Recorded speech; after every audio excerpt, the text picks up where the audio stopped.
problem. The truth is, we haven't studied coyotes in some of the very most urban areas, and that would be something that no one's really done. I mean, really, no one's actually studied directly these interactions between humans and coyotes. People have gathered anecdotal data about it, but no one's ever actually, radio tracked coyotes right in these urban areas and been following animals when they've gotten into these problems with people. So it'd be really interesting to learn more directly about why these interactions are happening, and we're hoping to do that. Here are a few simple reminders to help keep you safe from intruding wildlife. Keep your pets indoors or secured in an outdoor kennel. Walk your dog on a leash at all times. Do not leave pet food or water bowls outside if your pet is not outdoors. Do not set trash out for pickup until the day of the pickup to reduce the chance of attracting predators. Do not attempt to pet or otherwise make contact with them. Coyotes are wild animals and should be treated as such. Never leave small children unattended. If you're approached by a coyote, you should wave your arms, shout in a low, loud tone. Make yourself look as big as possible.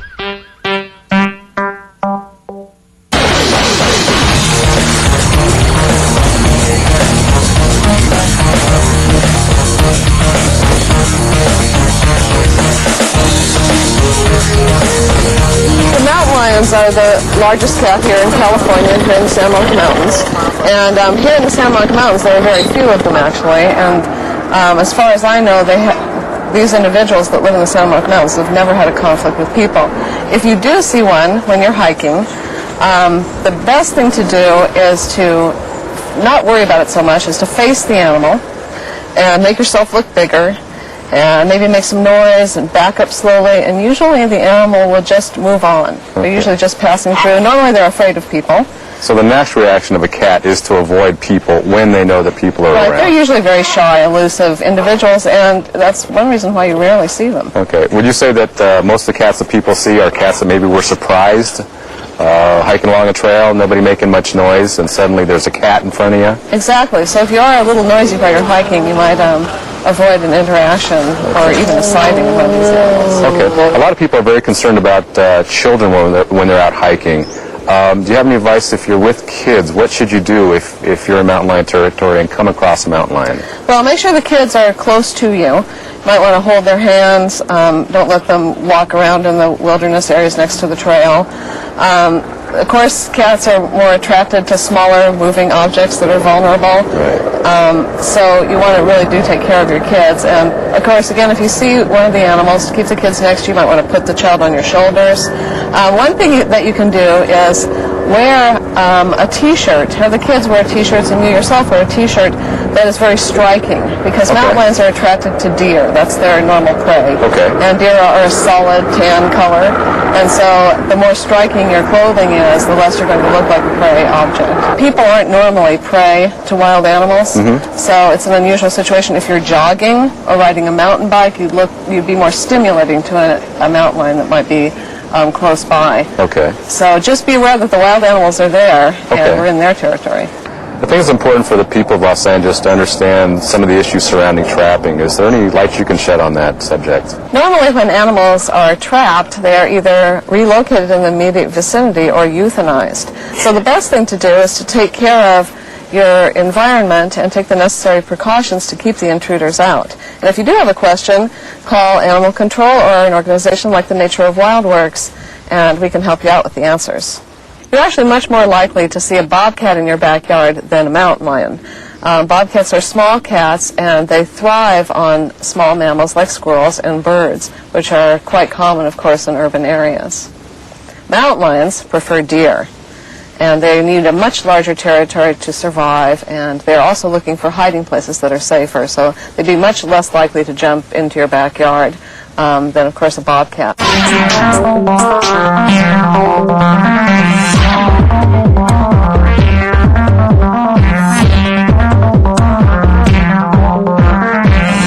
This woodpile seems innocent enough, and it's a common picture in many people's backyards, but this woodpile provides a home for hundreds of rodents, which in turn draws in large predators. If you're having trouble with larger predators and you have a woodpile, consider getting rid of the woodpile. If you absolutely have to have one, keep inside of some sort of enclosure to prevent the rodents from getting in. This is a common cause of many animal-related problems. Fallen fruit off the trees. Most wildlife in Los Angeles love to eat fruit, and they'll do anything to get it. So it's a good idea to keep it cleaned up around your yard.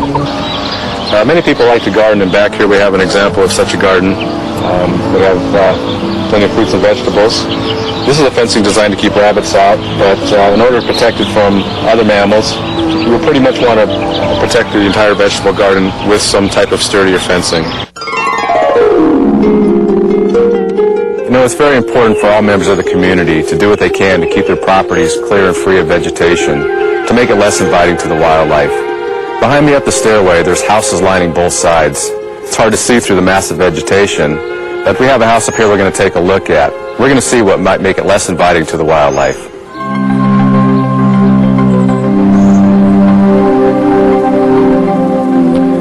Your property may not be vacant like the one behind me, but as a member of the community, you have a responsibility to keep your property clear and free of vegetation.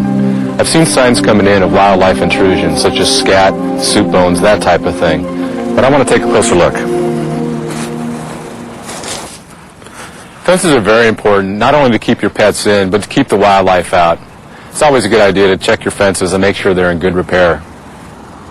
There was an attempt by the homeowner at one point to put up a fence to keep the animals in or out, but that has since gone by the wayside. There's a large hole here where the wildlife is coming in and out. The space underneath this deck is full of debris, a perfect place for rodents to live and breed. This is also a perfect place for wildlife to hunt. Wildlife call an overgrown yard like this home. It's full of palm fronds, debris, various places for birds and rodents to hide and nest, which in turn draws in the wildlife. Let's take a look at a home that might be more typical of the one that you live in.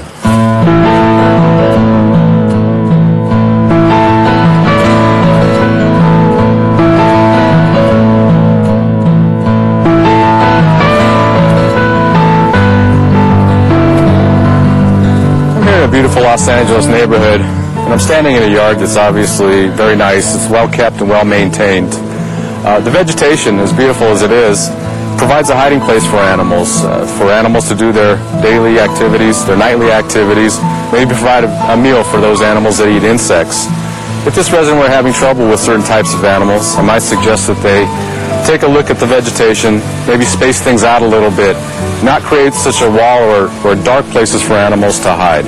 Let's see if we can find anything else. Deer can get over most fences, and the reason that they're coming over the fence is most likely to get at the plants that you have in your yard. Deer are particularly attracted to roses, for instance. We like them for their beauty. Deer like them to eat, the rosebuds and rose hips, but they eat a variety of plants that we normally put in our gardens. If you're having trouble with things like that, talk to your local nurseryman. Maybe he can give you suggestions as to what types of plants to put in that deer might find distasteful. In this instance, the homeowner has done the right thing by placing adequate screening across the attic vent. This will prevent intrusion by small animals such as squirrels, rats, and nesting birds. If these spaces were larger, it might also provide access for animals such as raccoons and possums.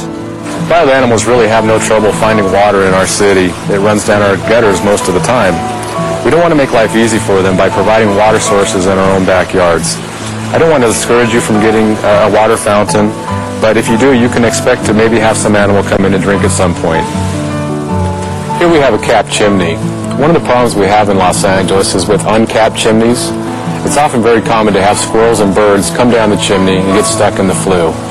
We strongly recommend that you place a cap over the top. It's very important to keep the screens underneath the house in good repair. In summer, it makes for a very quiet and cool place. In the wintertime, provides warmth and dryness. Also a perfect place for animals to raise their young. This resident had been complaining about smelling skunks in the house.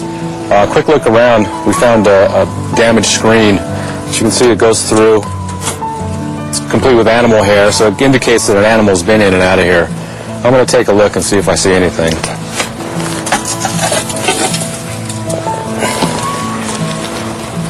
Wood decks and patios are a beautiful addition to any home, but the crawl spaces underneath give animals a place to hide. By simply screening them off, you prevent access by animals. If you suspect a skunk or raccoon has invaded the crawl space, there's an easy way to check to see whether they may still be under there before you can close up the screen. A simple trick, take a little flour, Spread a bit of flour in front of the hole where they're coming in and out. Now, this obviously has to be done on an evening when you're going to be home. Check frequently. If you see little paw prints leaving, you know you can safely close up the screen until you can better secure it. I hope you've enjoyed today's program, and more importantly, understand some of our urban wildlife and ways to peacefully coexist with it. I'm Troy Boswell, and I'll see you next time on Wildlife Encounters.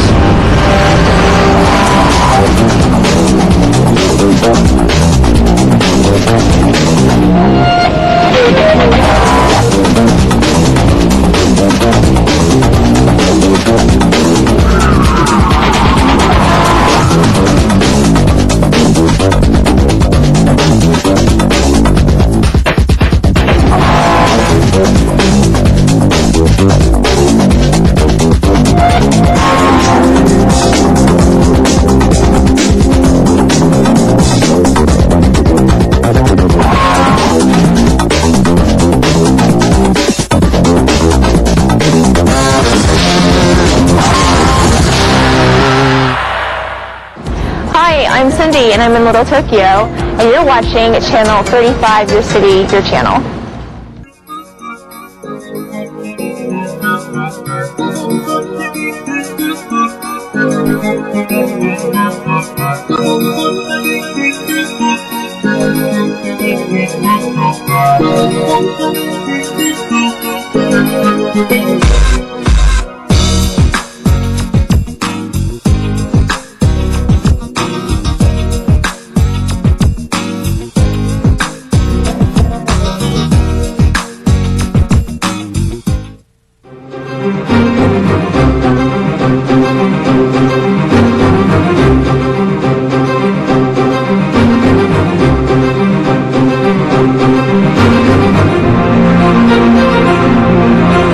District 2 stretches from Mulholland Drive in the Hollywood Hills to Big Tahunga Road in the Verdugo Hills. Communities in this district include Valley Village, Lakeview Terrace, North Hollywood, Sherman Oaks, Studio City, Sunland, Tahunga, and Van Nuys. And only residents in Council District 2 may vote for this seat.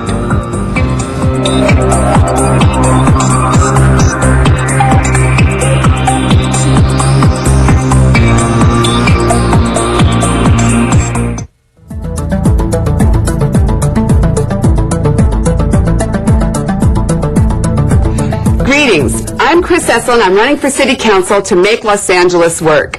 I live in Studio City and I grew up in the San Fernando Valley. I'm a graduate of Valley Public Schools and I attended Cal State Northridge. My father worked in the district his entire career at Ohio Casualty Insurance Company, and I bought my first home in this district. I started working full-time at the bottom rung of the accounting department of a small entertainment company.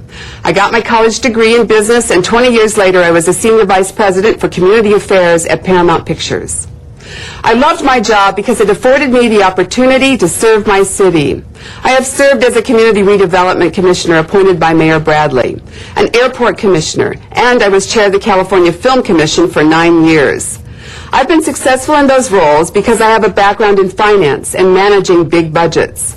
I have a background in land use and planning. I have a background in coalition building. And I have been a successful business leader as well as a neighborhood activist. I know how the business world thinks, and I know how city government operates. Now, I'm running for city council because I can make Los Angeles work. I am deeply concerned about the state of affairs in the city and the budget crisis in particular. I believe, as someone with government and private sector experience, that I can have a positive impact on how the city does business. I'm committed to operating as an effective, pragmatic, and independent leader.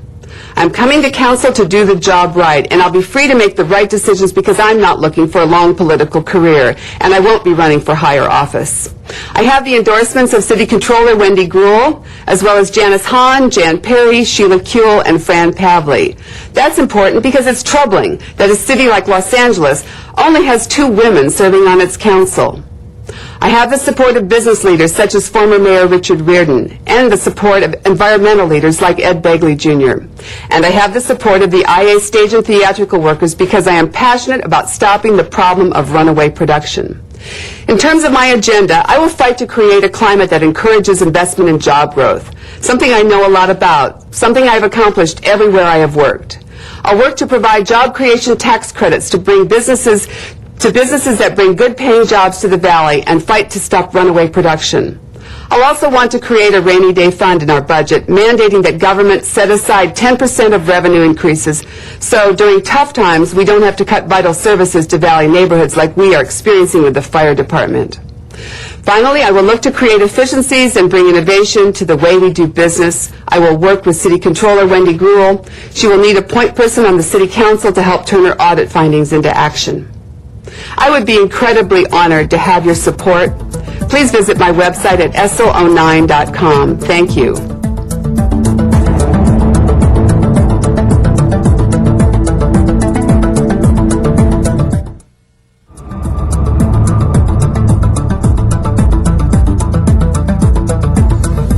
Hi, I'm Paul Krikorian, and I'm running to be your voice for change on the City Council.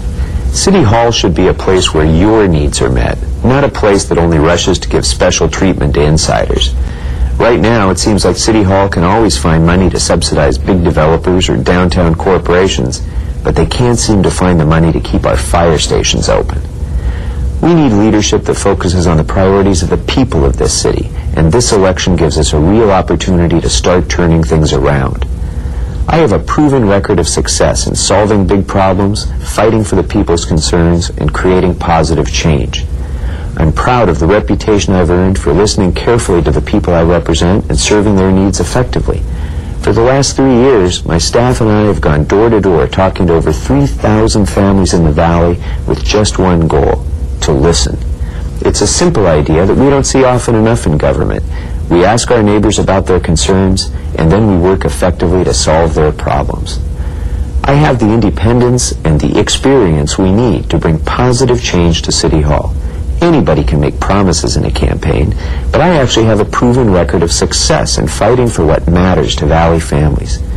I've actually had to make the hard decisions in tough budget times, and I know how to cut wasteful spending. It's time we stop the special interest giveaways. City Hall shouldn't be the ATM of the insiders. I have a track record of saving jobs and getting Valley residents back to work. I authored a small business tax cut to encourage more hiring. I wrote the first incentive to bring good film and TV production jobs back to LA, and it's working. I led the effort to turn around the Burbank School District and make it the great success that it is today. We all know LA schools are in crisis, and I'm ready to start turning them around too. I've always stood up against the special interests and fought the tough fights against the kind of overdevelopment that's ruining our neighborhoods and our quality of life. As your council member, I'll insist that development decisions are based on local neighborhood needs and preserve the character of our communities. Most important, I have a proven record of putting public safety first. I'm proud to be endorsed by our city's heroic firefighters, by Sheriff Baca, and by the largest police organization in California. There's a lot about City Hall that's broken right now, but I believe that we, the people, can fix it if we work together and if we have the courage to make some tough decisions. Now, I'm not the candidate that the insiders want. They're going to spend lots of special interest money to attack me and to stop me from bringing the change we need to City Hall. Don't let them get away with it. If you have questions, call me. When you see their mudslinging, consider who's paying for it. And most important, don't let them take your voice away from you. My name is Paul Krikorian, and I'd be honored to have your vote on December 8th.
the LAPD responds. Hey, John, lower the gun, buddy. John, leave the gun. Working as a team. Go ahead and put the gun down. John, nobody's going to come at you, all right? But I'd feel a whole lot better if you were to lower that gun. To protect and to serve. Why don't you come back here to me, all right? All right, that's good. Walk toward me with your hands up, John. Put your hands up. All units code 426. Thanks for working with me. 299, show me code 6 on the article search for the Amber Alert. To fight crime and to keep our streets safe. Another positive hit on this bag. We believe at this time that the vehicle is in our custody. Any available unit to respond to the northeast corner, 7th and Gordon for the Amber Alert.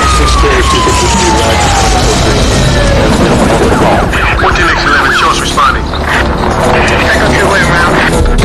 This is it. Go.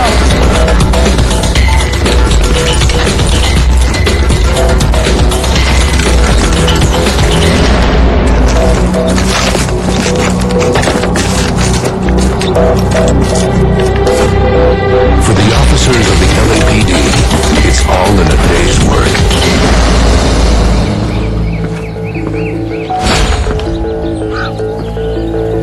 Protecting our families. Look at your daddy.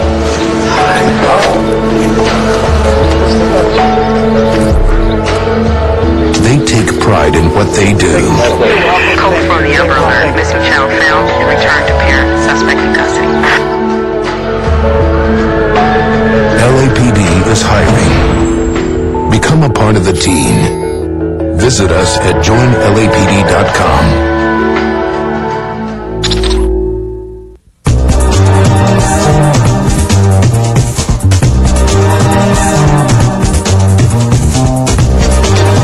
LA City View Channel 35. Your city, your channel.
council meeting for Wednesday, November 18th, 2009. We're here in the John Farrell Council Chamber, room 340. We meet here every Tuesday, Wednesday, and Friday at 10 a.m. And we are broadcast live on Channel 35 throughout the city's cable system. We're also accessible for your convenience online through our city's homepage at lacity.org. We archive our past meetings there as well online, and we are available through your telephone if you call 213-621-CITY. You are also invited to always join us here live in council chambers, and we want to thank those members of the public who have taken time out of their day to be here, as well as those who are in our remote locations in San Pedro and Van Nuys, where you can participate in the council meetings as well, giving public testimony and watching the meetings remotely if that is closer to where you live. So there's a whole host of ways to follow your city government in action online, on the city's cable system, through your telephone, and in person. Our agendas are made available 72 hours in advance or 24 hours in advance for our special meeting items. Those are in the back of the chambers here and posted up. Usually those are made available through our city clerk's office, online at lacity.org, or here in council chambers. All items that we are considering today are split into items that have already had public hearings and those for which public hearings have not yet been held. For items that have already had a public hearing in committee, it requires a council member to reopen by a vote of the council a public hearing, but any items that have not yet had their public hearings, a card from the public will automatically trigger a public hearing. We also have a section called General Public Comment, which we usually do at the outset of the meetings, which is 2 minutes per speaker on items of a general nature that are under the city's jurisdiction, but not on today's agenda. And there's a timer there to help guide your speaking when you're at the podium. It's usually 1 or 2 minutes, and that will help you guide your time to make sure that you stay within those constraints. I want to thank those council members who are here on time pursuant to council rules. Council members Alarcon, Koretz, Parks, Perry, Reyes, Smith, Wesson, and Zine. We are awaiting one more council member, and these following council members are now late. Council members Cardenas, Hahn, Huizar, Labange, and Rosendahl. If they'll please join us. Mr. Huizar is here. So with that, Madam Clerk, will you please call the roll? Alarcon, Cardenas, Hahn, Huizar, Koretz, Labange, Parks, Perry, Reyes, Rosendahl, Smith, Wesson, Zine, Garcetti. 10 members present and a quorum, Mr. President. Approval of the minutes. All right. Mr. Reyes moves and Mr. Smith seconds without objection. Those will be approved. Next order of business.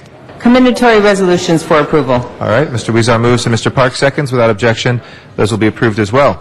If we can please run through the agenda that is before us. And before beginning the regular agenda, Mr. President, there is a request to continue several of the items. Thank you all. Okay. Which items have been requested? Item number 20, a request to continue that matter to December 8th. Okay. So if there's no objection, we'll continue that till December 8th. Also, item number 21, continued to December 2nd. Okay. That will be continued to the 2nd if there's no objection. So there's a request on behalf of Ms. Hahn to continue items 24 and 28 to Friday, which is the 20th. Is there any objection, colleagues, to 24 and 28 to continue those till Friday? If not, so ordered. Also on item number 26, a request to continue that to the 24th. Okay. Without objection, we'll continue that as well. A request on item number 42 to continue that matter also to Friday. Okay. If there's no objection, we'll continue 42 until Friday. And on 38 and 62, a request to continue that to Tuesday the 24th. Okay. Any objection on 62, colleagues? To the 24th of this month, if not, so ordered. And that's also item number 38 on that as well. Okay. We'll continue both of those. You can run through the other items. On the regular agenda, items noticed for public hearings, items 1 through 7 are building and safety liens, and the department is requesting those matters be continued to January 6th. Okay. Colleagues, without objection, we'll then go ahead and continue the items 1 through 9? 1 through 7. 1 through 7 to the 6th of January in 2010. Next items? Next items are also public hearing items. They are street vacations, items 8 and 9, and I believe there's a card on item number 9. Okay, we'll call that special for card from the public. Any members wishing to call number 8 special? If not, let's prepare the roll on number 8. And that would be to instruct the city engineer to proceed with the vacation. Correct. Please prepare the roll and tabulate the vote. 11 ayes. Number 8 is approved. That instruction will go forward to the city engineer. Next items, please. Next items are items for which public hearings have been held, items 10 through 41, except for the items that were already continued. And I believe there's an amending motion on item number 37 in the works, and there's a request to hold that on the desk. Okay. Sorry, 37? Yes. Okay, we'll hold that on the desk for that amendment. And then there are reports to be submitted on items 10 through 17, which are also commissioners. Okay, so we'll hold those waiting for the reports. That leaves us 18 through 41. Any specials, colleagues? Mr. Smith? 27. 27 for Mr. Smith. Mr. Reyes? 18. 18 for Mr. Reyes. Are there special items, Mr. Weezer? 32 and 43. Okay, 32. When we get to 43, I will do that as well for you. It's 41 closed session. Sorry, which one? 41. Okay. You're moving to put that into closed session? Yes. Okay. Mr. City Attorney, is that all right? That's been agendized? Yes, Okay. Mr. President. All right. Call that special for Mr. Parks. All right. Any other specials? Please open the roll on the balance then. Close the roll and tabulate the vote. 11 ayes. Okay. Those are approved. Next items, please.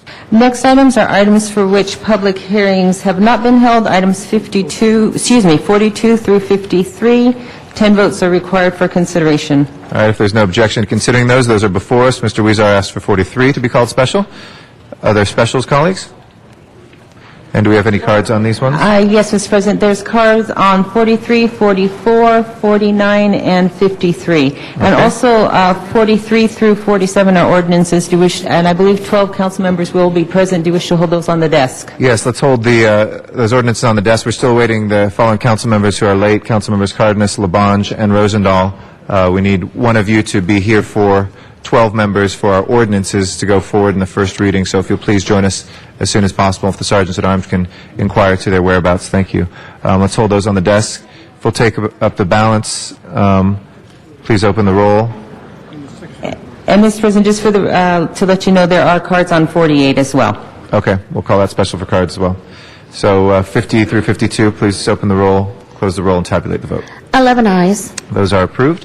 Next items? Next items are the closed session items, items 54 through 61. Do you wish to hold those on the desk? Yes, please. We'll hold those on the desk for our closed session. And Mr. President? Yes. On item 58 is a routine workers' comp issue. That Okay. could be open, if no questions, could be handled in open session. Another one, if there's no questions, on 57 is actually funds coming to the city as opposed to being paid out. Great. And we've been assured by city departments that they've corrected all the systems that caused this to occur. Good. All right. Well, 57 and 58, if nobody wishes to call those special for closed session, let's go ahead and go through those I'm sorry, settlements, Mr. please. President, can I, on item number 57, that's payment to the city, and that's in the amount of $4,001,166. Okay. From the city of Santa Monica to the city of Los Angeles? That's always Yes. always a welcome transfer. Okay. Let's go ahead and open the roll, close the roll, and tabulate the vote. 11 ayes. All right. That is approved. And 58, the settlement? 58 is a workers' comp, and that's Arthur Jefferson versus the city, and that's in the amount of $115,000. Okay. If nobody wishes to speak on that, let's go ahead and prepare the roll on that settlement and close the roll and tabulate the vote. 11 ayes. All right. That is approved as well. We can go to continuation agenda. And that is items 62 through 64. 62 was already acted on. That was continued to the 24th, and that would leave 63 and 64, and I believe there are cards on 64. Okay. Oh, and I believe 63 also has cards. All right. We'll call those special for cards from the public on both of those. Okay. That will take us to our general public comment.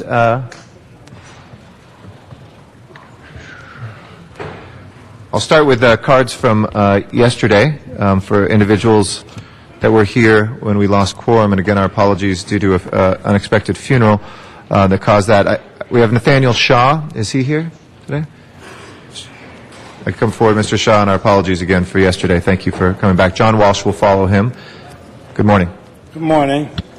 I just wanted to ask a few questions here. Why is there not a program for ex-offenders and parolees that actually put more of us on a real trail back into the positive life of society? Isn't this a positive approach in helping and with faith ending much of the crime and such? Remember, many of us have never experienced a fresh and positive world but indeed have seen from an ugly distance such possibilities. A program supported by the city allowing ex-offenders to work for something like UPS, the post office, and Metro as a bus driver, janitor, or even a garbage man, among other truly related, compassionate, and empathetic programs of crime diversion. Wouldn't this maybe show how the city can be that caring, more model in helping more ex-offenders make that change? Now, the MacArthur Park incident that was mentioned yesterday involving LA police says that we all make mistakes. Why must an ex-offender's past record continue to haunt him or her after even expungement?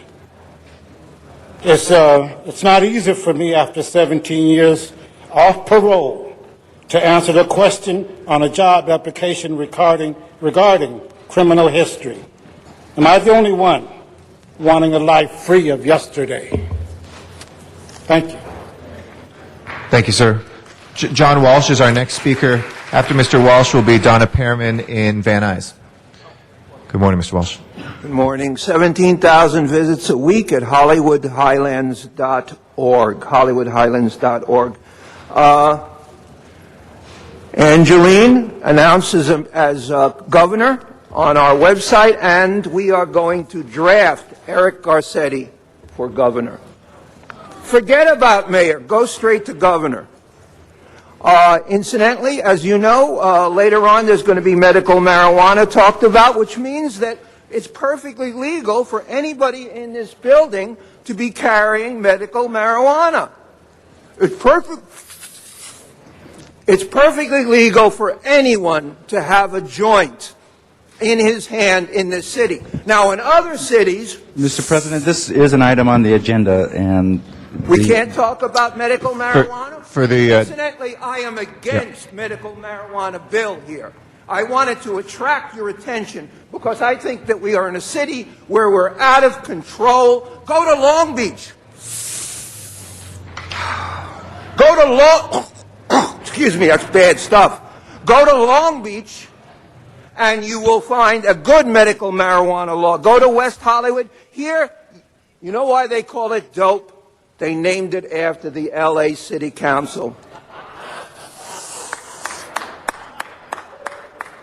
Now, if you want to find out whether this is a real marijuana joint or a false marijuana joint, LAPD or anybody is allowed. Sorry, Mr. Walsh, for general public comment, if you could refer to other things that are not on the agenda, you can make these comments in a moment for our medical marijuana. I got it in. Item. I got all I needed in. HollywoodHighlands.org. I'm telling you right now, East LA opened up without gates, and we're going to have killings because of the racist LA Times and the racist Mr. Goldberg who wrote editorials in the LA Times. Bye. Thank you very much. Donna Pearman is our next speaker in Van Nuys. Good morning. Nope, it's not there. Hold on one second. We're going to go in order. We'll come back to you if you have a card in. Don't worry. Terrence West, is he here today? Mr. West, come on forward. Thank you as well for your patience yesterday. And Oscar Johnson will follow Mr. West. Good morning, sir. Good morning. To the City Council of Los Angeles. I'm here today because the citizens of Los Angeles and also the firefighters of Los Angeles are getting a raw deal. First of all, let's talk about the citizens. 100% of the citizens here in the city of Los Angeles count on paramedics and fire service 24/7. The citizens don't know what a brownout is. All they know is an ambulance and a fire engine is going to show up. You all have failed to notify the citizens of Los Angeles what you are doing to their lives and property. Just months ago, a child drowned because of the brownout. There was no way a fire engine or a paramedic ambulance could get there in just time. How many more loss of lives or property will the citizens of the firefighters of the city of Los Angeles have to see before you all stop this horrible brownout? I think every council person and the mayor has failed the firefighters and also the citizens of Los Angeles. With this brownout, in effect, it is hurting a lot of the firefighters' resources to get to the citizens in a timely manner. Some of you live here in the city of Los Angeles. How could you let something of this matter go on? Okay, let's talk about the firefighters of the city of Los Angeles. These men put their lives on the line for each and every citizen here in the city of Los Angeles. All the things that have been done, they still come to work and make it happen for the citizens here in Los Angeles.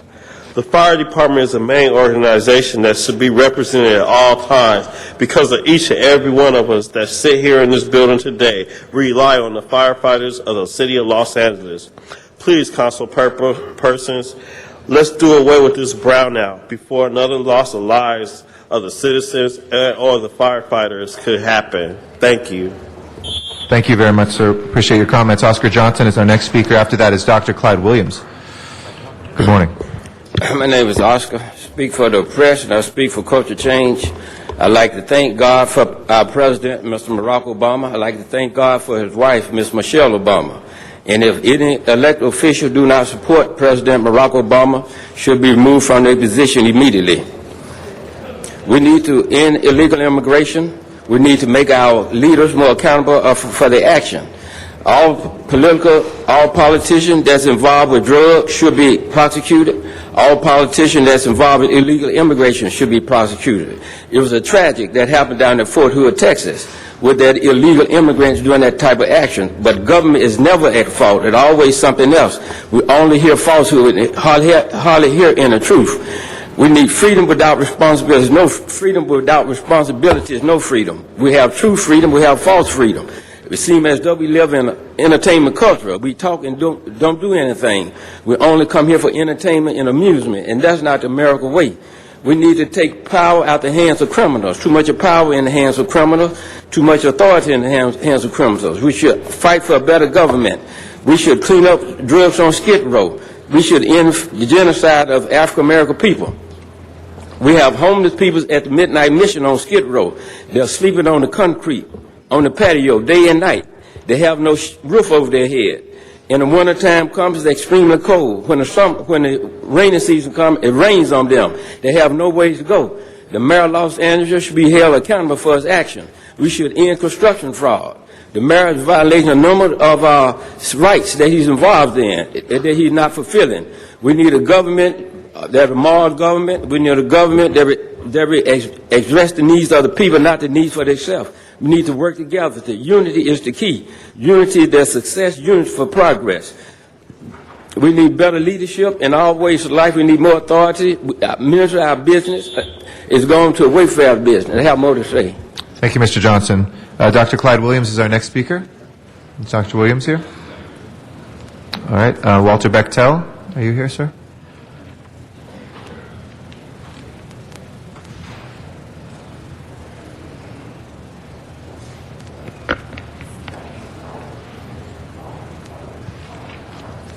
Good morning. Good morning.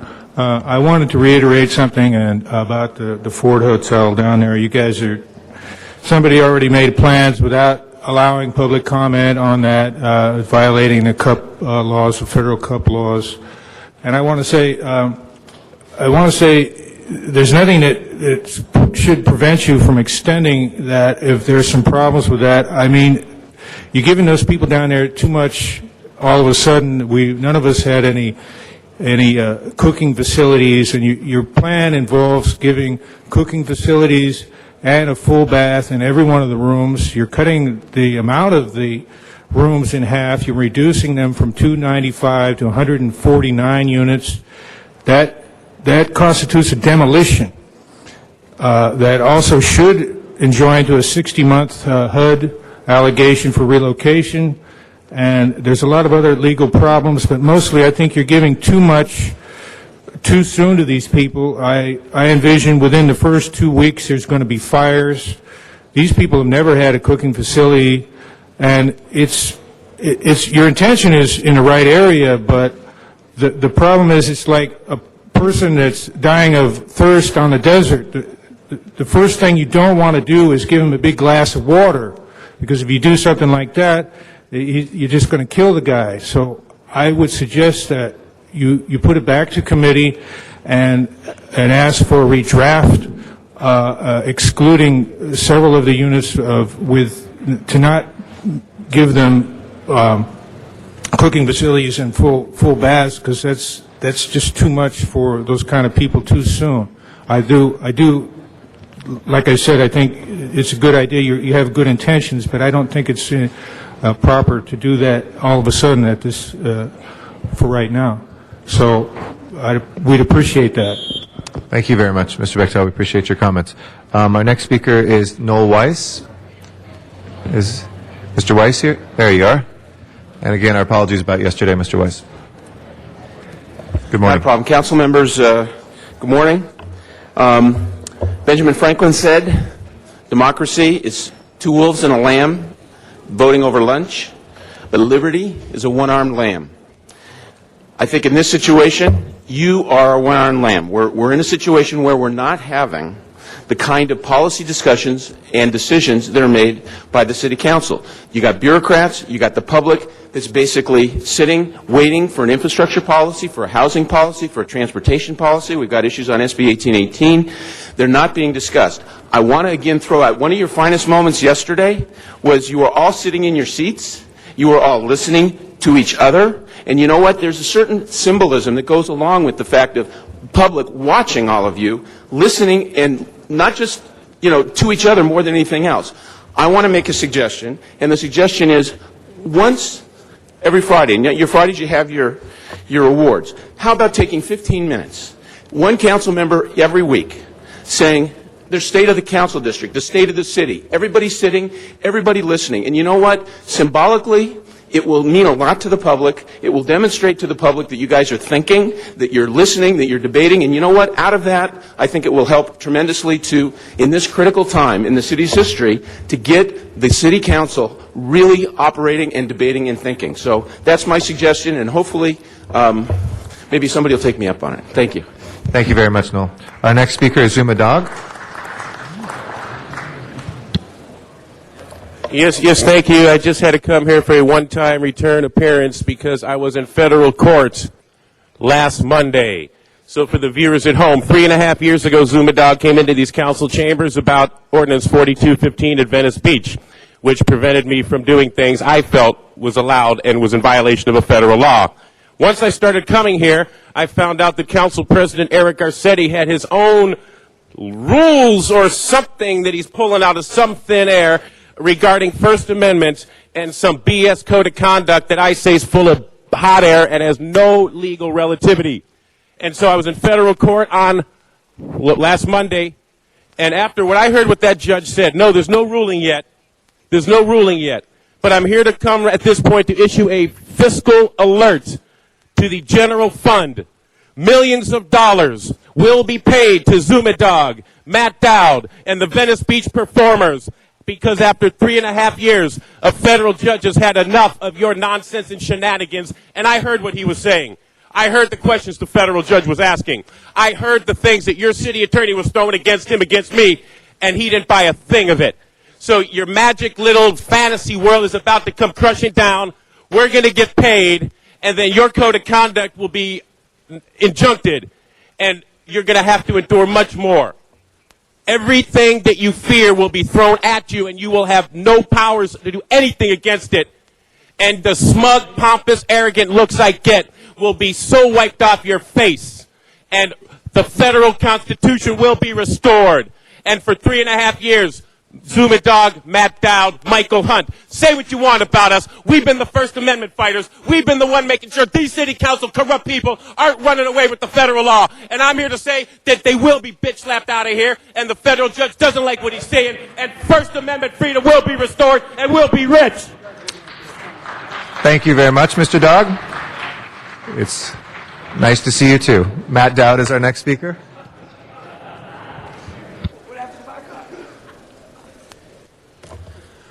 Okay, but he's dead right, because I'll tell you what happened in that courtroom, and it's important because Janice Hahn's the only one who voted against me being banned for 30 meetings. But your attorney got up there to the judge, and he goes, oh, Matt Dowd told Tom LaBonge to sit down, and he hollered at him, sit down, Tom LaBonge. And the judge sat there and went, And who had the floor?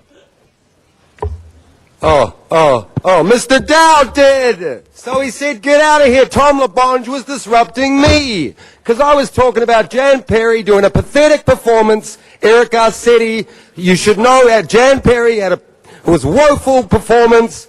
And I was talking about it. Tom LaBonge gets up, oh, you can't say that. And Jan Perry says, oh, I don't like it. But he's allowed to say it. So sit down, Tom LaBonge. And the judge said it was, yeah.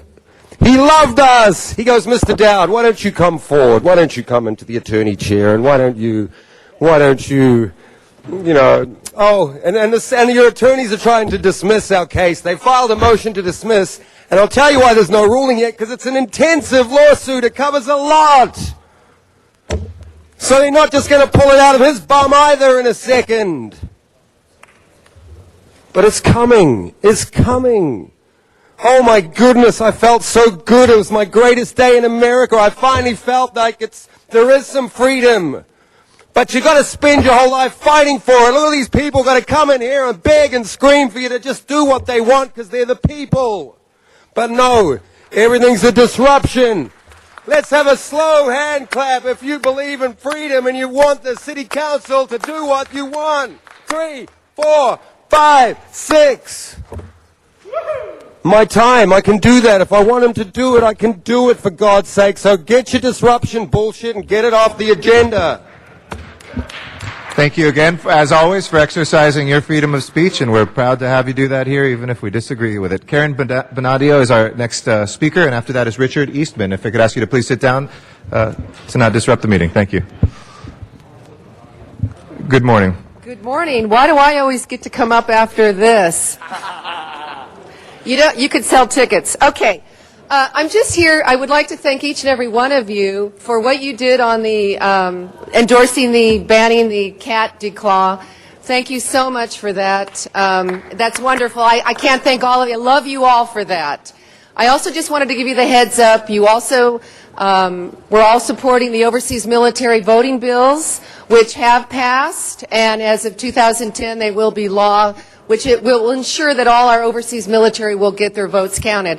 Okay, now I'm really here because I want to know, on July 22nd, Councilmember Cardenas filed a motion regarding the cover-up of the zoo and the USDA findings that the zoo was in violation of the Animal Welfare Act for the deaths of 2 animals. Now, this has not been heard in the Art Parks Health and Committee.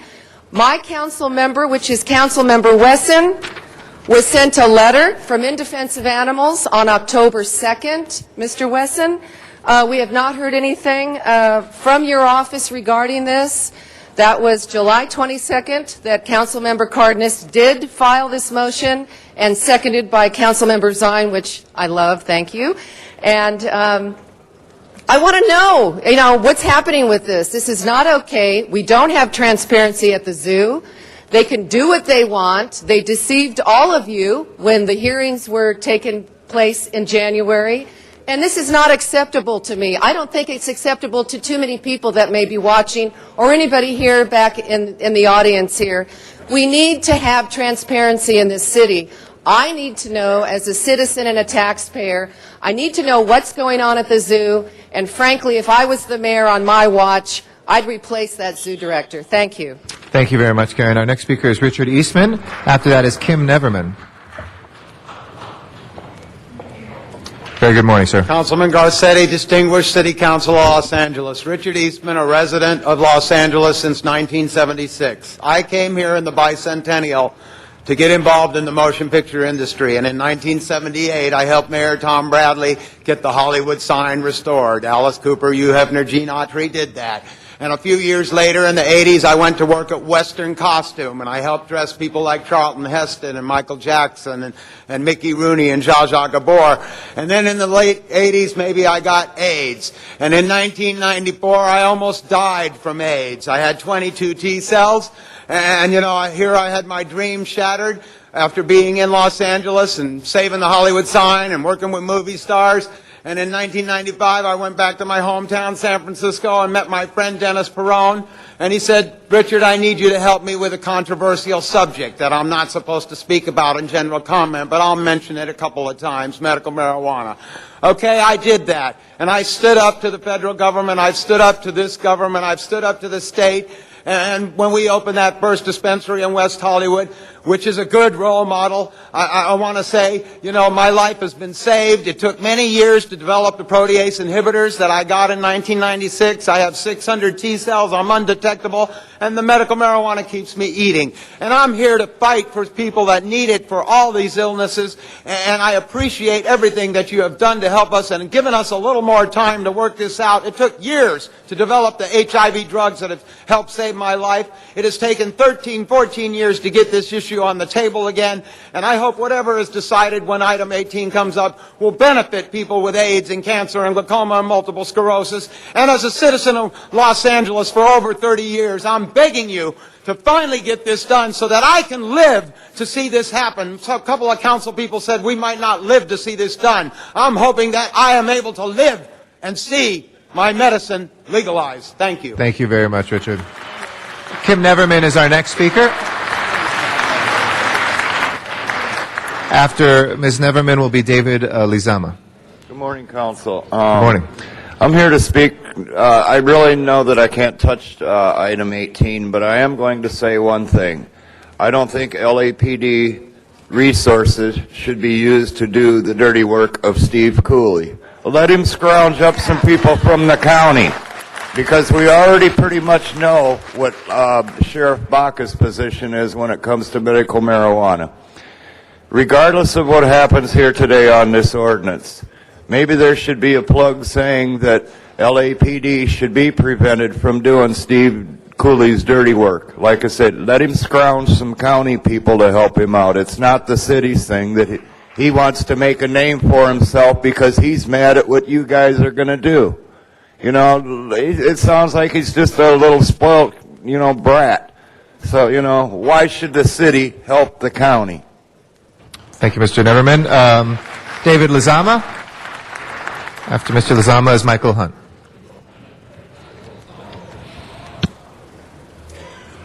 Good morning. Good morning, sir. Good morning, City Council. Last night, Cooley went on television and made American history, for indeed, this has to be the first time in American history that a government official is ordering its citizens to start collectivizing its farms. You have to go to Soviet-style forced farm collectors to find a historical parallel. Cooley and Trutanich even argue that dispensary owners shouldn't use cash to pay for labor or fertilizer, that the voters of California actually intended for marijuana to be produced and dispensed, unlike all other drugs in the known universe, on a pure barter system. This from Trutanich, who made Michael Jackson's funeral look like it switched from Staples Center to Tammany Hall. They expect people who are sick and on chemotherapy to get up and farm their own crop. And if you can't get directly involved with the growing of the crop, you can't have any of it. Imagine the unintended consequences. There's between 250,000 and 300,000 medical marijuana patients around Los Angeles, and we don't have wide open spaces here where we can grow, except in the valley where Mr. Ray has suggested. That means every building in Los Angeles will effectively become a grow site. Cooley and Trutanich have expressed a desire for medical marijuana dispensaries to be run as collectives akin to living in a commune. Mr. President, this is an item on the agenda. You can refer to medical marijuana in a general sense, but if we get into the specifics of item 18, we have to keep that till item 18. Sir. Thank you very much. Well, for some reason, they basically, I'm just upset that they are vowing to continue the Bush policy of basically their war on drugs against medical marijuana. And so I just want to ask this question to these two officials. Mr. Cooley and Mr. Trutanich, are you now or have you ever been a member of the Communist Party of America? Thank you. Mr. Hunt, as you come up, if we can send 19 forthwith, please. And Michael Hunt is our next speaker. After that, James Shaw will follow. Good morning. Thank you, and thank you, and thank you. Marijuana's in, Obama's in, change is in effect. Know that. Know that. Just like Zuma Dog just got through saying, you guys, your quorum rules is out, the 4215's out, the Michael Hunt effect is truly in city council now, and it was so funny. We walked out of federal court, and to see Mark Brown, the city attorney, come negotiate with me, which he should have did 3 years ago or 4 years ago to get it right the first time, and to save the city over $2.5 million, if he would have listened. I know I'm African American, and I don't look right, but I'm right about the First Amendment, and everything I do with the First Amendment is correct. Listen, Matt Dowd, Zuma Dog, and Michael Hunt are really First Amendment experts. We will tear apart your city attorney in working backwards, and the chambers, in anything that there is to do. You guys should really consider hiring us when it comes to First Amendment resolutions, because you guys will get it right the first time. 90% of you guys' ordinances do not have guidelines. If I really wanted to, I probably can sue every ordinance and win in federal court easily. You guys, city attorneys, need to go back to school and learn some First Amendment constitutional practices. Please, please, in this chamber, respect it, no matter whatever it is, whether it's a KKK hood, or T-shirt, or whatever, because it's protected. Believe me, it's protected right here in this public forum. I love you guys. Pay up and get out early. Pay up and get out early. If you guys don't hear nothing else, leave these marijuana people alone. Let them do their thing. Thank you, guys. Thank you. And as we've seen those, just to reiterate, as we've seen the KKK outfits and we've heard all sorts of speech, we continue to make sure that that is a protected right of the public. James Shaw is our next speaker, and Agustin Cebada will follow Mr. Shaw. Good morning. Good morning. My name is James Shaw, and I'm the director of the Union of Medical Marijuana Patients. Our organization represents about 10,000 patients through their patient associations. I was here Monday to see a stately Plum and Public Safety Committee take on the sales issue in the most efficient manner I can imagine with the patients of Saints. It was an honor to witness this city process. The council had a way of handling the sales issue that yielded the least amount of liability to city stakeholders. I'm sorry to interrupt you, sir. It is actually specifically on the item that's before us, so for general public comment, it's kind of for other items that are not on the agenda today. So if you want to speak medical marijuana in a general sense or any other general comments, we'd be happy to hear those, but item 18, we have to reserve comments until then. Okay, thank you. So yeah, my apologies. It's just under the Brown Act. And just so people know, because it may be your first time here, the logic behind this, and we'll hold your time, don't worry, if you want to say anything else. The logic behind this is if people are talking about something in which there's action to be taken, and then that is supposed to be in those specific items under the state law, the Brown Act. Items of a general nature that are not on today's agenda, but that the city has jurisdiction over. That's what the general public comment is for, and we can't take action on those because obviously it would be unfair to people who didn't know that somebody was going to be talking about that because they deserve to be here as well. So that's just the particulars of the state law. I just wanted to explain it to folks. But if you have other general comments on medical marijuana or general comments of any nature and other things, we'd be happy to hear those. Just generally speaking, regarding the benefits of medical cannabis, the American Medical Association just released a report that they are supporting the medical efficacy of medical cannabis, and the federal government currently has a patent on medical cannabis and the benefits and efficacy of that as it applies to different medical conditions. Thank you. Thank you very much, Mr. Shaw. I appreciate your understanding. Agustin, good morning. And after that is Mr. David Lugo. Good morning, City Council, Good morning. President Garcetti. We're here to come to ask what is going on in CD 13. About 4 years ago, people in CD 13 got 350 signatures to start ambulant vendors market. Instead, it became a farmer's market catering to middle class, mainly white people, and it forced the people that got opted out into the streets, into Echo Park, and they're 99.9% Latino, and now they're being moved against. There's like redadas, the cops come in and take everything from them without due process of law. All of their things they're trying to sell so they can feed their families in this very tight economy that we have, but yet the police do not look at the other side.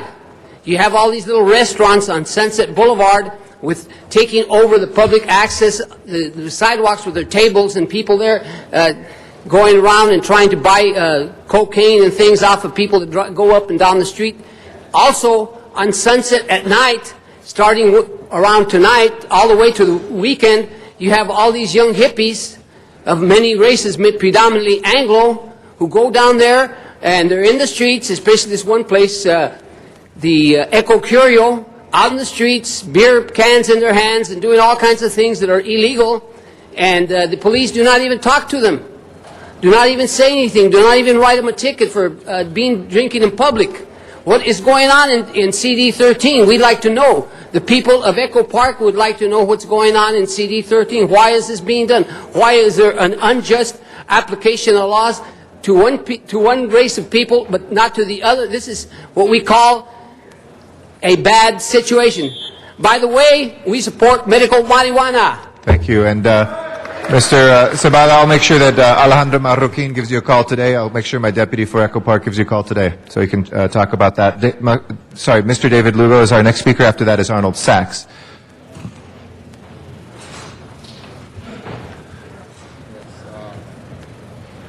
Good morning. Morning.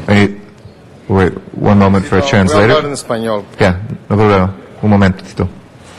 Okay, por favor. Mi nombre es David Lugo My name is David Lugo. y apoyo totalmente lo que dice el señor Cebada. I completely support what Mr. Cebada said. Hace muchos años yo vivía en el distrito del señor Reyes. Many years ago I used to live at El señor Mr. Reyes Mike Hernández. district, Mike Hernandez, Y siempre resolvimos los problemas.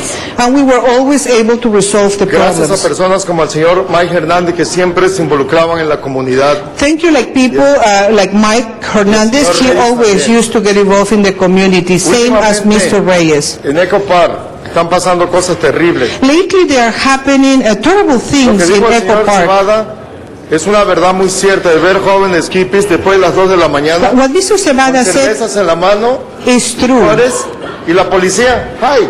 Yeah, we see hippies after 2 a.m. with beer cans in their hands, and Y the eso lo police vemos muy says, discriminatorio. hi, hello to them, and I think this Queremos, is very señor Garcetti, discriminatory. que usted ponga el ejemplo del señor Wizard que en el East LA Mr. Gassetti, we want you to set the example of Mr. Wizard in anda East buscando LA. solución al problema de los vendedores ambulantes. Yeah, he's trying to find solutions for the street vendors. Acuérdense, la mayoría de estos señores tienen hijos ciudadanos y en el futuro usted va a ocupar el voto de ellos.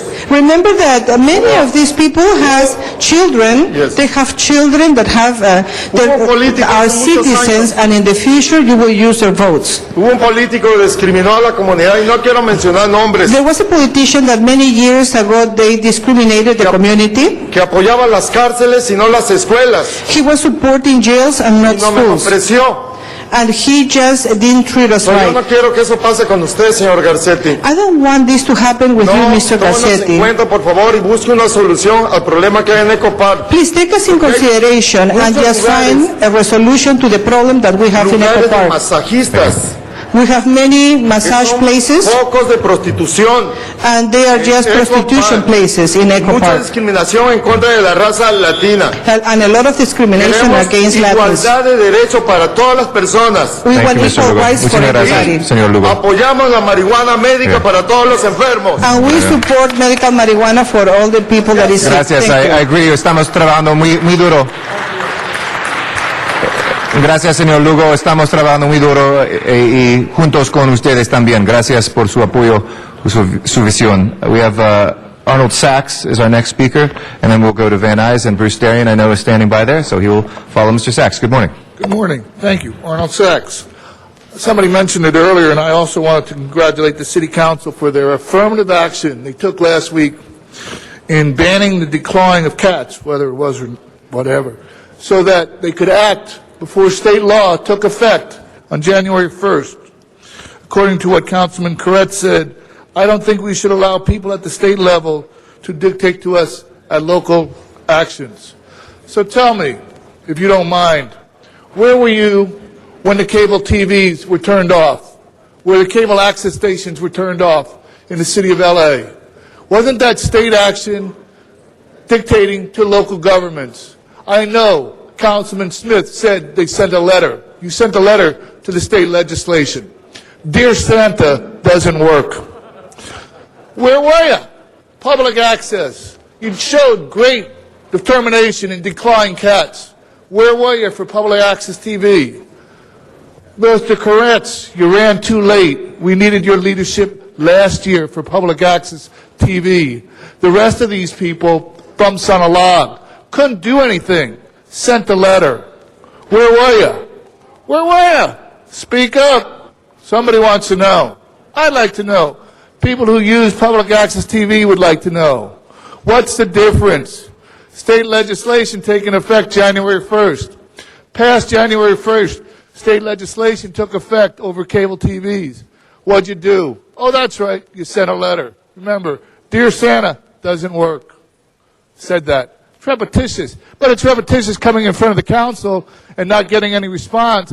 And then you turn around and you act in the duplicitous I think you're manner going that to you get a do. response from Mr. Smith, sir, if you'd like to wait. If you'd like the response now, you can hear that, or if you can repeat that as many times as you want in those 2 minutes, but not Well, unduly repetitive. I'm only responding to what I was heard here. Thank you. Thank you. Mr. Smith, on that issue? Thank you, Mr. President. Just for clarification, I never said we sent a letter. I said we allocated over $100,000 to sue the state of California and join with other cities. So just for that on the record, you know that. You've been told that before. We didn't just send a letter. We are filing a lawsuit. We are in court on that matter with other cities. Thank you for that clarification. We also adopted that as official legislative policy, not just a letter, but official legislative policy, which our lobbyists, combined with the California League of Cities, all protested. Unfortunately, sometimes Sacramento still makes bad decisions despite that. Bruce Darien is our next speaker in Van Nuys. After that will be Oliver Summers here in council chambers. Good morning, Mr. Darien. Thank you for your patience. Following up with my United States Supreme Court writ of certiorari, there's 2 cases before the Supreme Court. Hopefully they'll accept them and hear the cases. United States ex rel. Bruce Darien versus Accent Builders et al. And United States ex rel. Bruce Darien versus David J. Pasternak et al. Mr. Pasternak filed a waiver. He will not be filing any response. And all of the other defendants, which incorporated 20 law firms, did not file a response as well, which was due November 5th. In intricate part, we have a Clean Water Act portion, which is encompassed under the False Claims Act as well in this lawsuit. The judge determined that it was not my place, nor did I have standing to bring this suit without an attorney, nor could I afford one. No attorney came forward, so I was left to my own defenses. But the violations to the environment continue, and they affect Los Angeles. And for many years, Los Angeles has been trying to hide behind jurisdiction issues or jurisdiction that it's not Los Angeles. But this is completely unfounded and untrue and has been advanced in a frivolous manner by your assistant city council. And excuse me, Mr. President, the Malibu Please Pier, hold my time, please. The Malibu Pier is still not within the jurisdiction of the City of Los Angeles. Thank you, sir. Do you have anything beyond the Malibu Pier to speak of today?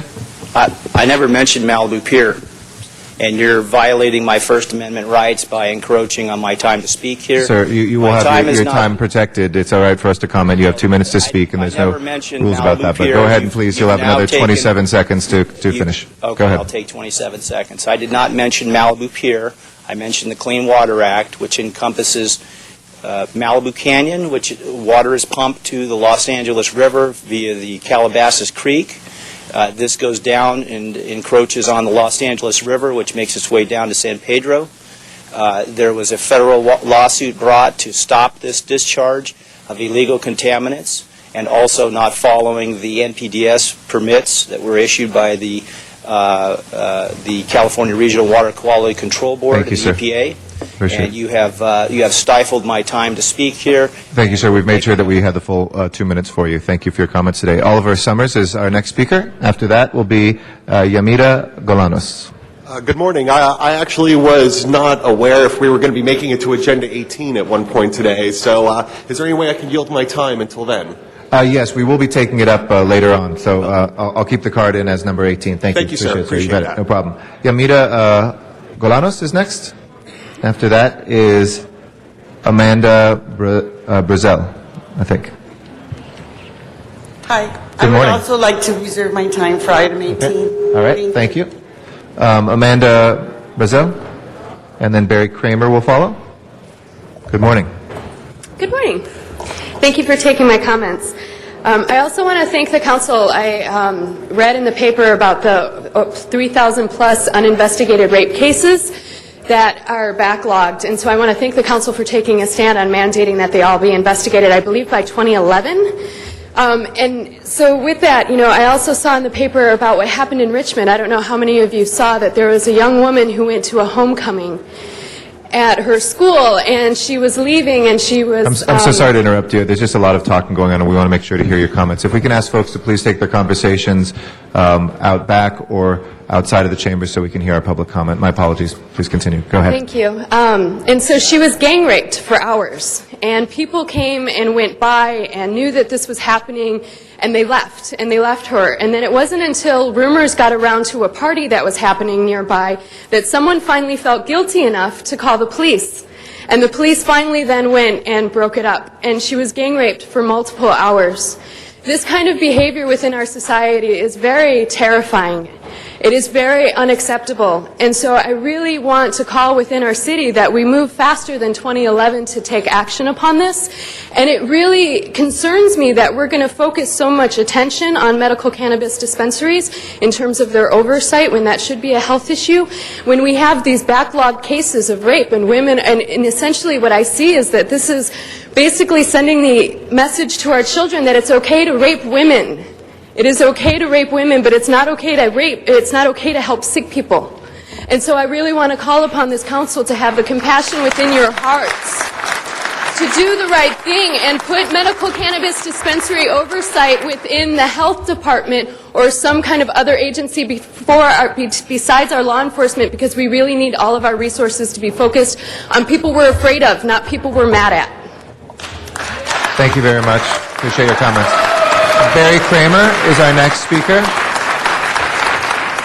After Barry Kramer will be Phil Jenajan. Good morning, Mr. Kramer. Good morning. My name is Barry Kramer. I'd like to wait until item 18 Okay, to I'll mark speak. it for 18 as well. Phil Jenajan.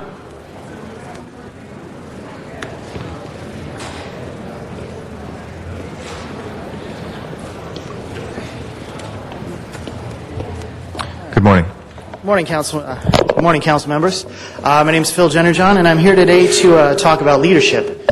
And I'm happy to say that our city has a leader. We have a man in this city who is willing to stand up for the law and do his job. He's a man of character, a man of integrity. He's the type of man that we need more leaders like in this city rather than fewer. And I'm talking about City Attorney Nuch Trutanich. And I know that you don't want people discussing the medical marijuana stuff right now, and I'm not really going to go into that. You can in a general sense. It's Just okay. vaguely side reference. I'm just going to say I know some of the people here are not supporting him today, and that they're saying that emails are flying around town celebrating, we beat him, Nuch is lost and stuff, and I don't think so. I think Nuch is going to step forward. I think he's going to show leadership. In fact, I think Nuch is going to show his toughness. I think he's going to do his best impersonation of the Incredible Hulk, and he's going to get all flexed and go, Nuch, smash! And he's going to go around the city, and he's going to stop some of the pot shops. And, there's a lot of people in the city like me who don't want 1,000, marijuana dealerships in the city.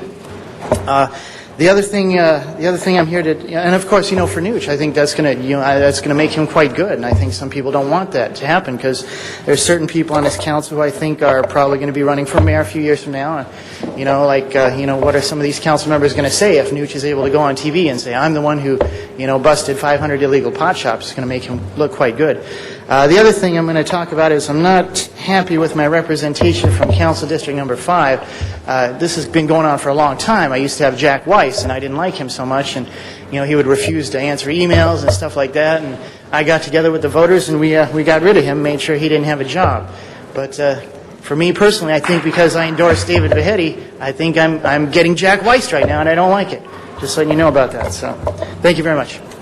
Thank you, Mr. Jenajan. Our next speaker is Cheryl Aichele. Did I get that right? Cheryl Aichele. And then Michael Levitt will follow after that. Good morning. Good morning. I was just speaking to Michael Levitt, so he'll be right behind me. Okay. I thought that we might not be able to speak under item number 18 because there was a public hearing on Monday. That's correct. So I It would requires like a to council use- member to reopen, so it doesn't automatically get triggered. Great, thank you, whatever council member did that. I would like to use the remainder of my time just to ask city employees to please be careful of their public comments, especially in the media or to neighborhood groups in regards to the medical marijuana issue, the medical cannabis issue. Some patients do not look ill or sick, but do suffer from serious life-altering conditions. And I would like you guys all just to respect us and not make comments like greedy bastards or all the speakers that I've seen are profiteers or saying that people just want to get high. Some of us are trying our very best to be professional during this public debate and issue on medical cannabis. So I would just like to ask everybody to remain professional. We're not all stoners. We're not all potheads. Medical conditions see no boundaries, no lines, no demographic boundaries or basically, we can all get sick and injured and have serious life-altering conditions, and I would just like everybody to respect the fact that we're not all potheads, and so be careful of the public comments you make in the media. And to neighborhood councils, I've been very disappointed with some of the things that I've heard from city employees, and I just don't want the public to hear what you say and look at me and assume that I'm a profiteer or just trying to get high or that I'm a greedy bastard, because I'm not. Thank you. Thank you very much for your comments. Michael Levitt is next. After Mr. Levitt will be Don Duncan. Thank you, Good morning. Councilman. I'm Michael Levitt. I'm a native from Los Angeles. I come from Canoga Park. I represent the patients, medical marijuana patients, that is, of the San Fernando Valley. And I just want to first send a message to Steve Cooley and to Trutanich. The war is over. Medical marijuana won. Go home. Go home. Okay? I want to thank the council for having the wisdom to see the stumbling block that we were facing and allowing transfers of money to be able to exchange hands to get my medical marijuana. Thank you for that, for seeing the wisdom of that. And I also want to say to the city council, as you go forward, the second hurdle is going to be to get it right when there's a cap on the medical marijuana dispensaries. Mr. President, he's talking about a specific agenda item. Sorry, sir. I think we're on to 18 now when you get into the specifics of the legislation. Okay, well, just fair cap would be 420 clubs, a good number. Thank you very much. Thank you. Don Duncan is our next speaker. And then we have Passis Goffney. Good morning, council members. My name is Don Duncan, a resident of Los Angeles and the California Director for Americans for Safe Access. I hope to speak to you in longer regarding item 18 if that public hearing is reopened. But I did want to offer my congratulations and my thanks to the committee for the very long and hard work you did on Monday in that issue. I hope that none of the council members, and I'm confident you will not be dissuaded by some of the political posturing in the media. It is unfortunate that not everyone in our city family is behind the work that you're doing. But I want you to know that the medical cannabis community is, and we appreciate your support in that regard. And I'll reserve the rest of my comments for item 18 if it's reopened. Thank you. Thank you. Mr. Goffney? And then after that is Wayne Spindler. Good morning. Good morning, City Council members. My name is Pages Goffney. I'm from Equal Opportunity Adult Reform Program and Veterans Reform Program.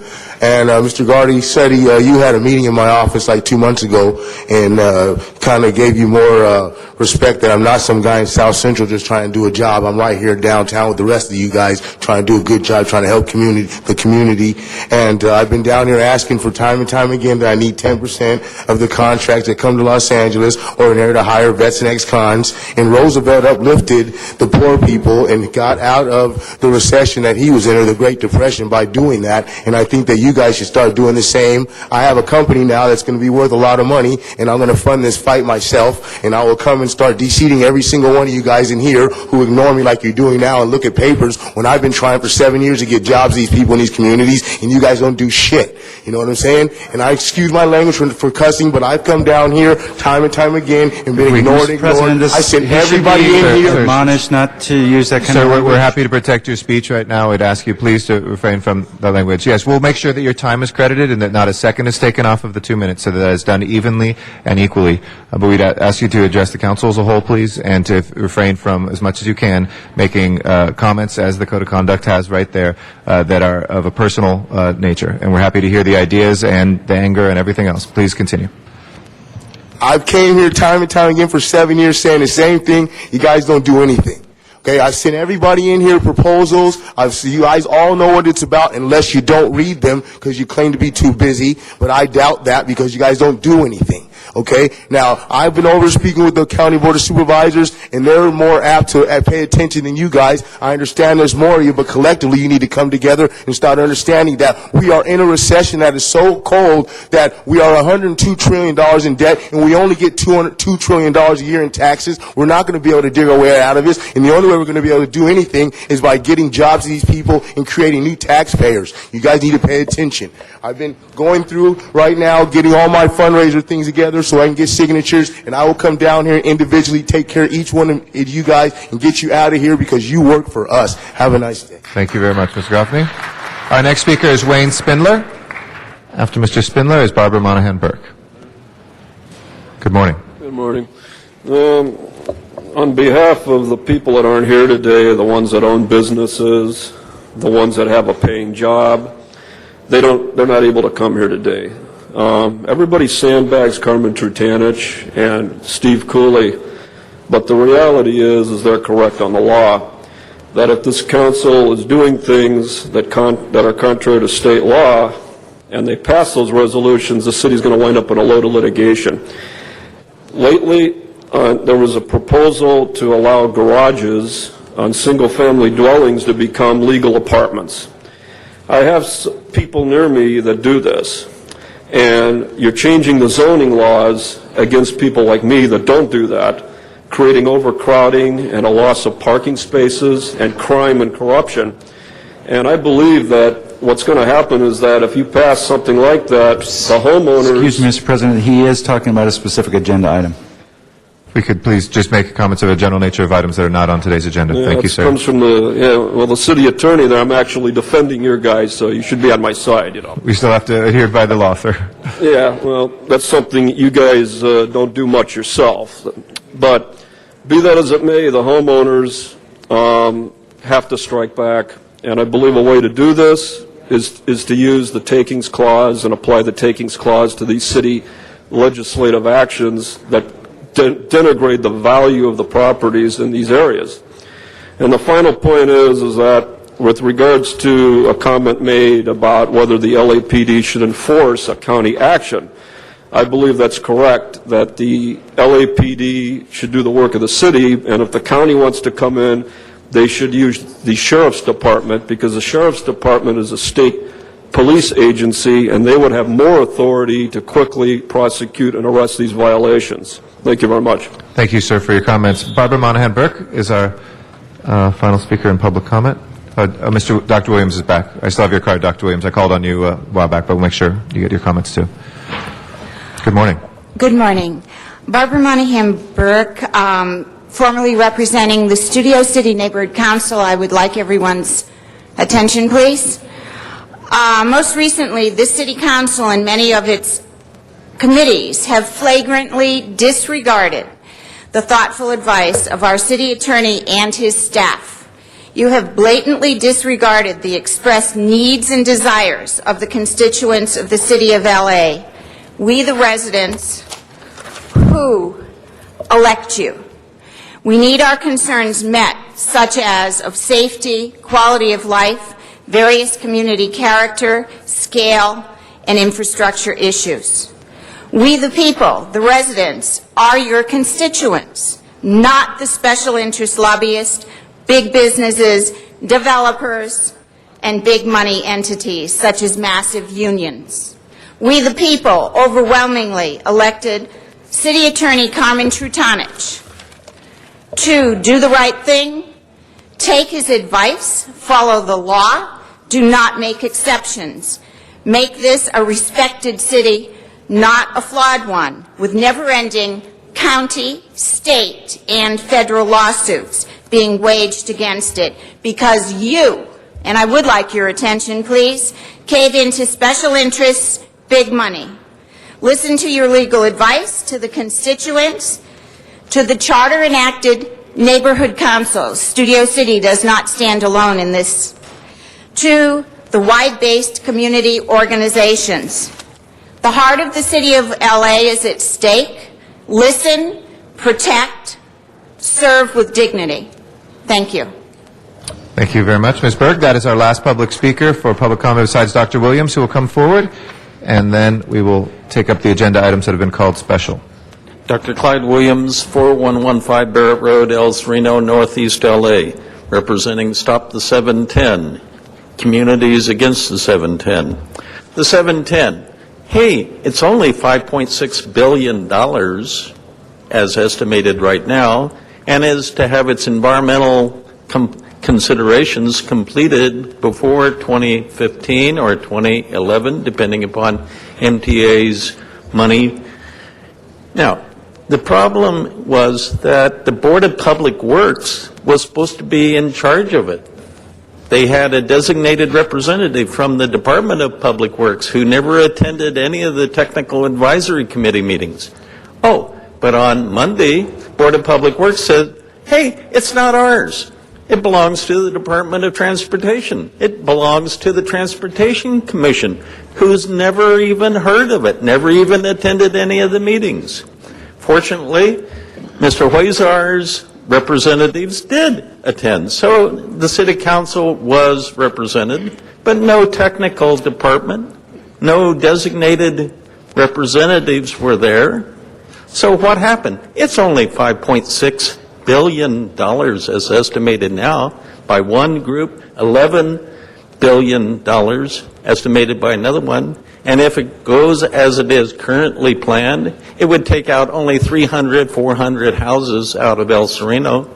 So what are we worried about?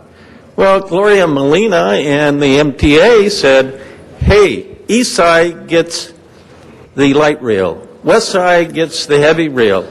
West Side gets the money. East Side gets the impacts. Safety, how about 500, 300 houses in El Sereno? We need our housing. We want it back. Caltrans is a terrible slumlord. But the departments of the City of Los Angeles have dropped the ball.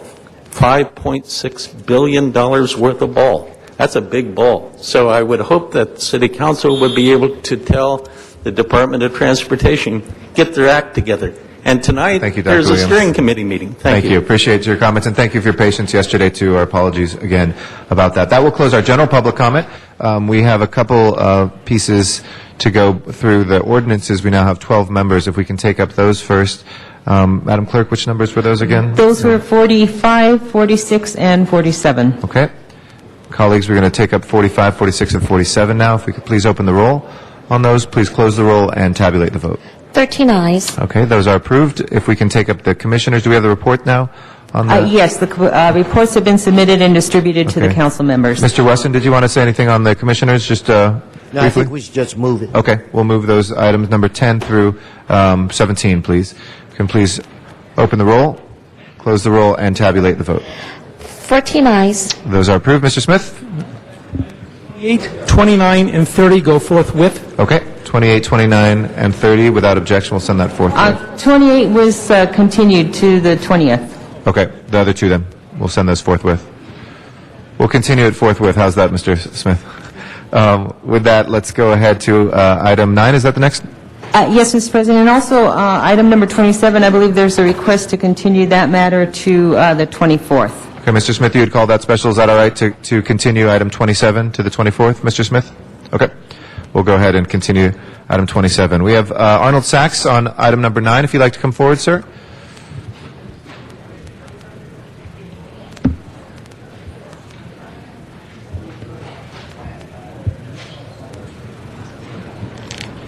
And Madam Clerk, you heard before number 19, we'll send forthwith. If we can do that as well. Thank you. Thank you. Good morning again, Mr. Sachs. Thank you. Just going to spend a quick minute. I just wanted to make sure that this is a planning. This just has no consequences to planning and land use management or any permitting allowed, right? I mean, they will do this construction of the South Regional Elementary School, number 6, and planning and land use management, as long as they meet the conditions. Once they meet the conditions, will then be able to do whatever they want, because the conditions from planning and land use management would have been vested like they were for AEG at Staples Center, and that they'll be able to put up advertising if they want, because they have vested conditions. No, this is a school. What it is, but they would have met planning and land use management conditions, and they won't need permits from building and safety, because they have met the vetted conditions from planning and land use management. No, sir. Right? Schools never do need, just as a point of information, schools never do. They have their land use entitlements through the state. This is just for the vacation of a city street to allow that school to be constructed. If we could please open the roll on that item, close the roll, and tabulate the vote. 14 ayes. All right, that is approved. Our next item is item number 18. Mr. Reyes, we have item number 18 is next before us. I'd like to recognize the chair of our Plum Committee to make introductory remarks. Mr. Reyes. Okay. Is the motion up? Council President, the motion that I have presented before you is still coming to the council, so if we can hold this on the desk and move to the next item. Council President? I'm sorry, I was getting some additional cards. If we can hold this on the desk. Okay. The motion that I need to present. To make sure that everybody has a copy of that? Okay. Get a copy of it, and maybe Sure. we can move to the next item, we can come back to this. We'll make those copies available for the public as well. Nice. Let's go then to the next item. The Call next special, item, please. Mr. President, is item number 32, and that was called special by Councilmember Weezer. Mr. Weezer, we have item number 32 before us.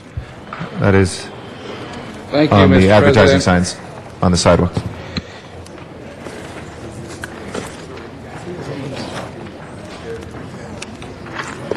Thank you, Mr. President.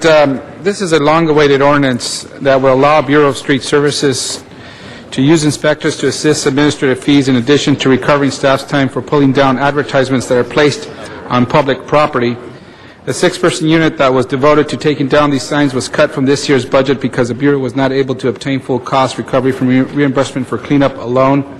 From now on, record and movie companies should be on notice that if they continue to ignore city rules against papering our light and power poles with advertisements, that they will be fined and that the amount goes up with each subsequent violation. This item here, I just want to bring to your attention of my colleagues that oftentimes we speak to constituents about illegally posted signs on telephone poles and other public areas.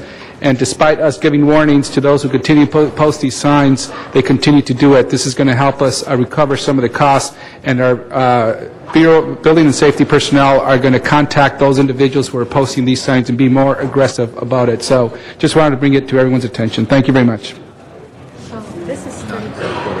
Mr. Reyes, 32. Thank you, Council President. I just want to rise and support my colleague. I think this is very much needed. We are focused on many of the billboard sign issues, but this issue is just as profound in certain parts of our city. We have a tremendous amount of these basically small billboards that are just polluting the area. So thank you for that effort, Councilmember Huizar. Good morning, and Councilmember Tom LaBonge. Mr. Zine, is anyone from staff here? I just had a technical question. Anybody from Street Services here? Street Services here. Gary Harris is here, Chief Inspector for the Bureau of Street Services, Department of Public Works, Street Use Division. And Mr. Weezer, I applaud you on this. As Mr. Reyes said, it's very important. But some of these are advertising for establishments that have permits that are regulated by other agencies. Gary, give us the quick 411. These are for dances, these are for nightclubs, these are for events. We have signs on the public right-of-way for just about everything, and right, they are for nightclubs, they are for events, concerts, and many other events that happen throughout the city. The current process, we pull these signs down and we do go after the violator to recoup the city's cost. However, the cost of removing the signs has not been a sufficient deterrent. Say it again? It has not been a sufficient deterrent, just charging the recovery costs. So what we're after today... How many people have we charged in the last few years? We pull an average of 300,000 signs a year. So but you got $300,000 from people? No. In fines, okay. Here's what a suggestion, Mr. Weezer. I was just asking. The police commission usually regulates dancing, usually regulates occupancy in nightclubs that have these or events at various places. If there's a violation, can this then be forwarded to the police commission? So possibly their license to dance or their license to do everything would be then reviewed and put a little more teeth in it. Because this is not the first time a council has tried to attack the problem of visual blight as it relates to posting of signs on trees, on street lights, on other public right-of-way. Do you have any concept on that or idea? Would you, as the maker of the motion? To do exactly what, Mr.? Well, we would have this, if there's someone cited, and let's say it's a nightclub or an establishment, I don't want to name anybody, but name somebody, Gary. Well, they're name the Los Angeles Memorial Coliseum.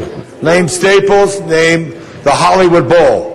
Okay, I've just named three. I wanted to be fair, so it's around the city. If the Hollywood Bowl has a promotion, then we should be able to go back to them. Where's the occupancy? Because if you're going to try to get the effective teeth in it, it would do that.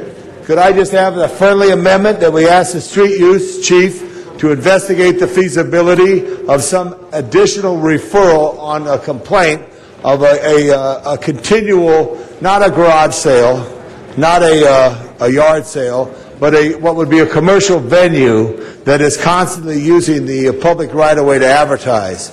That if there's any opportunity to go to the police commission, so the next time their permit is up, they can say, we received a number of complaints about illegal posting from dances at the Hollywood Bowl. That would be a friendly amendment. Friendly amendment. So you got that, Gary? Let's look at that. Thank you, Mr. Weezer. Thank you. One more item on that. The public oftentimes tear those signs off the telephone poles, street lamps. No problem with the public tearing those down? They're illegally posted? No, in fact, we utilize volunteers to do so, so we appreciate the assistance. Mr. Weezer? Yes, sir? Anything further on this? Yes, actually, if we could take up item number 43 right after this, they're related and they go together, so we could take them both together. We could get 43 out of the way right after 32. Mr. Rosendahl pushed his button on this. Mr. Rosendahl, on this matter, illegal postings? Let me ask you this. I know we're getting down into the weeds on this, but here's my question. Somebody loses their cat, they put a sign up down the corner there that says, I lost my cat. Somebody else is going to do a garage sale and put their stuff there, and they put signs up, come to my house, I'm having a garage sale. Or the realtor puts up various things. How do those signs interact with this proposed ordinance? First-time postings for lost pets or garage sales are exempt. They're not given penalties. Those are removed, and the violators just advise that they can't put those up on the public right-of-way, and we try to provide them with other options, like the public bulletin boards that we have with our street furniture project, or other places where they might post those signs other than the public right-of-way. Realtors have a special arrangement that was negotiated with the city many years ago that allows them to place signs on the day of sales, and they have specific rules they follow in order to avoid any problems with the ordinance enforcement. But what about those other two groups, like want to do a yard sale and put up my signs, homemade signs, or my cat disappeared and I have a picture of my dog or something? Will they get fined for doing that? No. They receive a warning just to advise them not to put the signs on the public right-of-way. They're not fined. They're not going to be fined? No. Okay. Who's going to be fined? Primarily, we look at commercial operations. We have a lot of businesses that use the public right-of-way as a cheap means of advertising. We have premieres, our record releases that on certain streets you can't pass a public utility pole or a street tree without seeing a poster plastered on those items, and that is a lot cheaper than, of course, the regular billboard. So the cost of removing that sign that they're charged from the city is just the cost of doing business. And how much is the fine? The current fee is $194 for the first sign, and then $6.25 for each sign in that How much? group. $6.25 for each additional sign removed in that group that day. So it starts $194 plus $6.25 each sign thereafter. And in your estimation, you're out there, is this a significant issue, and will there be a lot of public awareness that you need to do ahead of time? And what is your sensing of how serious this is and how we deal with it? Well, unfortunately, most of the violators are already aware because they get the notices, and some of them do pay us regularly. It's just an advertising cost for them. Others disregard our current action, which we're working with the city attorney on ways to better the collection rate for those who don't pay. But it's not a lack of awareness, it's a lack of accountability. And what kind of revenue do you think we might, here we are, broke as can be, what kind of monies do you think we might pull in off of this? Well, it depends on the number of signs we're able to pull. Obviously, with the positions removed, we're pulling less signs. But on our prior average, when we were pulling $300,000 a year, an additional $100 penalty for each original group should generate at least $200,000 more in recovered fines from sign removal. I see. Okay. All right. Well, thank you very much for that. Appreciate it. Just to clarify, Mr. Rosendahl, it is illegal to post the lost cat or any sign on the telephone pole or street lamp. It's illegal to post. Whether they're fined or not, still illegal. Just want to make that clarification. Right. Thank you. Mr. Weezar? And thank you for asking those questions, Mr. Rosenthal. And what this is trying to get at are those continual, habitual breakers of the law that are enterprising, promoting a concert or some bar or something in the neighborhood that you see them throughout many of our neighborhoods. And I think this is going to take away the visual blight. Now, obviously, a person who is looking for their dog, their cat, our building and safety personnel know and will use their discretion that these are not the folks we are targeting, but at the same time, that as well is currently not allowed. But we want to strengthen when we go after some of the habitual lawbreakers that are making a profit out of our public ways and at the same time providing more blight to our local neighborhoods. And thank you for your work. Bruce Darien in the San Fernando Valley for a comment on this matter. Bruce Darien in the San Fernando Valley. Yes, I'm also set up for 43 also. Actually, I'm one of the people that am being fined right now. I haven't paid the bill and I don't plan on it. $200 for 2 bills that were purportedly posted by me or an agent of me in my election as a whistleblower for the city of Los Angeles, mayor of the city of Los Angeles. I never posted them. You don't have a photograph of me posting them on any poll. And here somebody concocts this thing that my advertising to become mayor of Los Angeles was posted in Canoga Park somewhere, and you're fining me $200. It's a scam. It's white-collar crime. It's a scam. And now what's beautiful about this is we have on the record your uneven application of the law. That's beautiful, because I'm probably going to seek counsel to bring an action here. Not to try to take money from the taxpayers of Los Angeles. I have no business in taking money from the people of Los Angeles. I want you. You. Uncle Sam wants you. Me, you. Each of you. You vote on it, I'm coming for you. Because I'm not paying your $200. You can have your city attorney contact me. We're going to bring an action appropriately to stop this, because you're shaking everybody down in this city. Everybody. And we're tired of it. This is Bruce Darien. I ran for mayor to blow the scene off of Malibu Pier, which is government organized crime, and you're a part of it. And this is just a little straw on the camel's back. Just a little straw. Because you know why?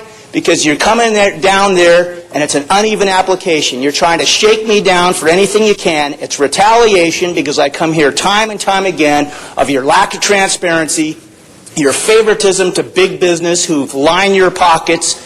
All of you have put things on polls and done things that are against the code, and because you're in the inside little circle, you don't get fined. And then you fabricate this thing that I posted something which I did not. and that it was possibly an agent of mine, which I didn't have an agent put on there, and then you're firing me. It's bogus. Thank you. We now are going to vote on this matter. Open the roll with the amendment from Mr. Labange. Close the roll. Tabulate the vote. 14 ayes. Very well. That matter passes. And Ms. Hahn for an introduction. Thank you, Mr. President. Colleagues, I would like to direct your attention. I believe they're in the back of our chambers. We have a very distinguished group of young people all the way 26 miles from San Pedro High School.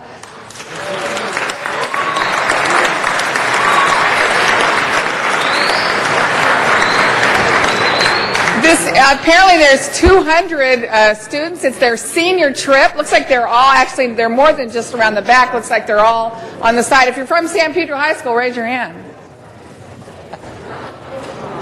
That's great. They're here. It's a senior trip, and they're joined by Adil Nazir, who is the assistant principal. Hello, how are you?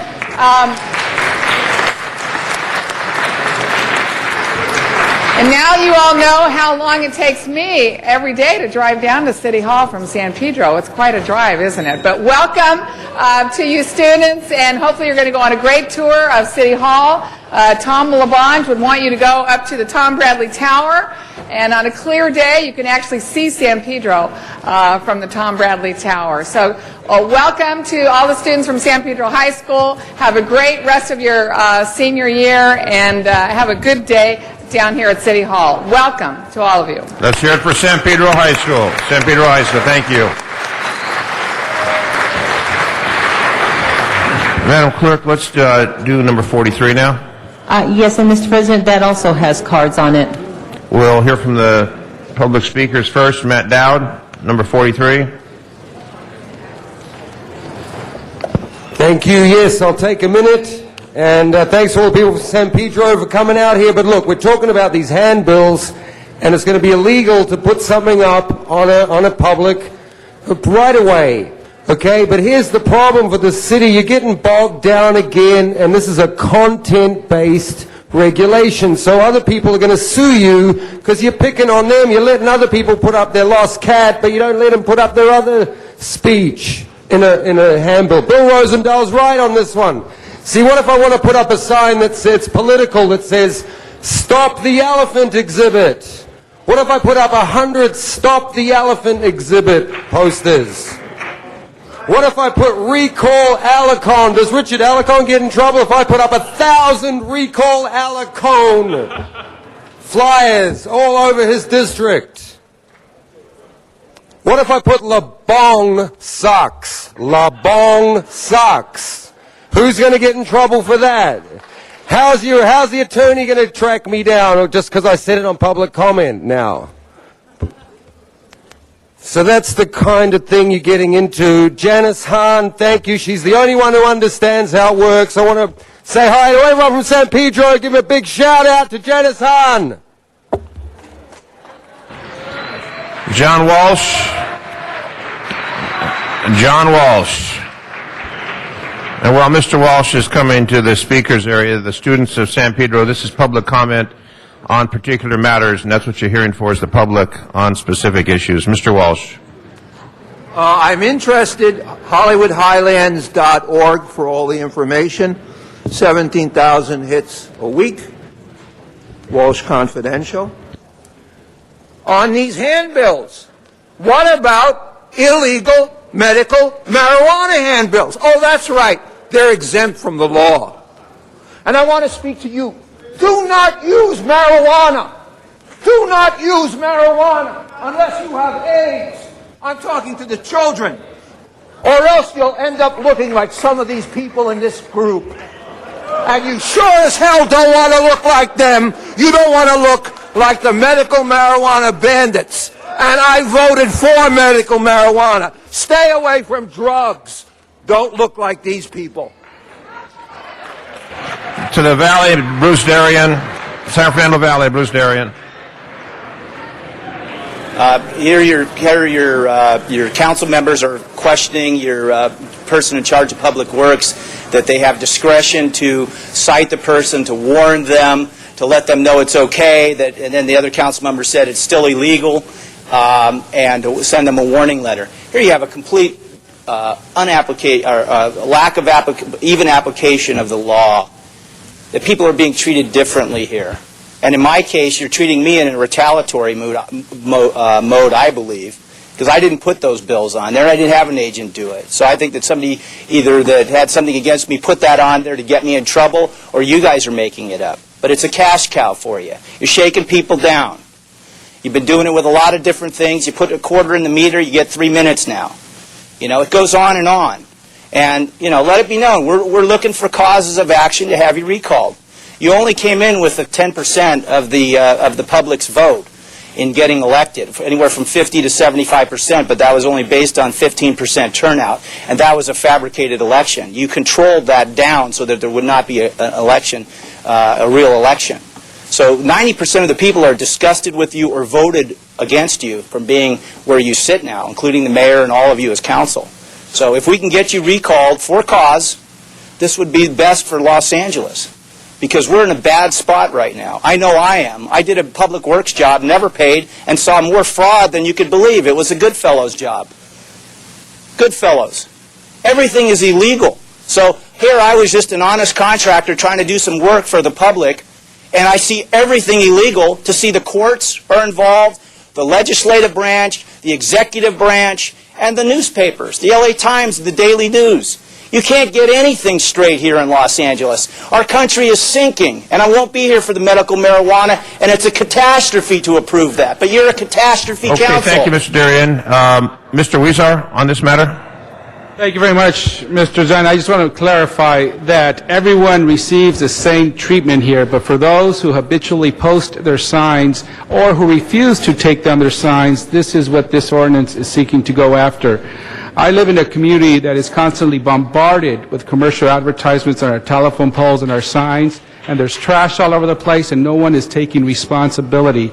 We do not want to add to the blight. We do not want to add to the free advertisement that people are getting, and we're certainly going to treat everyone the same. But if people refuse to follow the law, they are the ones that the ordinance is going after, those who habitually and refuse to take down their signs. I ask for your vote on this item. Thank you. Thank you, Mr. Weezer. And I want to, on that matter, compliment my posse crew in the San Fernando Valley for being very diligent in removing those signs that are illegally posted. With that matter is before us, open the roll, close the roll, tabulate the vote. 14 ayes. Very well. Next item, please. Next item is item 37. That was called special by Councilmember Perry, and there is an amending motion that has been distributed to the council members. 37. Yes. Ms. Perry, on number 37, please. Thank you very much, Mr. Chair. Ezekiel Mobley's mother was here this morning, but she is elderly, and I felt that we would have a long meeting today, and I told her that she did not need to wait. We are honoring the life's work of her son in reaching out to various communities and bringing them together for the good of all, and so I hope that I can get a unanimous vote on this, and I will celebrate with her separate and apart from today's meeting. Very well, thank you. On that matter, open the roll, close the roll, tabulate the vote. 14 ayes. Thank you. Next item, please. Next item is item 44, and that was called special for cards. Number 44. John Walsh.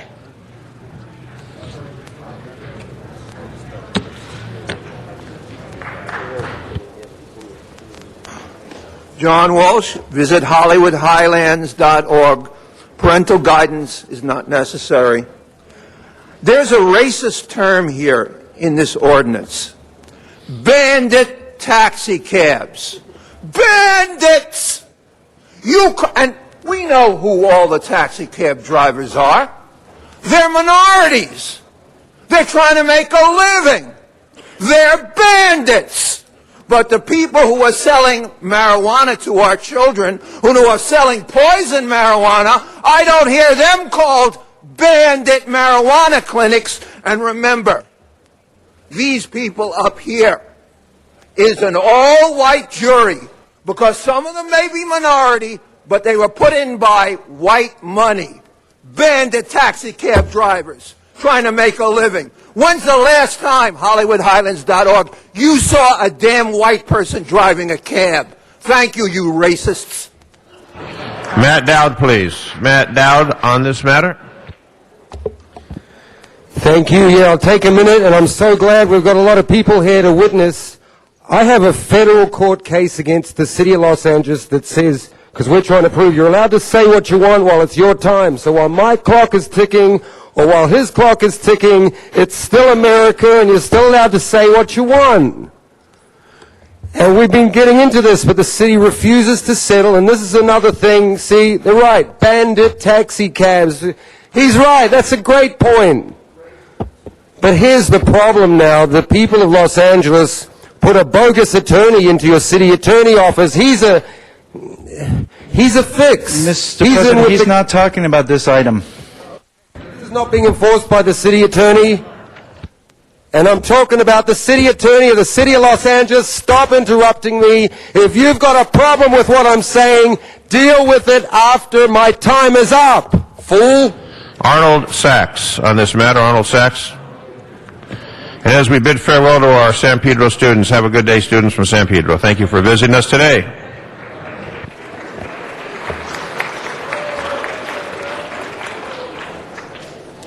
Thank you. Good morning. Arnold Sachs. While you're looking to consider things to add to the amendments regarding enforcement in the city of Los Angeles on taxi cabs, it would be wonderful if you look to enforce a loophole that so-called licensed cabs use. That's the lien holder ownership versus the registered ownership of the cab. It seems that the legal companies complained in Transportation Committee hearings that when cabs that don't have a seal from the city are impounded, the lien holder, which is not the same as the registered owner of the vehicle, is able to have the cab taken out of the impound lot because the registered owner is the one cited, not the lien owners being cited. Well, legal cab companies in the city have the same procedure, and that affects the public because if you are in a cab and you get in an accident, who would you sue? Would you sue the registered owner, or would you sue the lien owner of the cab? You need to address that little loophole if you're going to go after the larger loophole. And one other thing, there's an ordinance that's supposed to be in effect, but isn't looked into, and that's the name of the company is the only writing that's supposed to be on the side of the cab. Look into it. Have it enforced by the DOT. The name of the company on the side of the cab. Look into it. Have it enforced by the DOT. Check the speaker cards that appear before the Transportation Committee. Check the cabs on the street and see if they correspond. Enforce the laws. That matter is now before us. No one on the speaker's queue. Open the roll. Close the roll. Tabulate the vote. 14 ayes. Very well. Next item, please. Next item is item 48, and that was called special for cards. 48. Norvell Lewis. Norvell Lewis on number 48.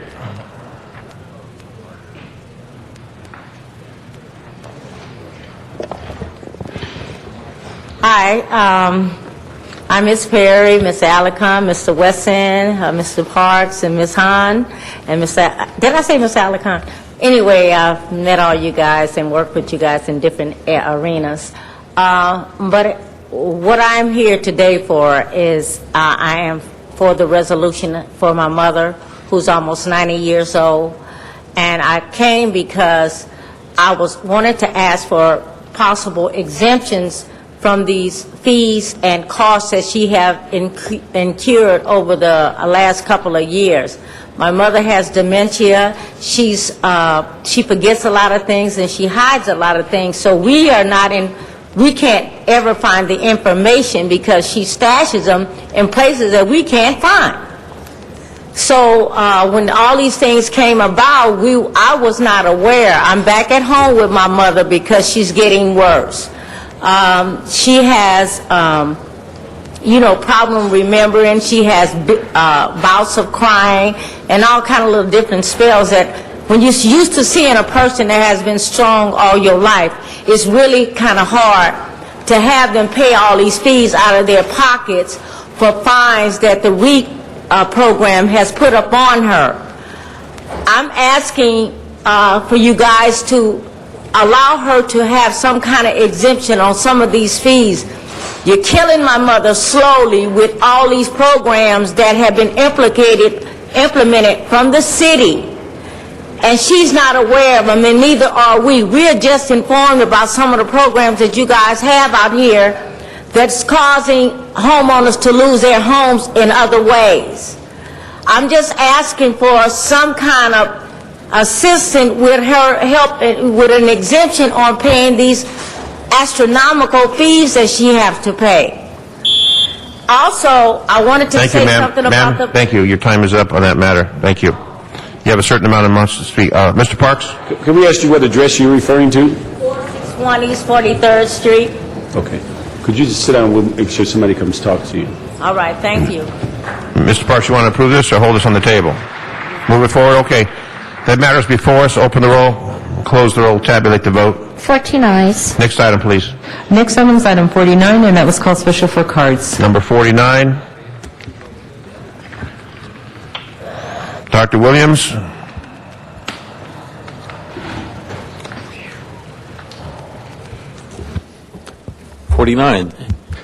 Dr. Clyde Williams, 4115 Barrett Road, El Sereno, Northeast LA. 49, the stormwater, TMDL, total maximum detectable levels. What is it? Well, number one, public outreach. They have stakeholders. They had a total of 66 stakeholders to 4 meetings. They had one representative who was identified in the minutes as being from the Sierra Club. However, nobody knows of her existence. So, where's the public participation? Where were the neighborhood councils? All of this is to try to get the stormwater program that you guys sent back to Board of Public Works and the stormwater people to redo it and do it right. But this one isn't doing it right. It doesn't involve the public. It doesn't involve, I might say, the broadest range of stakeholders. Doesn't identify people. Oh, administration. Nobody knows who's going to do the enforcement, who's going to do the administration. Nobody knows how many new employees are going to be required, how to do it. Technical. The bacteria from dogs are not the problem. The bacteria from birds, the LA Audubon Society will recognize, is the problem, especially in Ballona wetlands. The metals, the bacteria, will all be affected by the Ballona wetlands, but that's not considered. Budget, finance. Who's going to finance this? The public, the plot holders. They're going to have to build a lot of on-site containment and disposal systems. However, the technical side says there's areas subject to liquefaction. And if you recharge the groundwater, you're going to have a problem. Thank you, Doctor. Your time is up. John Walsh, please. John Walsh.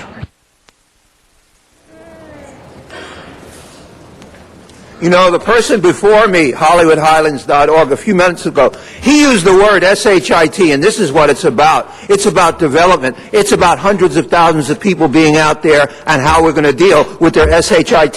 Read it. $721 million plan over the next 11 years. Great. We're going to clean up the developers' SHIT. But then look what it says there. None of the practices and projects identified in the plan is funded. We spent millions to put together a plan, but we have no money to actually do the plan. Billions and billions of bacteria, no.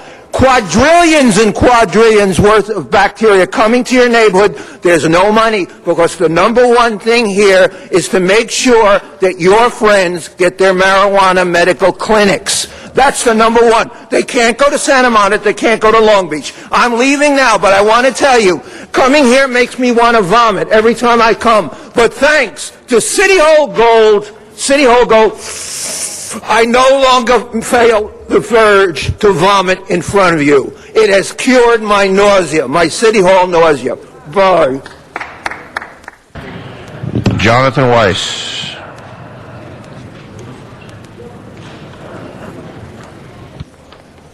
Good morning. Thank you. I'm Jonathan Weiss from West Los Angeles. I live in Council District 5. Forgive me for reading this. I'm here to speak in support of the Ballona Creek Implementation Plan. I've personally met with the Bureau of Sanitation staff during the development of the implementation plans. I volunteer my time and work with many city departments for education, public transportation, and other sustainable and green programs. I support this plan because of the open stakeholder process throughout the development over the past year and a half. I think this is a very important step for all of us who live in the watershed to control urban runoff and pollution going into our streams and ocean. This plan not only focuses on structural solutions, but also proposes a lot of good institutional measures to control the sources of runoff and pollution. All these programs and projects, I believe, are key to steadily reducing pollution and providing future generations a healthier, safer, and enjoyable environment. We owe our kids and grandkids the chance to experience the rivers, creeks, and oceans without any health risk when they swim, fish, or just walk along the creek.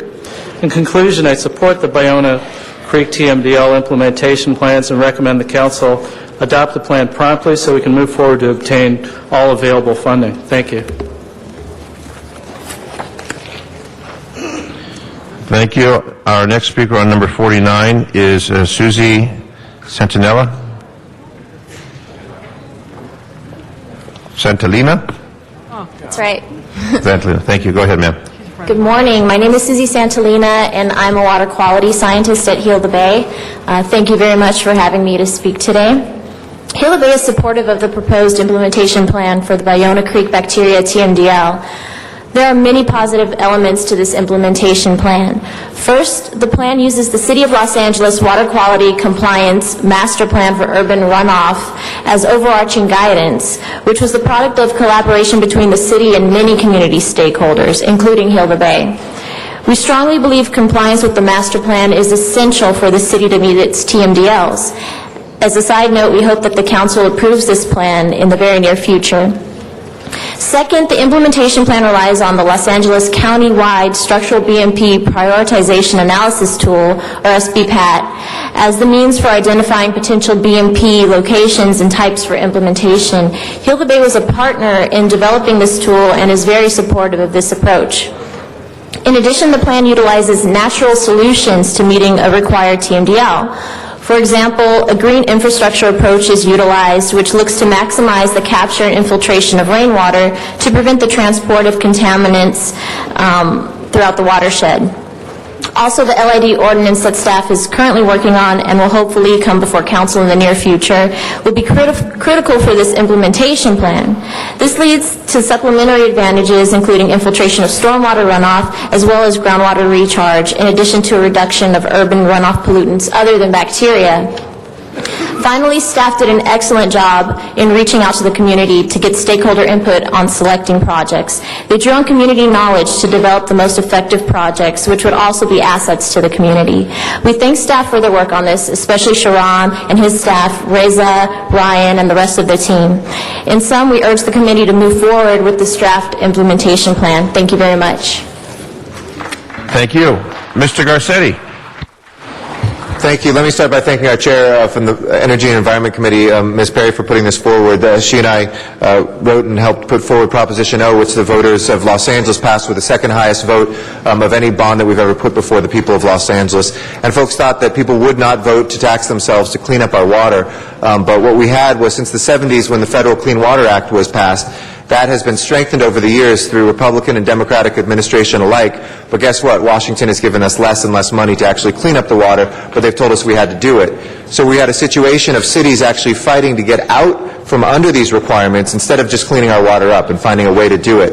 We were saying it was okay when sewers would overflow and go into the storm drains and wash untreated out to the sea, which is why on a rainy day people stay away from the beaches in Los Angeles. Rain should clean up our water, but instead it actually pollutes the city.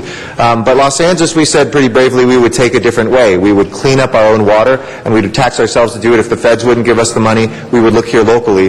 And $500 million was passed to be able to do these, what are called TMDLs, total maximum daily loads, of taking pollutants out of the LA River and out of our local lakes and out of the bay. Everything from heavy metals to fertilizer, nitrogen, in the different areas where we have these watersheds. And so that's what's before us today. And I want to thank Shahram and everybody from the Bureau of Sanitation that has really done a model job for this country.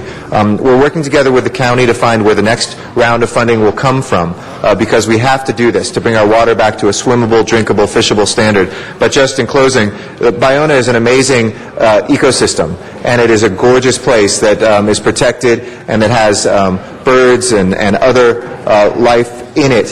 When you will see what this will be able to do, the LA River, which Mr. Reyes has taken the lead on revitalizing, our TMDLs for the river have already resulted in fish coming back. People, and they've tested the fish, they're healthier and cleaner fish than what you often get in the supermarket. And we have people who are fishing out of the LA River. We see fish eagles that come there because we have cleaned up this water, and as a result, we've restored some of that natural habitat that was there. So this is a great thing for Los Angeles. I want to thank our departments who have really worked hard, and the only reason I stood up to talk about it is many things happen. There's big ticket issues like what we're going to be talking about in a second with medical marijuana, but some of the really quiet, substantial, and important work of the city goes unheralded, and the workers of our city departments have done a great job. So thank you to them. Mr. Lamonge. Thank you very much, Mr. Garcetti. Thank you. As we move into the new year, one thing I all want to think about is transferring the street cleaners from street services to sanitation so we could tie this up together. Anything that's in the gutter will eventually get in the drain. If it gets in the drain, it goes to the creeks. If it goes to the creeks, it goes to the rivers. When the rivers, they go to the oceans. And I just want to tie that up. I thank you for your effort here. I thank those from the Bureau of Sanitation, but also ask that we look to try to combine that, because the more we take out of the street, the less you got to do downstream. And I'm happy to report that this Bayona Creek originates in Bronson Cave in Griffith Park, and it became a cave and it became a quarry when they built the railroads for the red car. And all the way through there, there's an underground water stream that goes through the Wilshire Country Club, the Brookside neighborhood, and then to the open area of Bayona. It's very good, and I'm proud of our efforts. But as we look to 2010, I want to focus on taking street cleaning, put it in sanitation, so it's just like following the stream, we follow the trash. Thank you. That matter is now before us. Open the roll, close the roll, tabulate the vote. 14 ayes. Very well. Next item, please. Item 53, call special for cards. Number 53. Arnold Sachs on number 53, sir.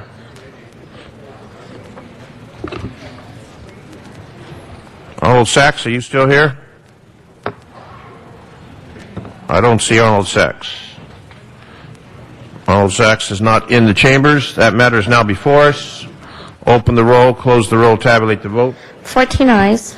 Very well. Next item, please. Item 63, call special for cards. Number 63, John Walsh. John Walsh, you still here? Yes, he is. The only way you could stop me from being here is with one of these pistols. HollywoodHighlands.org for all the information that they're afraid to tell you. Look, sidewalks in L.A. are incredibly falling apart. It's your last priority. The Hollywood Walk of Fame in collapse. This whole city is falling apart. But whenever I get really depressed, I just take out my medical marijuana, take a few puffs, and forget about it. Because that's what you want us to do, just like in Brave New World. Sit down, get high, and let the fascists run the country. Mr. Garcetti. No? Okay. That matter is before us. I'm sorry. There's another speaker on this. Zuma Dog. I'm sorry, Zuma Dog. In all the excitement, I forgot the card. Yes, I would like to take 1 minute on this item because when I see the words about efficiency of innovative ways of improving sidewalk repair. I'd like to refer Councilmember Rosendahl, whose issue this is, Dr. Deming's 14 points, which is my main message of Zumadog, of everything I do here. Dr. Deming's 14 points, ways to do more with less, improve efficiency. So one thing I'd like to say is when you have like 8 people sitting around filling one pothole, you got one guy doing the work and 7 people watching. And another important thing that came to my attention, and I witnessed this, for example, you had a big utility crew of DWP with the cherry pickers and utility workers. It was a big thing to do some type of tree removal. The city did not post a 72-hour no parking, that you can't park there for the work with the 72-hour. So they had like one broken down pickup truck that was thwarting this entire DWP effort because they couldn't get rid of the vehicle. So then you have to go back a second day. That doubles everything. So look into that. Thank you.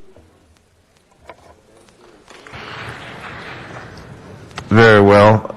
Mr. Garcetti, not on this? Okay, open the roll. Close the roll. Tabulate the vote. 14 ayes. Very well. 64? Madam Clerk? Yes, and that was called special for cards. 64, Arnold Sachs. Arnold Sachs is back. Number 64.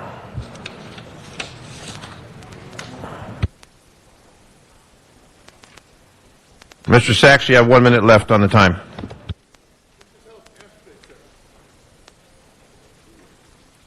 This was held from yesterday's meeting, so I should... Anyway, you have a look for sources of revenue for transportation-related services in the Miracle Mile. Maybe if you had been on the beam, which is an oxymoron for this city council, and decided to collect the fees that you so graciously gave away to the 7 arenas in the city, Staples Center, the Coliseum, the traffic control funding that should have been collected, that should have been reimbursed to the city for the cost of traffic officers. Maybe you'd have more outlets for cash for some Dash or local transportation in mid-city. Maybe you'd have something out in the Playa del Rey area, Marina del Rey, for the public. Maybe you could ask for private donations. Thank you. Mr. Sachs, your time is up on that matter. That matter is now before us. Open the roll, close the roll, and tabulate the vote. 14 ayes. Next item, please. Mr. President, number 18 is still on the desk. We're going to keep 18 on hold. 18 still on hold. There are 2 specials that have been distributed. We have some other items that I see cards. They're all done, except for that. Okay. The only 2 items, Mr. President, are items 56 and 59 that have cards, and those are both closed session items. If you'd like to take those up before council goes into closed sessions, you can. Mr. Reyes, are you ready on 18? You are? Yes. Okay, Madam Clerk, let's start with 18 then. Yes, that was called special by Councilmember Reyes, and several motions have been distributed on that item. Mr. Reyes, now, there are a number of cards on this matter. There have been a number of public hearings on this matter. Your direction on this, please? Council President, I'd like to leave it to the will of the body if they want to open up the public hearing or not. If we can put that up to a vote, we'll let the council decide. I've had 2 years of public hearing. I know it's a very, very important issue, but I'll leave it to the will of this body if they want to open up the public hearing or not. Do we want to take a vote on that, Mr. Reyes? I think the will of the body. Mr. Garcetti? We do this and at least first, so even if there is a point once the public has heard, we first debate so we know where we're at as a council and begin to talk about some of the substance of the issue, and then we can look at that. But I would move that first we hear from Mr. Reyes, we hear from some of the council members, know what all the motions are, because folks will be speaking in a vacuum if and when we get to that. Very well. I am very flexible here. After 2 years, I would really love for us to take the next step. That being said, colleagues, what's before you is a very complicated, but I believe positive step in trying to address the safety of our communities, the safety of the city, keeping with the spirit of the law, the intent of the law, while allowing access for those individuals who are sick, who are in need, who require this medicine to survive and to live. What I've passed out is a motion that you'll see is fairly complex. The amendments that have been included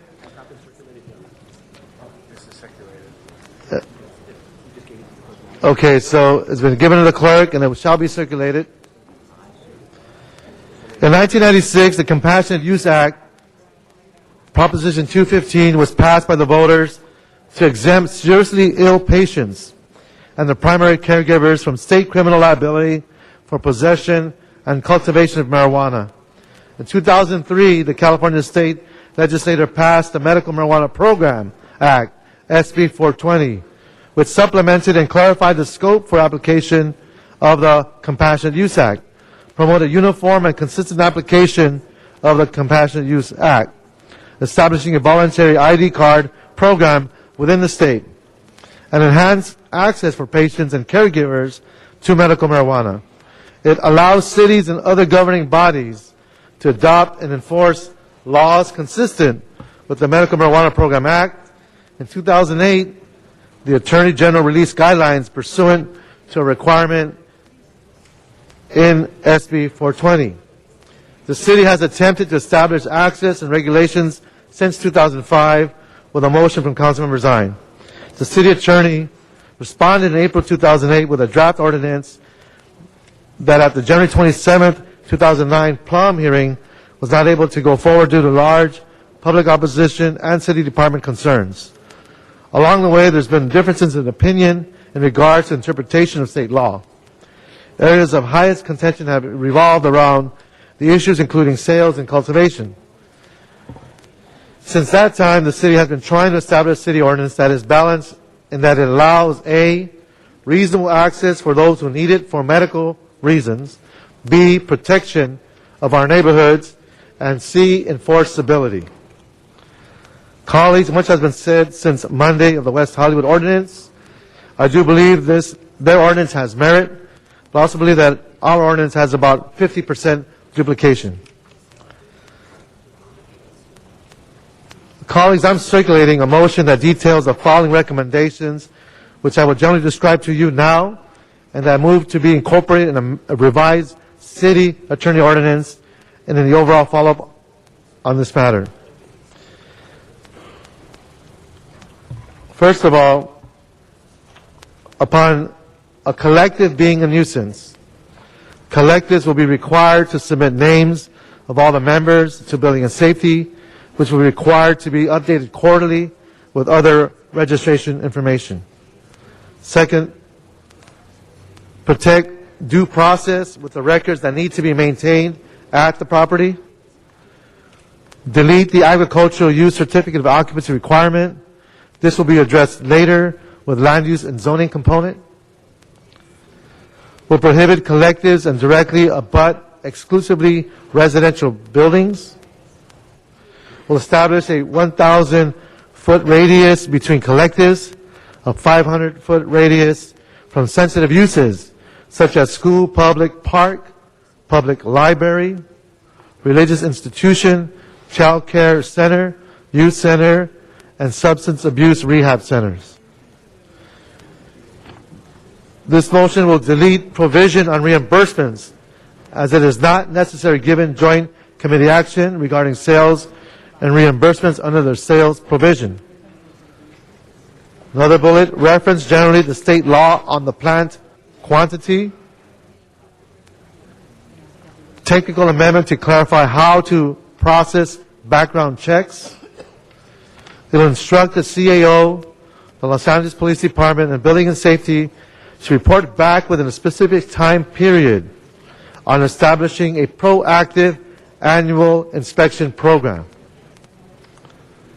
This will instruct the Planning Department to initiate proceedings, report back to the Council on land use component, including the issue of the cap, distance requirements, and discretionary reviews. This will instruct the CAO with CLA and city departments to report promptly on the fee study and taxing scheme or schedule. This notes that this ordinance will become effective once the fees are in place. It will instruct the Department of Building and Safety, Police Department, and the CLA, and other city departments to form an interagency task force between the state, LA County, and city to ensure communication, proper monitoring, and enforcement. Colleagues, you see in the motion, there's a lot to digest. There's a lot of technical changes. I would ask this body and the President if I could submit this motion and ask all the amendments that are being considered to be forwarded today, that we allow ourselves time to speak with our staff, with city attorney, and come back Friday to have the discussion with all the amendments that I know I have seen, because this is only the tip of the iceberg. There are many other amendments that are being discussed. I believe you deserve the time to analyze what's being proposed.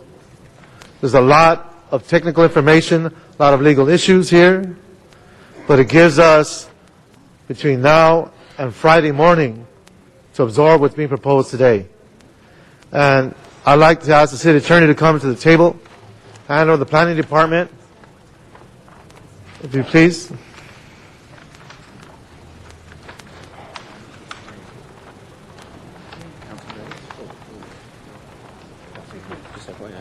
One step back, I can tell you what happened. We always gave him the full complicated motion because there's so many amendments that are more matters. So you direct your colleagues to, my staff and I, it's a Reyes amendment, which is basically out of my. In trying to facilitate this discussion, I've also handed out in bullet form the amendments and basic layman's terms, so that you can see what it is is being proposed. And I wanted to ask the city attorney, given the direction we're going, will these next 2 days help you absorb the amendments that are being introduced so that we can get the feedback in order to move this forward? If the question is, should we take an opportunity to review these, yes. I think it would be very helpful if we had an opportunity to review these, which we are looking at in final form. We've seen the concepts. We have been talking to Councilman Reyes and others, and we certainly would enjoy the opportunity to review these and take the time to discuss this with others. Okay. So, Council President, I have put forth to this body the proposal to not vote on this today, but to use today as an opportunity to look at all of these amendments, to see if it satisfies your wishes, and we can come to an agreement on Friday, because I do believe there are other amendments being circulated as well, and that would be my suggestion to this body. Very well. We have some speakers on the queue. Is there any objection to Mr. Reyes's desire on this particular matter to review it and come back Friday for the vote, but to have tomorrow to review the information?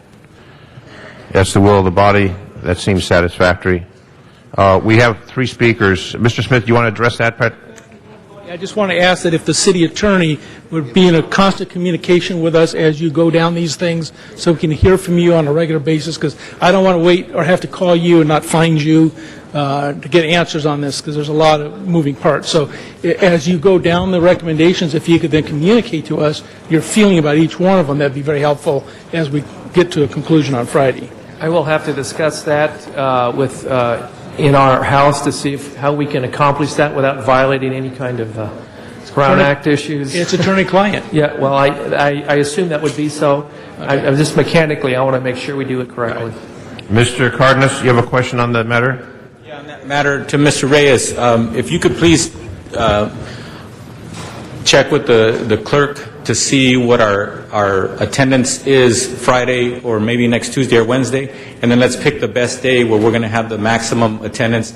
That way we could pick a day where we can actually, like today we have 14, right? We're maxed. So if we can get as close to this kind of turnout of the council members. We're checking now. Okay. We're checking now, Mr. Cardenas. We're checking now. Thank you for that, Councilman Cardenas. Oh, are we? Tuesday's the best? Tuesday's the best. Mr. Rosendahl, on this matter? Just on this issue here about timing, I will not be here next week, so I've long scheduled not to be here next week, number one. And number two, I don't want to vote on it on Friday anyhow because we have to digest it. The dialogue has to continue. Something has to be printed. The community has to see it. People have to have a better understanding.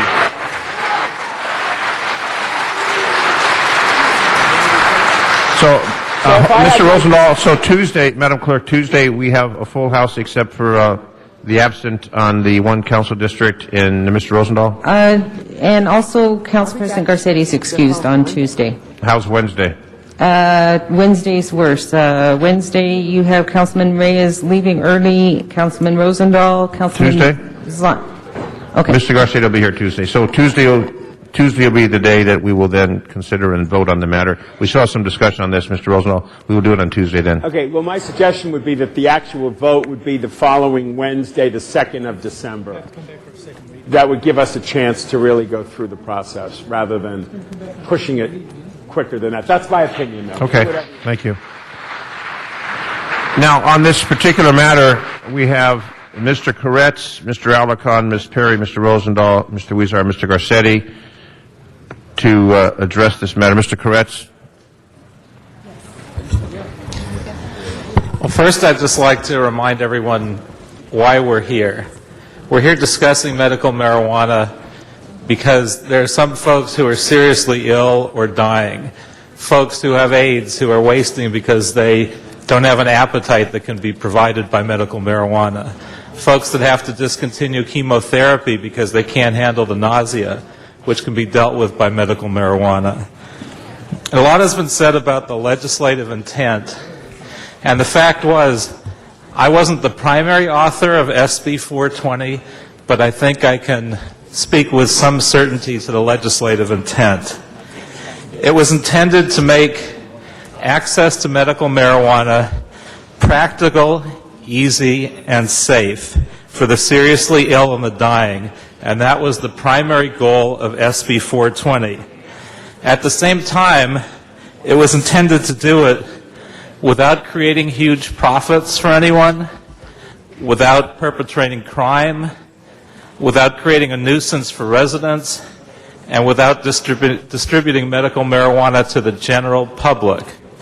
Now, the current situation only meets the easy access part. We clearly need to write an ordinance, and I think we're moving towards one that solves the problems that SB 420 did not intend. However, I think the city attorney's advice goes against the primary intention of SB 420, which is to provide easy access to marijuana for the people that need it.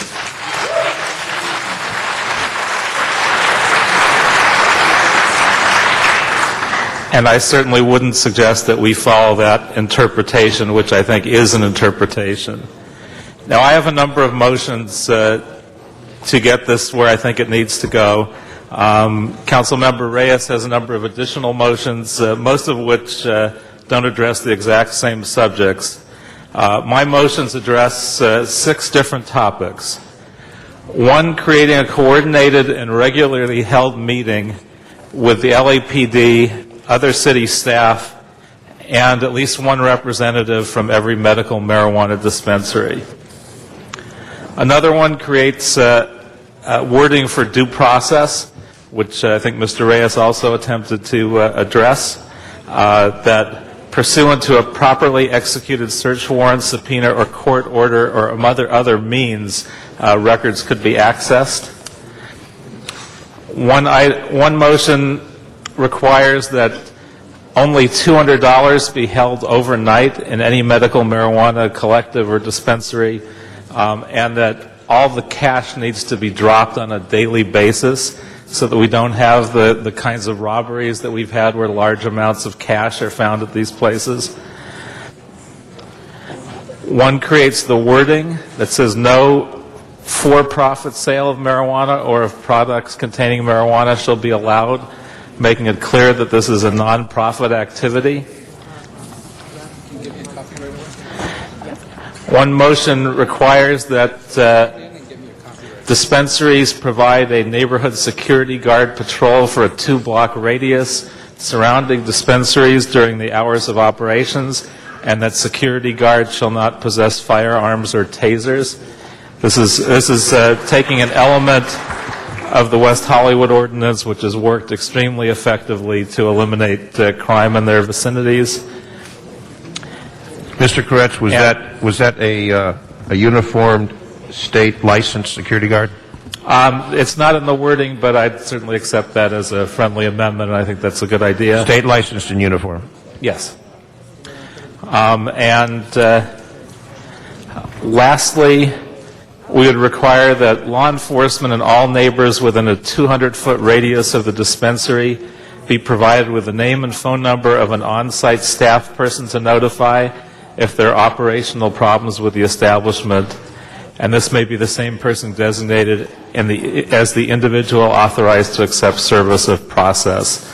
So with those additional elements, which I'd like to ask all of you to consider, with Councilmember Reyes' suggestions and a couple other motions that have been provided, I think this will be a very effective ordinance to achieve the goals that we're seeking to achieve. And all of these amendments will be referred to Mr. Reyes for inclusion in the overall drafting. Thank you. Mr. Alarcon?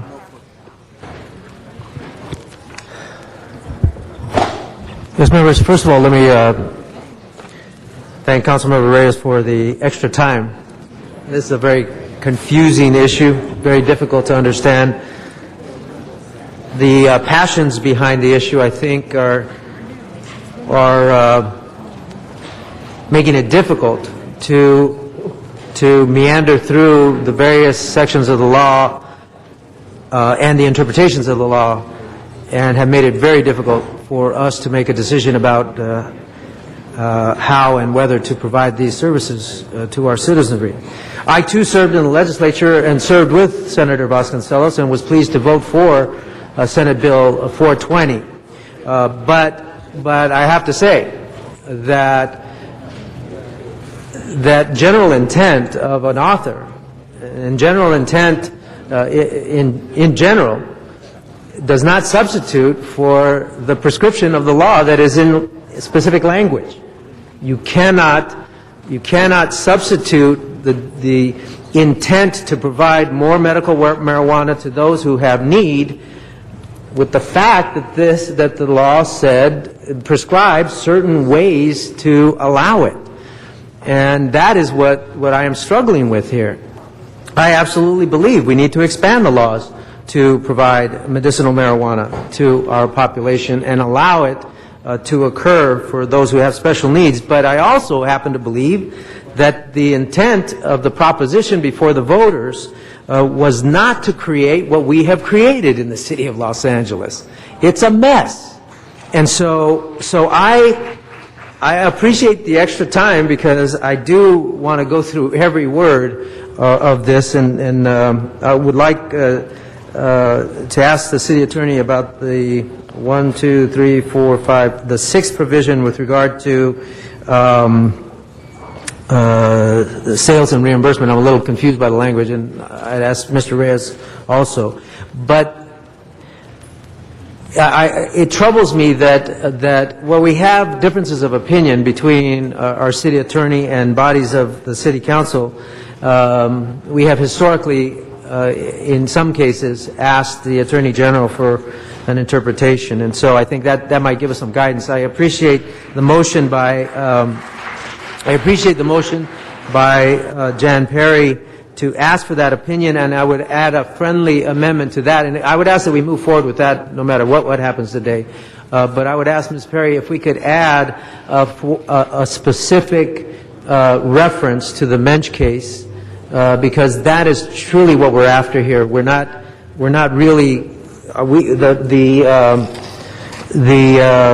Attorney General has already provided guidelines with regard to 420.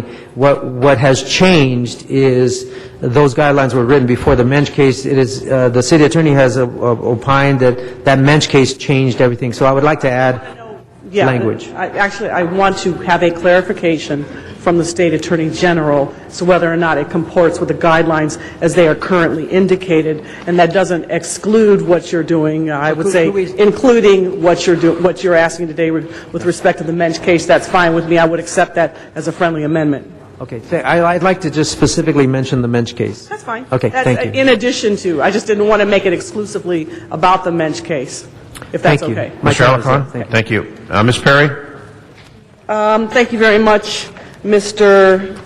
Chair, and I appreciate Mr. Alarcon referencing my motion, which I believe has been logged in as 18H, and that seeks clarification from the California State Attorney General to provide us with an opinion that clarifies and interprets Prop 215, the Compassionate Use Act of 1996, as it pertains to the sale of medical marijuana, and clearly explains why some cities allow the sale of medical marijuana for medical purposes and others do not, because that is an issue that arose out of our conversation the other day in the Joint Committee meeting. The other thing that I wanted to ask, and I appreciate Mr. Reyes' outlining these amendments, is for the inclusion of the words under sensitive uses, health care centers. I represent a recovery community along with Mr. Huizar, and health care centers, particularly in the Skid Row area, provide wraparound service that can include medical, psychological,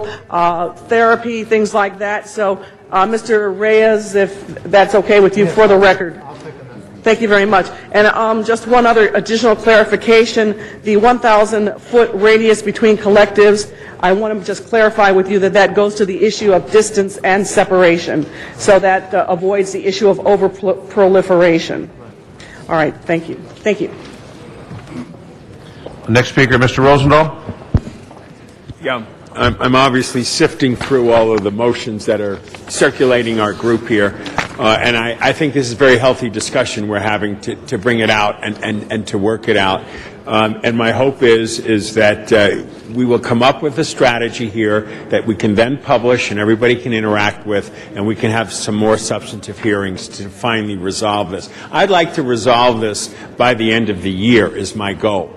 Okay, obviously, and we need to appreciate this, folks, that the reason we have 800 or 900 of these mushroomed up collectives, frankly, is because our President of the United States told his Attorney General not to prosecute people in states where they have medicinal use of marijuana. That changed the dynamic where a lot of entrepreneurial types and maybe some sincere health types went ahead and opened up all these clinics. So that's why in our city we have an overabundant on different blocks, confusion going on, neighbors concerned, and so on and so forth. I personally said this the other day. I think West Hollywood is a model that we should look at their ordinance, how they created it, look at the nuances that they addressed in it. I think Mr. Reyes' amendments are brilliant and well thought out. I thought Ms. Perry's comment was good. I think Mr. Koretz's points, obviously he came from West Hollywood historically, then went to Sacramento, and now he's here. He brings a lot of wisdom and experience in dealing with this issue there. So my position is very clear. Look at the West Hollywood ordinance closely. And I'd like an analysis of it from the city attorney's office. I'd like you to report back and say, this is what West Hollywood is about, this is what we like about it, and this is what we don't like about it. I'd like to get that kind of clarity on the West Hollywood motion. Secondly, all these amendments that we might do today and we might approve have to be published, and we have to get enough breathing space to really read it and think about it and deal with it. Because my goal is to shrink the number of these out there to something that's more reasonable within the ability to monitor character and scale of community, the regulations, and then also the taxation. You know, we are a city that's broke. And for God's sake, why not put another 5% tax on the sale of marijuana? It's a no-brainer for me because that could bring in $3 to $5 million more to the city coffers if it was done properly. So my hope is this. We put it all on the table. we get a chance to digest what West Hollywood did, look at taxing it, look at our regulating, look at location, and come back with something in December that we can all appreciate and we can vote on it before the end of 2009. Thank you, Mr. Rosendahl. Thank you. There was a question, Mr. City Attorney, that Mr. Alarcon had, and we never received an answer to that question. Do you want to respond to that? Mr. Alarcon's initial question to you? Yes, good morning. William Carter, Chief Deputy, Los Angeles City Attorney's Office. With me at council table, or rather the table, is Heather Aubrey, as well as Sharon Seedorf Cardenas. I think we all in this room believe that Proposition 215 provides, and in fact demands, that those people that are seriously ill and are in need of medical marijuana obtain it, and that they obtain it in a safe, reliable, and consistent manner. There's no one here that I think disputes that, certainly not the City Attorney's Office. Hopefully today, what we do today and in the near future allows that system to happen. However, whatever system that is created must be in compliance with the law. And to add to what Councilman Alarcon said, there is much dispute over what the Compassionate Use Act provides and the Medical Marijuana Program Act states. However, I would just point out the case law and the statutory provisions that are currently in existence do not provide for the sale of marijuana in the way that is currently enacted today, as we stated in the committee. Mr. Alarcon? I don't mind a general presentation if my colleagues don't, but the specific question was relative to, I believe it was item number 6 on Mr. Reyes's amendments with regard to the sales, the changes there, and I'm not sure. That's what I'm getting to, Councilman. Okay.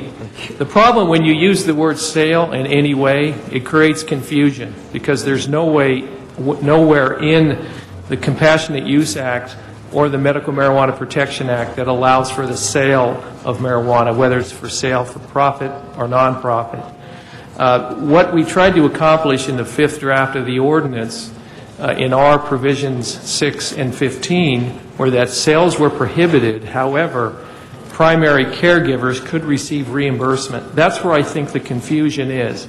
The law does provide for some type of reimbursement of out-of-pocket expenses by primary caregivers. Unfortunately, what's happened is these dispensaries that aren't provided anywhere in the law, when they sprung up, they started to call themselves primary caregivers and claiming that they could receive compensation or donations. That's where I think the primary confusion is, who a primary caregiver is. The statutes and the case law are clear. Collectives or dispensaries cannot be caregivers. Actually, the question isn't about that. It's specifically about the amendment provided by Mr. Reyes. Does that change anything? It would not comply with the law.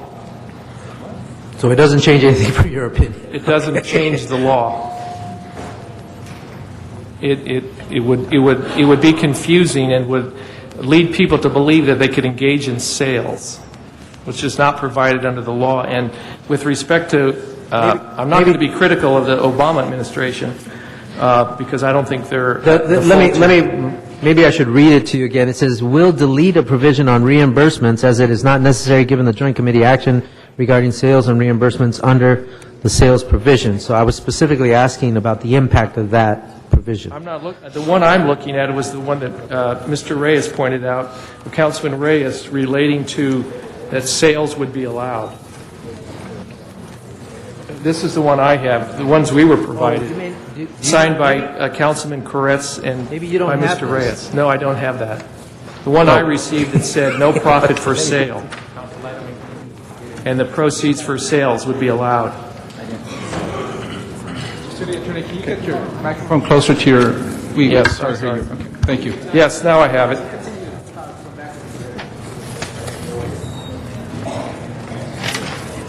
I don't have, this is not numbered in any way. I was referring to the one I was handed this morning. Right, okay, I apologize. It's the 6th bullet. The 6th one down, okay. And maybe you want to take some time and we can continue the discussion and come back to that point. I think that's the same question. As I understand it, the provision by Councilman Reyes, Heather, can I see that again? One relating to sales. We had a provision in there in the fifth draft, provision 6 and provision 15, which prohibited the sale of marijuana and 15 allowed the reimbursement. What I believe this sixth bullet that Councilman Reyes is referring to in the hard copy I saw indicated that they would delete the reimbursement section but add this new sales provision. And the new sales provision would be no profit sale of marijuana or products containing marijuana shall be allowed, the proceeds from the sales, etc. That's what I think bullet number 6 means. Is that, Mr. Reyes? If I'm correct, Councilman Reyes? And so the city attorney's analysis would be the same. Sales, as we understand it, are not allowed under the CUA or the MMPA. And as I believe Councilman Alarcon was alluding to, legislative intent does not control when the specific language of the MMPA does not allow sales. It specifically carves out sales. When they passed the law, they could have put sales in there. They did not. Mr. Alarcon? Mr. Alarcon? Is that okay? Okay, thank you for the answer. Okay, well now we still have other speakers, Mr. Reyes. Did you want to address this particular part of that? I can address it, but I don't want to confuse you guys more. But let me be very clear. The Public Safety and Planning Land Use Management Committee report is very clear. If you look at that, it speaks to what we replace. In the ordinance, on page 7, there's a section that says, no sale of marijuana or of products containing marijuana shall be allowed, nor shall the manufacture of marijuana products for sale be permitted. What the committee did is replace it with the following language. Cash contributions, reimbursements, and compensations shall be allowed provided in compliance with state law. That's what the joint committee did. As clear as possible. Point of clarification, Mr. Chair. Mr. Huizar. I wanted to... And just to further that, we also asked, through Councilmember Perry's directive, to have the State Attorney General clarify and give us their opinion, given our directive. Mr. Huizar. Thank you, Mr. Chair. It was my understanding that what the committee voted upon was to not delete that first sentence, number 6, but to add that no sales for profit of marijuana, etc., and then to keep the last, and to add your sentence, Mr. Reyes, cash contributions, reimbursements, and compensation shall be allowed, provided in compliance with state law. But it's irrelevant now because there is other amendments that's going to make it very clear that no for-profit is going to be allowed. But I did want to state that I think we kept that language but said no profit. But it's irrelevant now because it's going to be very clear in the ordinance that you cannot make a profit out of these dispensaries. Correct. Okay, Mr. Huizar, you're now up. Mr. Huizar, you're up. Great, thank you. Well, thank you very much. And first, I just wanted to clarify that, but I think Mr. Koretz and others have made some amendments to make it very clear that none of these dispensaries can be for profit. I also wanted just to quickly, I know we're going to have a lot more discussion on this in the coming days. It's like a never-ending story. Something new always comes up just when you think the story's going to end. So I'll reserve a lot of my comments about this whole engagement that we're in. I do want to just put for the record some of the amendments I provided that we'll take up at the appropriate time. And the first is one of possibly providing a cap on the number of dispensaries that we have right now. We do have over 900, possibly 1,000 dispensaries throughout the city. And one thing that I'm concerned with, as I'm sure our residents and my colleagues are, is, given the current distance requirements and other requirements that we have in the ordinance, we may see an overconcentration of these dispensaries should we not put a cap in place. Secondly, if we have a cap, we could also better monitor and control and identify where these dispensaries are and who we can talk to when they register. What I proposed in an amendment is to do a hybrid of sorts, to look at an area plan and to also look at the size of the population within those area plans to come up with numbers that will allow us to better control for the overconcentration of these dispensaries. I've asked the planning department, I want to thank you for the hard work you put into this, to run some numbers as to what they would look like. What this would look like is possibly a minimum of 0 to possibly a maximum of 5 per area planning area, depending on the population size of that area planning of that area. So I think this is a good way to move forward. I've also asked in the amendment to provide for a demand study to look at what the demand is for medical marijuana and if these 70 or so dispensaries are sufficient to provide for that demand, because after all, our goal is to provide for safe access. Access is very critical here, so we want to make sure that the demand, we're meeting the demand by providing the 70 dispensaries. Do you want to add anything to that, Planning Department? Yeah, Alan Bell, Los Angeles City Planning Department, Senior Planner, Office of Zoning Administration. We did do an analysis that allocated a cap of 70 dispensaries by plan area based on the size, the population size of those plan areas. And that was based upon a population estimate, the latest Planning Department estimate, which is in 2008.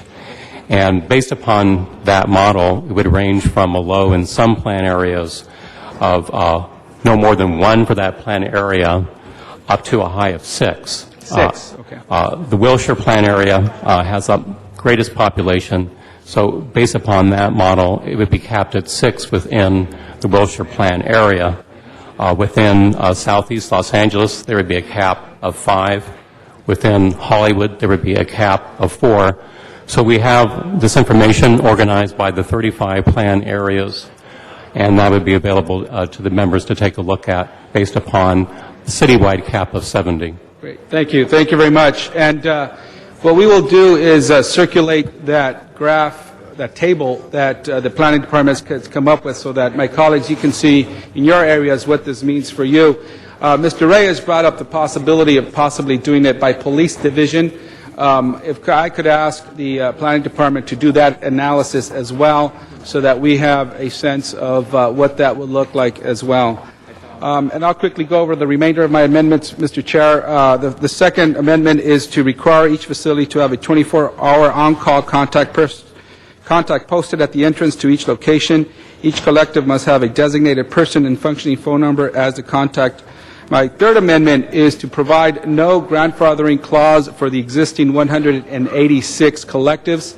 I understand this may not be uncomfortable for some people, but should we go with a cap and to ensure that there is no concentration, we would want to start from scratch and start all over so that we evenly distribute, not evenly, but to better distribute these dispensaries. The fourth amendment is to require that each collective have twice daily cash drops to prevent large amounts of cash being kept on site. There's other amendments circulating that speaks to that. Fifth, require that one operator may only operate one collective. Multiple or serial ownerships are prohibited. Sixth Amendment, establish a system by which collectives will be allowed to register, and once registered and qualified, collectives shall be selected per planning area via a blind random drawing system. In other words, this effectuates how people can register should they want to be one of those collectives in the areas. Seventh Amendment include the following: a copy of all materials provided to the Department of Building and Safety pursuant to Section 45.19.6.2b shall also be provided to the council office and the local neighborhood council. And I want to thank Mr. Smith for working on these with me as well. Thank you very much. Thank you, Mr. Huizar. Mr. Garcetti. Thank you very much, Mr. President, and thank you, Mr. Huizar, and thank you, Mr. Koretz, and especially thank you, Mr. Reyes. it has been a tremendous amount of work that has been put into this. And when you get elected to serve in office, some of the most complicated issues really require the hardest amount of work. Listening to thousands, literally, of people who speak, going out there in the community, working with colleagues, talking to different administrations of city attorneys, all of the work that you've done. I really want to thank you. I don't know, colleagues, if we want to give Ed Reyes a round of applause, but I certainly want to thank him for it. I've got a lot to say in 3 minutes. I'll try to pack it in with a couple questions as well. Just let me state first, this is one of the first times I've spoken on this since we voted on this, just some principles that are guiding my work on this. One, I think that we need to act relatively quickly. I don't want us to wait too long. I think it's better to get in there. Good legislation and the best laws usually are ones that you reform over time, but it's better to have something in place than not to have something in place. So as much as we need to study this and have some time, I do think that early next week we should act on this and not wait, because the ordinances then have to be published. There's a 30-day delay. We need some protections in there now to improve what's out there. We also need to be able to deter bad operators, and I think for a lot of the good operators that we've worked with, it's too bad that the bad operators, like in any industry, taint the entire operations of others. And it's very important, it's as critical for you as it is for us to, no pun intended, weed out those bad operators and to make sure that we have the ability to enforce the law with them. And, I want to thank both our district attorney and our city attorney for their focus on that, and I welcome their continued work. I want to thank Steve Cooley directly for that. I want to thank Carmen Trutanich directly for that as well. I also want to make sure that we dial down and calm the waters, because nobody is irrelevant here. We are all very relevant. Nobody's intention here is anything but the best. I've seen this privately behind the scenes with my colleagues. People want to make good law that has those twin principles of what Mr. Koretz so eloquently said. Safe access that respects the vote of the people, and at the same time protections for our neighborhoods. I love 99-cent stores, but I don't want 5 of them on one block either. So we have to be able to have good zoning and good operations to make sure that we don't have some sort of explosion and overconcentration, but that nobody in their own neighborhood doesn't have the ability to get access in these very, very difficult situations medically that they're in. We want to ensure that patients have privacy. I think that's a very important principle of how we do health care in this country, but we should also follow the guidelines and state law on those patient privacy issues. We also want to make sure we're working with communities where collectives will operate, and that's why I think these amendments are so good. We want a point of contact. We want to humanize this. The great operators that we've worked with have that already proactively, but that should be the letter of the law here. We also have had kind of pronouncements like, that is what the law is. I think the best advice is, this is how we read the law, because there are other officers of the law in places like Oakland and places throughout this state that are sworn to uphold the law, and I trust them as much as I trust our city attorney and others, that they really do believe in their hearts that they are abiding by the law. It's how we read the law. Because, as we know, anybody who ever goes through court systems, judges sometimes interpret it this way and interpret it that way. I think it's a healthier way of describing the advice to us, as this is how we read it, not that it is absolutely. And I want to thank Mr. Reyes, because I think the motion to what we were talking about with the city attorney, the motion said, provided it's compliant with state law. That gives us the flexibility as the case law evolves to make sure that we are compliant. If state law says it's not, then we have to come back here and fix that. But if it says we are compliant, then it isn't just one person's opinion saying this is what the law is. It allows the courts to actually work with us, and I think that's really brilliant flexibility that you put into there as well. The reasons why people feel so strongly about this, right now, is because while the voters voted on something in between, there are people, I think, who feel very strongly on both sides of the issue. Some people who say people shouldn't smoke marijuana and should be completely illegal, and some people who would like to see it completely legalized. Where we are as a space, though, is we had a vote in the state, which is somewhere in between. And we have to be honest. We should not use this as a Trojan horse to completely legalize until there's a new vote of the people, and I welcome people using the democratic process to do that if that's what you believe in. But we also shouldn't pretend to not abide by the law because of our own personal opposition to marijuana. That is why I think there's such a strong pull in both directions on this. But if we focus on what the voters did approve and doing it right, I think that a cap is an appropriate thing to think through, Mr. Huizar. I don't want it to be so low that we have these huge mega dispensaries that have a huge impact on the community. But I also don't want it to be so high that we have so many of them that, as we see in our districts, sometimes we drive by and suddenly we have to call in Department of Building Safeties, and why is there suddenly, as I saw in Atwater Village once, in 3 blocks there were 5 of them. We don't put 5 bars on a single block. We don't put as I said before, 5.99-cent stores on the same block. We have to do this in the right way. So I do think that we can act next week. I think these amendments are the right ones. I think if we calm those waters and get away from kind of calling each other names, I really do think people have the best of intentions. Mr. Cooley said, I do believe that we should have patients who have access to this, and we'll even teach them how to farm. Well, I do think that that shows at his heart he wants to make sure people have access to medical marijuana. I know Mr. Reyes believes the same thing, that there is a law there. Let's figure out in between how, without calling each other names, we can make sure, whether it's a donation, whether it is some reimbursement, whether it's a barter system, that it abides by the law, but it doesn't stop people from their loved ones getting the care that they need. And lastly, I think we all have to say one other thing if we're honest with each other.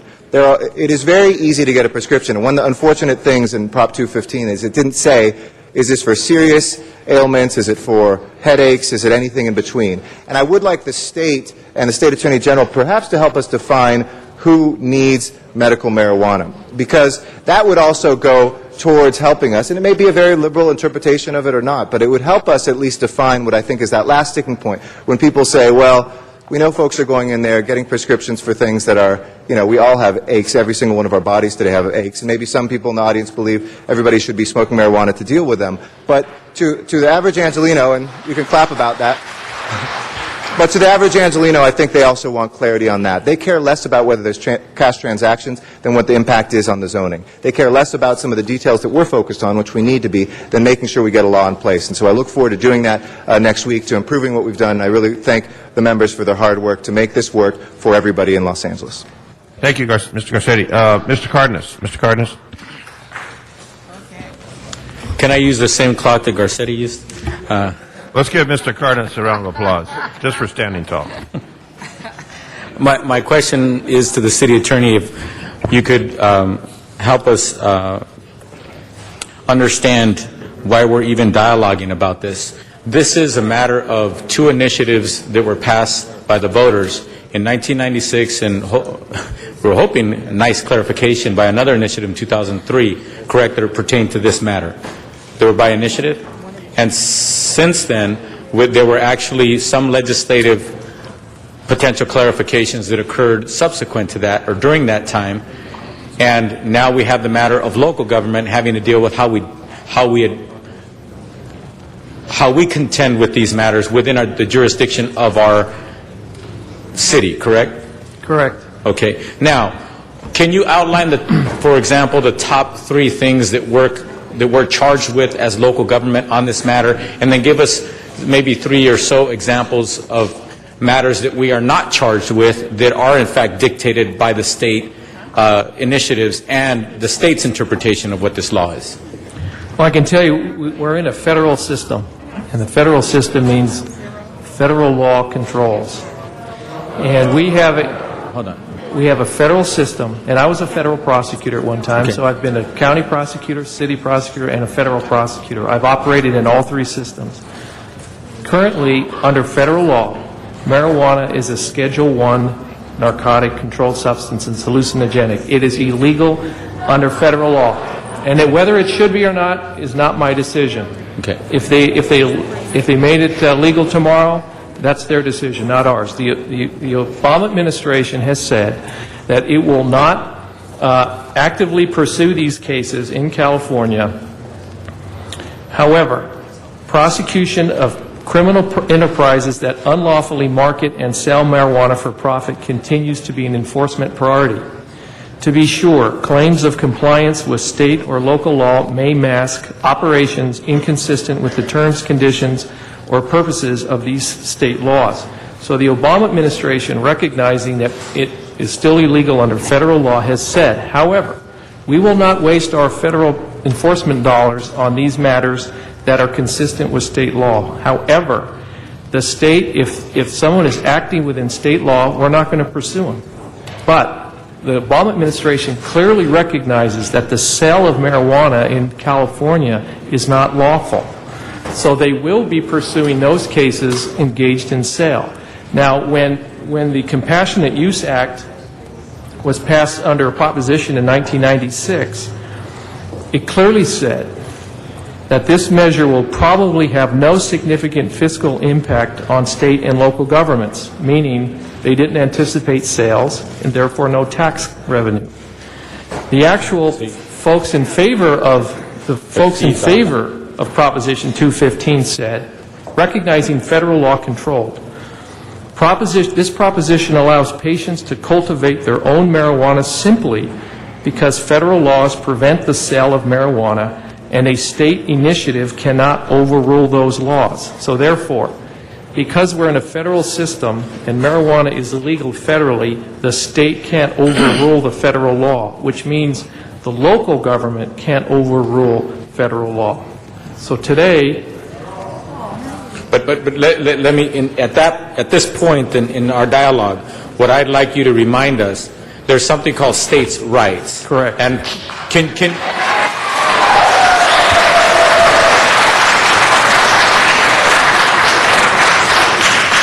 it's my understanding that states' rights don't trump the federal government when it comes to certain activities and responsibilities. State rights are delineated under certain circumstances, certain laws, and certain abilities. Not everything, correct? Well, as I was also an environmental crimes prosecutor, and federal law prohibits certain kinds of air pollutants, the state can be more stringent. So the state can have more stringent laws.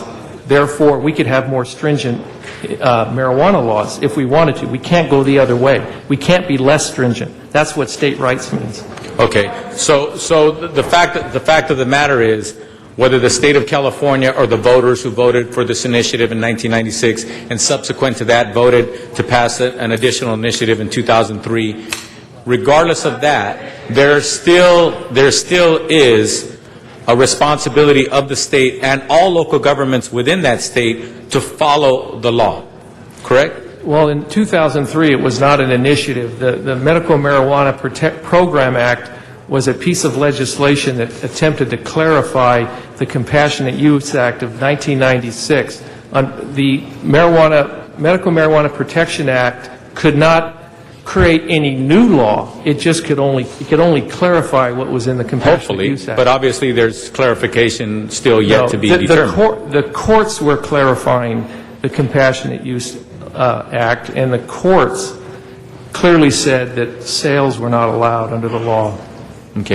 And so as you go down, if the legislature does not clarify the law, the state courts will clarify the state law. And yes, we have to comply with the Compassionate Use Act. However, as we sit here today, the city attorney is not recommending a ban, which about 120 cities have. But if you do not ban the Medical Marijuana Protection Act, these entities in the city, you have to therefore regulate them within the confines of the Medical Marijuana Program Act. So you have to comply with state law if you're going to allow them in your city.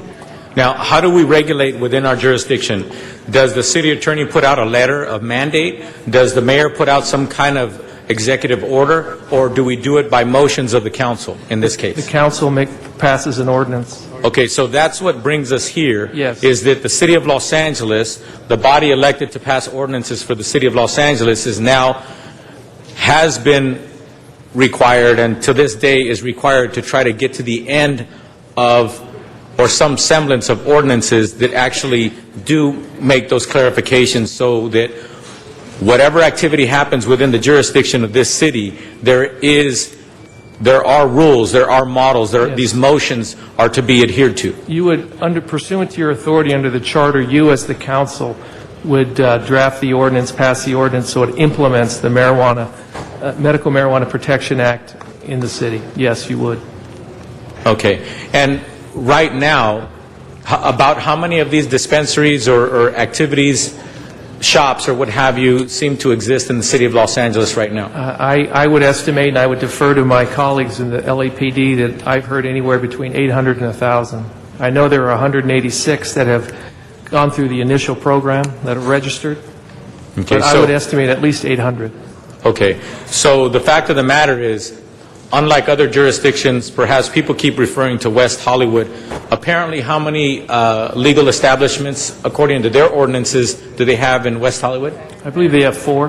Yeah, it's my understanding that the public, and on my notes, it appears that they have 4. Yes. So there's no question that even though they're a smaller city, even if you were to extrapolate out, 4 versus 8 to 900 is still a lot. Yes. By any standard. I'm not sure the population of West Hollywood, maybe 40,000? Yeah, I did the extrapolation. If you did numbers by numbers between West Hollywood and LA, we should be allowing 400 if we want to just model exactly their ratio. But still, we're at least twice that.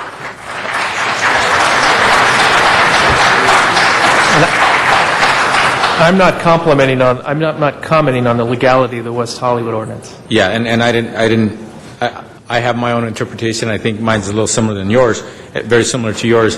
But the bottom line is this. Right now, what we're doing is we're trying to work with the confines and the structure of the federal law, which subsequently the state law has their interpretations, and we're trying to work within those confines, correct? Or we should. Yes, we are trying to. Yes, sir. Okay. And we got some kind of statement from the local prosecuting authority at the felony level, the DA's office. What are they opining about warnings or language that we should or should not include in our ordinances? Well, I only know what I read in the paper, and what I understand is that not only the district attorney locally, but throughout the state, have indicated that the sales of marijuana would violate state law, in particular Health and Safety Code Section 11360, and they would prosecute those cases as felonies. They're not wobblers, they're felonies, so the city would have no jurisdiction to file anything. Okay. Under 11360. Now, my last point and question is this.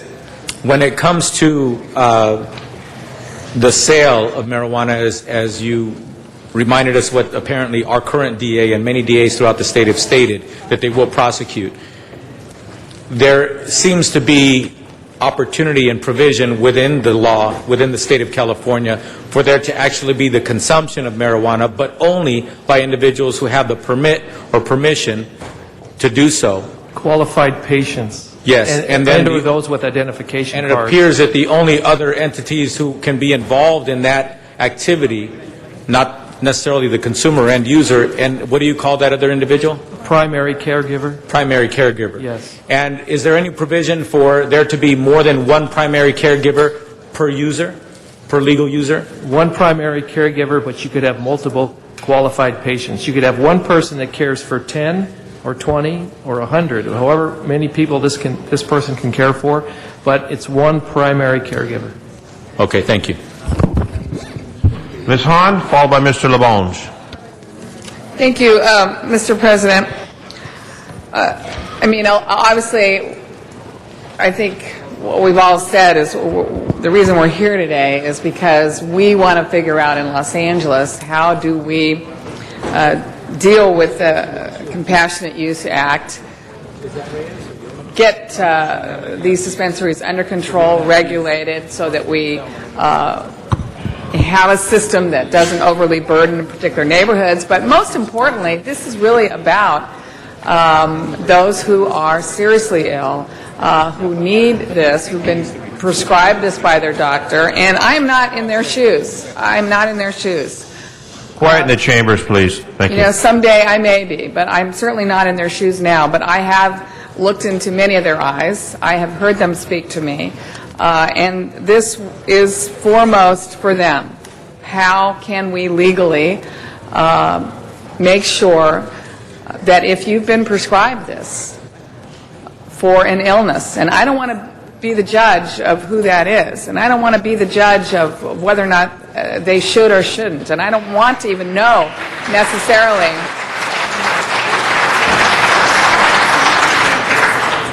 That's not up to me.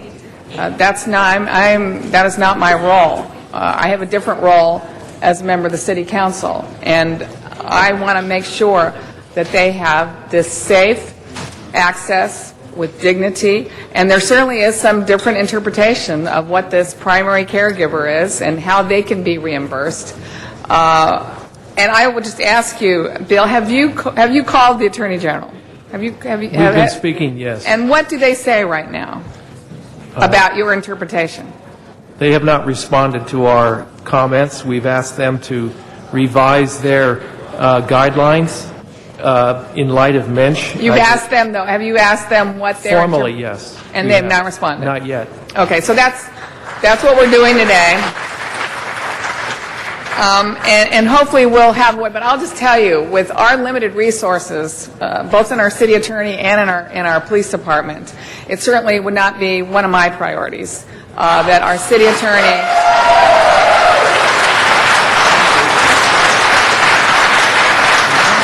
or our police department spend their time going after and prosecuting this. Again, we have so many issues in Los Angeles, so many, in my opinion, greater issues of real crime and real violence and real...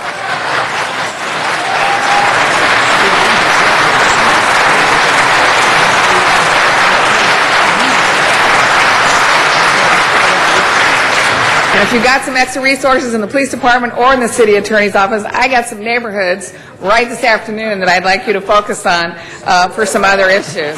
But having said that, hopefully we're going to get to a resolution, colleagues. I will tell you the cap of 70 I'm not as comfortable with, because I do know that there were 186 who registered under whatever rules that we had.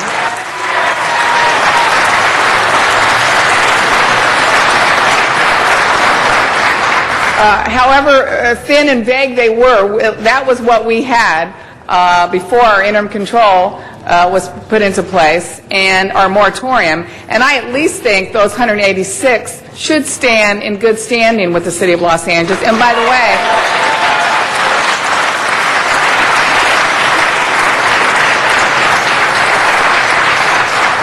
I also want to say that along with Ed Reyes, who has spent hours and much staff time in this, there were many from those original 186 that were a part of the working group that has really stayed at the table for 2 years and really worked with us to try to craft an ordinance that made sense. So I would have a problem really kind of going after them and making them get into a part of a lottery and slash, that 186 down to 70. But, that's something we're going to talk about. But I'm all about finding more revenue for the city. So I am, whatever we decide, as you know, I want to figure out how to tax them. I want to figure out how we can bring more revenue into the city as a result of this. So what I'm asking, one of my motions today, colleagues, is to move forward on the possibility of figuring out, now that maybe we're not talking about sales, we're talking about compensation and reimbursement, is there still a structure within the city where we could also generate some revenue based on, I guess it can't be a sales tax, but is there a way, some kind of a tax structure based on membership or something? So that's why I'm asking for a report back, a fee structure that would go along with whatever we end up deciding. I think we continually will have to look at bringing more revenue into the city, as we're going to have a very tough budget year next year. So that's my motion. I'd like to move forward with making sure we can get revenue, but I understand now whatever we're adopting, it's going to look a little bit differently in terms of the money issue. So I want us to figure out how we can continue to get revenue. But thank you all for working on this. Again, I just hope we do something that ultimately will protect the patients. That's what this bill is for. That's what our ordinance is for. They're the ones we're doing this for. None of us are in that situation right now, but that's where we need to have our compassion. They need to have dignity and respect as we go forward in the City of Los Angeles. Thank you. Thank you, Ms. Hahn. Our next speaker is Mr. Labange. Mr. Labange? I pass to next week. All right, Mr. Smith? In that spirit, I called for the question, and the question is on the referral by Mr. Reyes to take us to next week. Okay, we have Mr. Koretz and Mr. Reyes. Any objection? Okay. All right, colleagues, what I would propose then, because there are quite a number of... Oh, there's an objection. Okay, we'll take a vote then. It will require since not everybody's spoken for 2 times, it's a 10-person vote. Voting yes is to end the debate today, to call the question. Please open the roll. Close the roll and tabulate the vote. 10 ayes, 4 noes. Okay, that carries. So the question is called, and that is now before us. What I would propose, because there are substantive changes and amendments, in order for the public to be informed on that, to be able to read that, and those copies are going to be available for the public as well. What we will do is there was no motion to reopen the hearing, but those are substantive changes which will automatically trigger a new public hearing. So when we take that up on Tuesday, what I'll propose is, we will have a limited public hearing, but we will keep these cards, so folks don't need to fill them out again. But what we would do is then be able to reopen that hearing if we have to, by substantive changes, we would have to have that move forward as well on Tuesday. Okay? All right. Thank you. All right. And then that will be moving forward. So is there any objection? And I'm sorry, Mr. President, just Hold on, for Mr. Alarcon, hold on. If I can have order in the chambers, please. If you'll sit down, Mr. Dowd, you're out of order. Go ahead, Mr. Alarcon. Given the, you all know how I feel about public comment, but given that this is a moving target, and we have promulgated ideas just now in the meeting that the public hasn't had the opportunity to engage in, right. I think we owe the public... Well, we can do it two ways. We can have the public comment today, but it would be... Hold on. Folks, if I can ask you to please stay in order. We can have the public comment today, but in doing so, that means that it won't necessarily be public comment on Tuesday. In doing that... Hold on, folks. Hold on. This is for the council to consider. In doing that, that may mean that the things that we are amending today are not before everybody to comment on Tuesday, so that people could actually have... the folks who we've been working with, Mr. Duncan, others, if they want to take the time to do that, then that's an ability to look through that before you comment. But either way, there's been a motion from Mr. Alarcon for a reopening of limited public hearing. Is there any other opinions? Okay. Well, we'll do a 20-minute public hearing then? Okay. We'll do a 20-minute, if I could please ask for order in the council chambers, that'll be the last warning. We have 20 minutes of public hearing right now. We'll get through as many cards as possible, and we will go 1 minute per speaker to allow as many people to speak as possible. Sarah Armstrong is our first speaker. She'll be followed by Heather Broussard. If we can set the clock at a minute each, please. Thank you, Ms. Armstrong, for your patience, and you'll be our first speaker. As many of you know, I'm the founding member of the working group, and I'd like to thank the entire council. I know this has been just a dreadful experience. I've never been through anything quite like this. I would deeply appreciate it if the people in charge would make available all the resolutions, all the changes, just as quickly as possible, and put it on your website so we can find it easily. There's been consistent problems with paperwork and different things not making it onto your website, and this is causing problems for people who want to stay involved in the process. Once again, I'd like to thank you all for your time and energy, and I look forward to next Tuesday when we see, finally, a completed draft. Thank you. Thank you very much, ma'am. Heather Broussard is our next speaker. Good afternoon, ladies and gentlemen. I just want to point out that I've actually drafted my own ordinance. You guys might want to take a look through all the different packets of information. I've also provided some documentation that says a layman's interpretation. It's my interpretation on, I believe, what the law is. Since I only have limited time here, I wanted to address the issue of the cap. The city needs to realize that there is going to be some lawsuits out there because this is a radical issue. If you don't stand firm on the 186, which is where you allowed them to put in their applications and get their permits and do the right thing, those 186 are going to come out with lawsuits against you. I want the ordinance to be strong. The only way that ordinance can be strong is if you stand firm on that 186 number. If you give priority to any other dispensary, 187 on, there's going to be lawsuits of that additional number coming in and saying, I want that same priority. You've got to also remember that there is the grandfathered in clause that we could go into court and we could sue against for that 186. Thank you very much. Appreciate your comments. Scott Shields is our next speaker. Scott Shields here? No, Mr. Shields, then Mona Weiss. Is Mona Weiss here? Oh, here, Mr. Shields.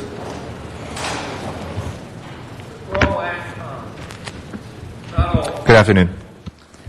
Hello, I'm Scott Shields from Marina Del Rey. Thanks for the opportunity to speak to you. I sent all of you copies of my proposal. I have some extras if you need them. My plan will assist drug and law enforcement agencies while helping to keep our patients safe by requiring testing of all medicine for both potency and dangerous contaminants. The proposal value is worth $22 million in revenue to the City of Los Angeles, $12 million of which you'll be able to collect within a month of implementation.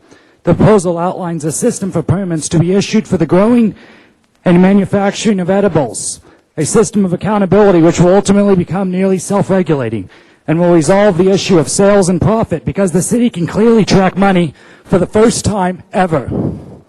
By incorporating my proposal into the West Hollywood plan, we can create a model for other cities to follow that not only addresses public health and safety concerns, but also creates jobs and revenue. It'll make it more difficult for gangs, mafias, and cartels to operate via our medical marijuana dispensaries by cutting off their revenue. Thank you for your time. Thank you, Mr. Shields. Is Mona Weiss here?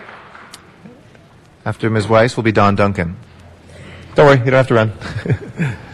You waited long enough, don't worry. Hi, I'm Mona. I'm from Marina Del Rey.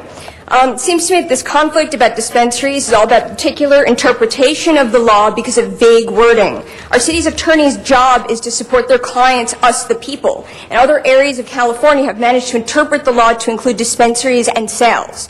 Mr. Cooley and Mr. Tutanich, who both ran under the pretext of being friendly to marijuana patients, need to understand that you cannot support marijuana patients without supporting a system that includes dispensaries and or sales or cash transactions.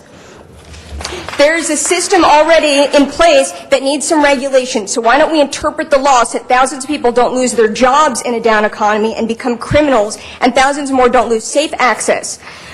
So let's find a way to capitalize it so that the city can benefit. We need permits, we need testing, and we need edibles permits for growing and edibles to keep gangs, cartels, and mafia away from the patient's medicine, and a system to track money so we can figure out if these places are even making a profit at all. Thank you. Thank you very much. Thank you for packing that into 1 minute. Don Duncan is our next speaker. After that is Graham Berry. Good afternoon, council members. My name is Don Duncan, resident of Los Angeles and the California Director for Americans for Safe Access. And I want to encourage you to move quickly on this ordinance, but also to move carefully. Today we have a lot of new amendments that are proposed. They need to be vetted, and so if we can have copies of those quickly, we can have the proper amount of dialogue between now and Tuesday. If we can't have that dialogue and that conversation, then we need to wait longer to have this vote. And so I hope by Tuesday we won't rush into a vote and not be prepared. And of course we can be prepared if that information is forthcoming to the community as well as the council offices as quickly as possible. I also want to encourage you to stick to your guns, because I know this council is committed to safe access and sensible regulations, and you're getting a lot of pressure and some political posturing from others in the community. Stick to that, because we know what the right thing to do is here, and we want an ordinance that actually puts medicine in the hands of the people who need it. So please stick to that, and don't be bullied or rushed into doing something premature. Thank you. Thank you very much.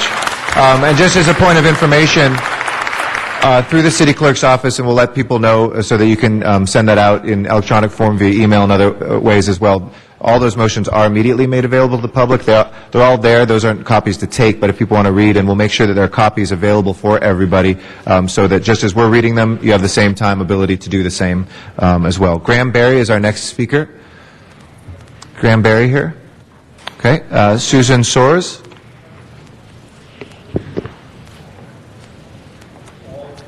Good morning.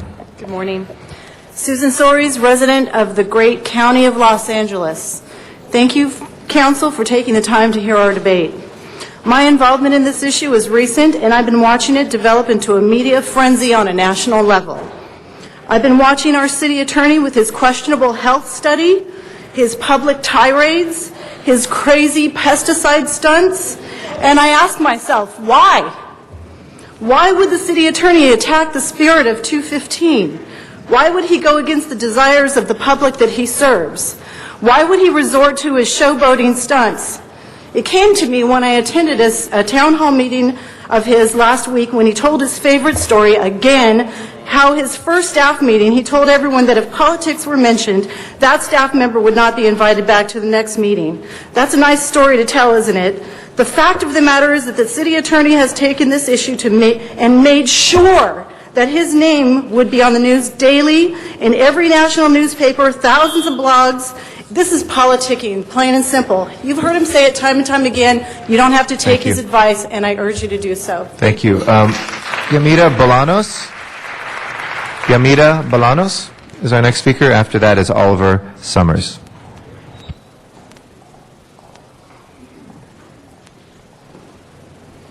Hello, my name is Yamilet Bolaños. I'm a resident of Los Angeles. I'm president of the Greater Los Angeles Collectives Alliance. I'm patient operator for Pure Life Alternative Wellness Center, and I'm one of the original 187. I don't think that a cap at 70 is going to work for the city of Los Angeles. I believe that the 187 should be let stand and operate, at least giving that option. We registered, we did the lawful thing, and now you guys should do the right thing by us and let us at least have the option to comply and be able to serve our community.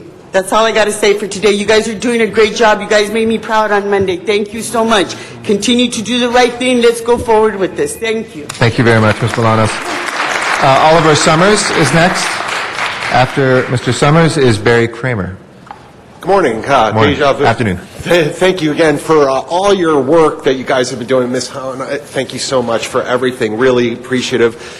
We've been doing this since 2005. You've all seen us. And the advancements today and Monday have really been great, and I want to thank you. Although a lot of time could have probably been saved if we didn't have to listen to the redundancy of the city attorney going, over-the-counter sales are illegal. Well, what's the answer to this question? Over-the-counter sales are illegal. Every answer to his question, over-the-counter sales are illegal. Well, we've proven time and again through People versus Mensch, People versus Newcomb, that over-the-counter sales are illegal for collectives and not for the individual caregiver's sake. And then the only other thing I'd like to mention is I'm a little worried right now that there's going to be some political warring between the city council and the city attorney, and we're going to be stuck in the middle. And I really, really would like that not to be the case, because these are people's lives we're dealing with. This isn't just a political issue. These are about patients, health, medicine, and it's bigger than what we're all thinking. Over-the-counter sales are needed for us today. Thank you so much. Thank you, sir. Barry Kramer is our next speaker. After Mr. Kramer will be Michael Levitt will be next. Michael Levitt will be next. My name is Barry Kramer. I'm a California state medical marijuana patient and a 20-year resident of the city of Los Angeles. On Monday and also today, the city attorney's office clarified for us the U.S. Attorney General's position. The federal government will not intervene in medical marijuana cases unless there is a violation of state law. So my question is, where is the federal government's intervention in West Hollywood? Where is the federal government's intervention in Oakland? Where is the federal government's intervention in San Francisco? They're not intervening in these places because these cities are not doing things against state law. State law does allow for sales. The city attorney's office continually leaves out those few words, correct me if I'm wrong, Councilman Koretz, but it does say safe, affordable access in Proposition 215. In the People versus Newcomb, the judge clearly said that purchasing marijuana is not the only way that members can contribute. So, thank you, sir. Thank you very much. I just want to Michael Levitt is our next speaker. After that is, we already heard from Ms. Bolanos. Robert Hodge will be next after you, sir. Go ahead, please. Thank you. Thank you, Council, for allowing me to speak one more time. Basically, I heard what Ms. Bolaños said. I totally agree with what she said about caps. I want to ask the Council a question. Why in the world would we close down any medical marijuana dispensary that hasn't had any problems or complaints right now, that's been doing a good job?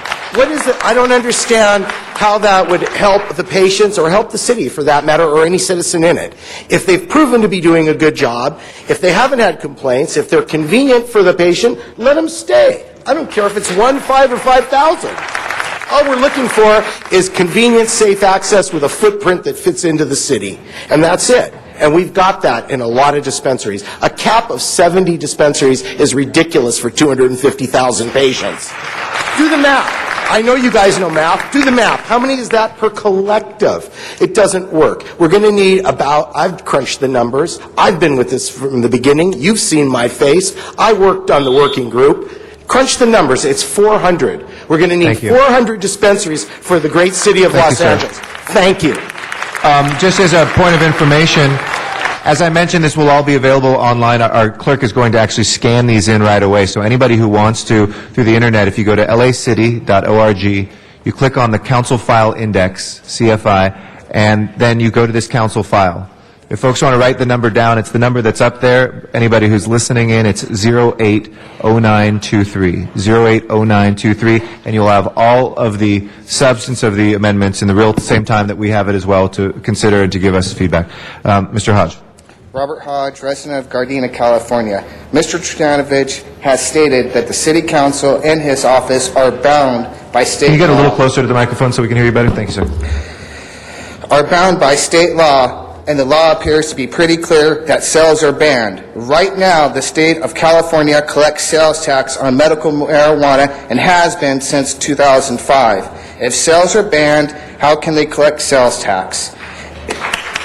You have to sell something to be able to tax it. That's why they call it sales tax. The state has okayed the sale of medical marijuana by doing this. You can't tax something that's illegal. He needs to follow state law. Who is he to change state law? It was estimated in 2007 that the state collected $100 million in taxes from the sale of medical marijuana. Are you really ready to take that tax money away from the state who needs it the most? Thank you, Mr. Hodge. Tom Kikuchi. Is Tom Kikuchi here? See Mr. Kikuchi coming forward. After him will be Stephanie Landa. Good afternoon. Good morning, council members. My name is Thomas Kikuchi from Granada Hills, California.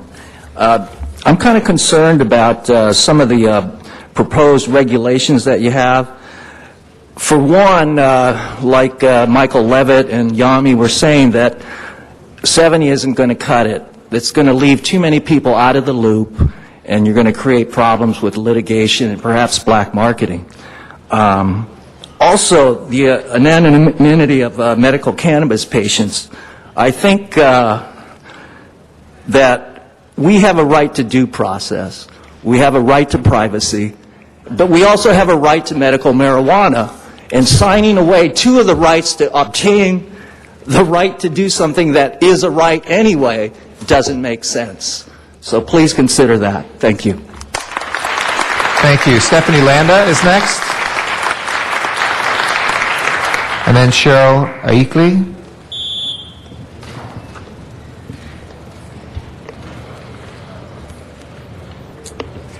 Hello. I guess it's good afternoon now. I'm Stephanie Landa, and thank you, Council, for all of your consideration and compassion in this matter.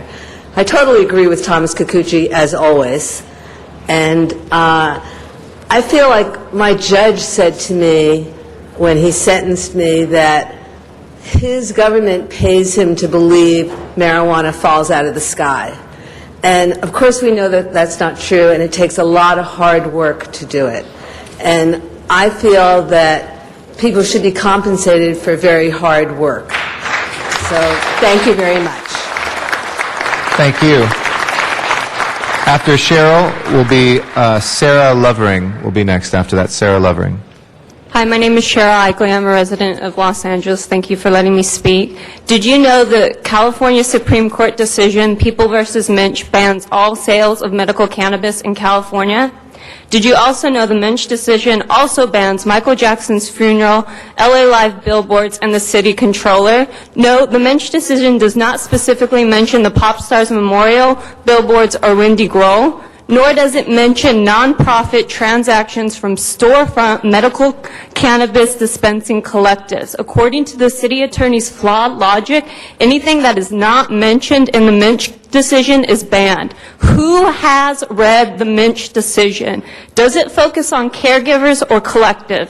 Does it focus on profit or nonprofit? Does it focus on a home-based business or a storefront location?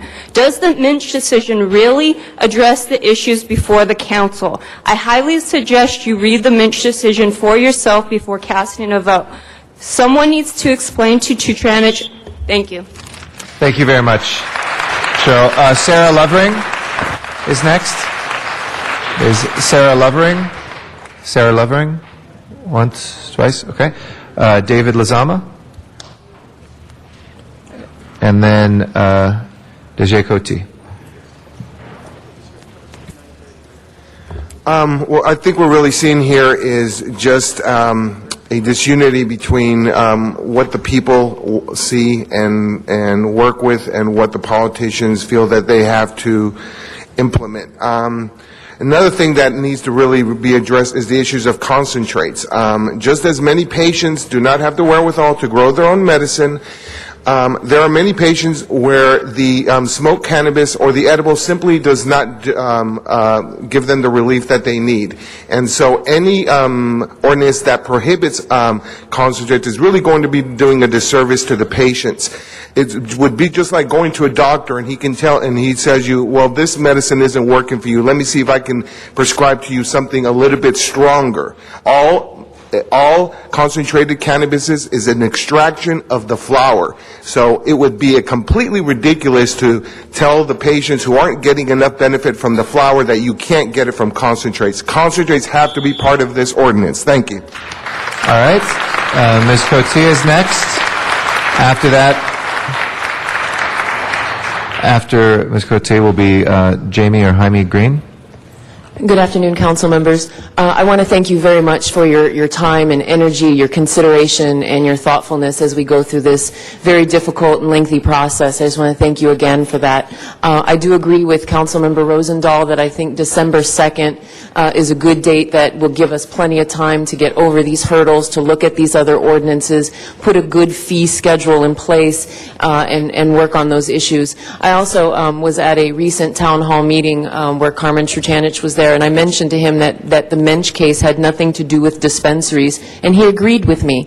So again, just like my colleague Cheryl said, please make sure you read the Mensch decision, because the Mensch decision has nothing to do with dispensaries. It has to do with a patient-caregiver relationship. And I think that the city attorney's office has intentionally tried to confuse you and convolute the issue. Thank you. Thank you very much. Mr. Green? Or Ms. Green? Sorry, it's Jamie Green. I know who you are. And then after that is Brian Behrens. Thanking you. I want to say shame on you because you've made us wait all these hours. Many of the people in this room are very sick and dying. We deserve priority over the hodgepodge of other business that's gone on here. When we meet with you next, please put us in the head of the line because we've been waiting on you folks for years to do the right thing. Just thank you, sir, for the feedback. We actually did take it first, but there was a new amendment, and we were waiting on that one. So our apologies, but we were waiting for the actual substance of what we were going to discuss on that. Brian Behrens is our next speaker. Is Brian Behrens here? John Van West, or Van Nest, excuse me. And then Cindy Cleghorn. Thank you all for taking the time to hear this argument. I'll be really quick. The California Compassionate Use Act did explicitly state in paragraph C of the first section that federal and state governments should work towards a plan that allows safe and affordable access. Affordable implies a sale. Don't be fooled by the district attorney. Do the right thing. Thanks so much for your hard work. Cindy Cleghorn. Cindy Cleghorn. Oh, here she comes. Okay. And after that will be Mike Oliveri or Oliver. And we have a handheld microphone. Hold on 2 seconds. If it's you okay? Okay. Let me see. No, I got it. Told you.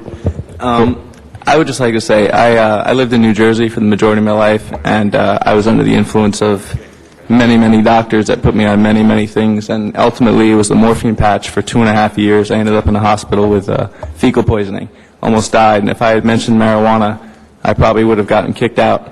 And I moved here last year to be able to access medicine because it's the only thing that offers me an appetite or pain relief of any kind. And I would just like to urge you guys, and please, I'm asking you from the bottom of my heart, just do this quickly. Make this happen for me, because I moved here, I drove across country just to be here, just so I don't have to get arrested, just so I can eat and live. And every single moment or month or whatever goes by is another time where I'm dying and getting sicker. So it really mean a lot to me if this could happen ASAP, because I'd like to live, and I'd like to live as healthy as possible. So thank you. Thank you very much. Appreciate your comments. Dan Lutz.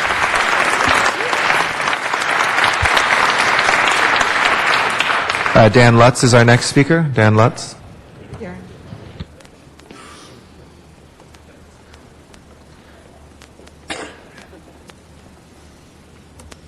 Hello, honorable members of the City Council. I would just like to... Put the microphone a little closer. There you go, so we can hear you. Thank you. Hello, honorable members of the City Council. I'm Dan Lutz. I'm the president of the Los Angeles Collective Association.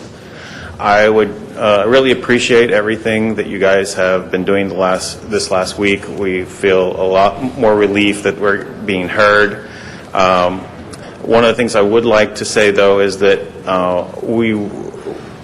since we did win the lawsuit saying that the moratorium had ended 45 days after it began, we do not want to be discriminated against any of the collectives that came after that 45 days. We just ask that we have a fair opportunity to basically contribute to our society, and we did register with the city. We did file our hardship exemptions, and we just like to just go forward and provide a good service for our communities. Thank you very much. David Abbasi.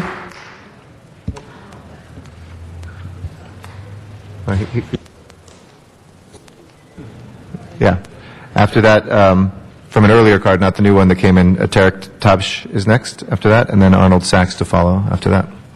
Good morning, council members. My name is David Abbasi. I live in Los Angeles. Please do not listen to the city attorney's advice, as his intention is to eradicate, not regulate, medical cannabis dispensaries, and his interpretation of the law is incorrect. Prop 215 encourages state and federal government to accommodate for safe and affordable, keyword affordable access, indicating sales, cost, things of that nature. SB 420 further clarified and exempted persons from sales, possession, transportation, cultivation when it's for medical purposes. The federal and rather the local and state government is raking in millions in tax revenues. Why throw that away and force patients onto the streets? 500 feet, just like with anything else, sensitive use. And time's up. Thank you, sir. Appreciate the comments. Tarek Tabish is next. Tarek Tabish. I think he just gave a card a second time. He went to the restroom? Okay, we'll put that aside. Matt Dowd then is our next speaker. After that is Loring Green. All right, thank you for getting to me. All right, so first of all, I want to make it clear, I'm all for legitimate patients having legitimate access to medical marijuana. But here's the thing, the city council, you're in a massive conflict of interest right now, and if you've never listened to me before, today's the one time. Steve Cooley drives this machine right here. Steve Cooley's the city attorney. Jack Weiss was your guy, remember? Now it's Nooch. And everything out of Nooch's mouth come out of Steve Cooley's mouth. And he's going to file felonies. The city attorney, oh, they got misdemeanors for this ordinance or whatever, but you're missing the bigger picture. They're setting you up, and if you put these kind of things through, they just came here and warned you not to do it. And they have to do that. So let me remind you, the DA will prosecute, and he said it in the media, and that's all I got to say. Thank you. I was informed Mr. Tabish is back. Tarek? After that, Going in the order that these were received, Loring Green is next, and then Jennifer Sunshine. My name is Loring Green. I'm a resident of Glendale. I'm sorry, you're on deck, Mr. Green. Tarek Tabish is next, and then you're next. Don't worry, just hang out right there.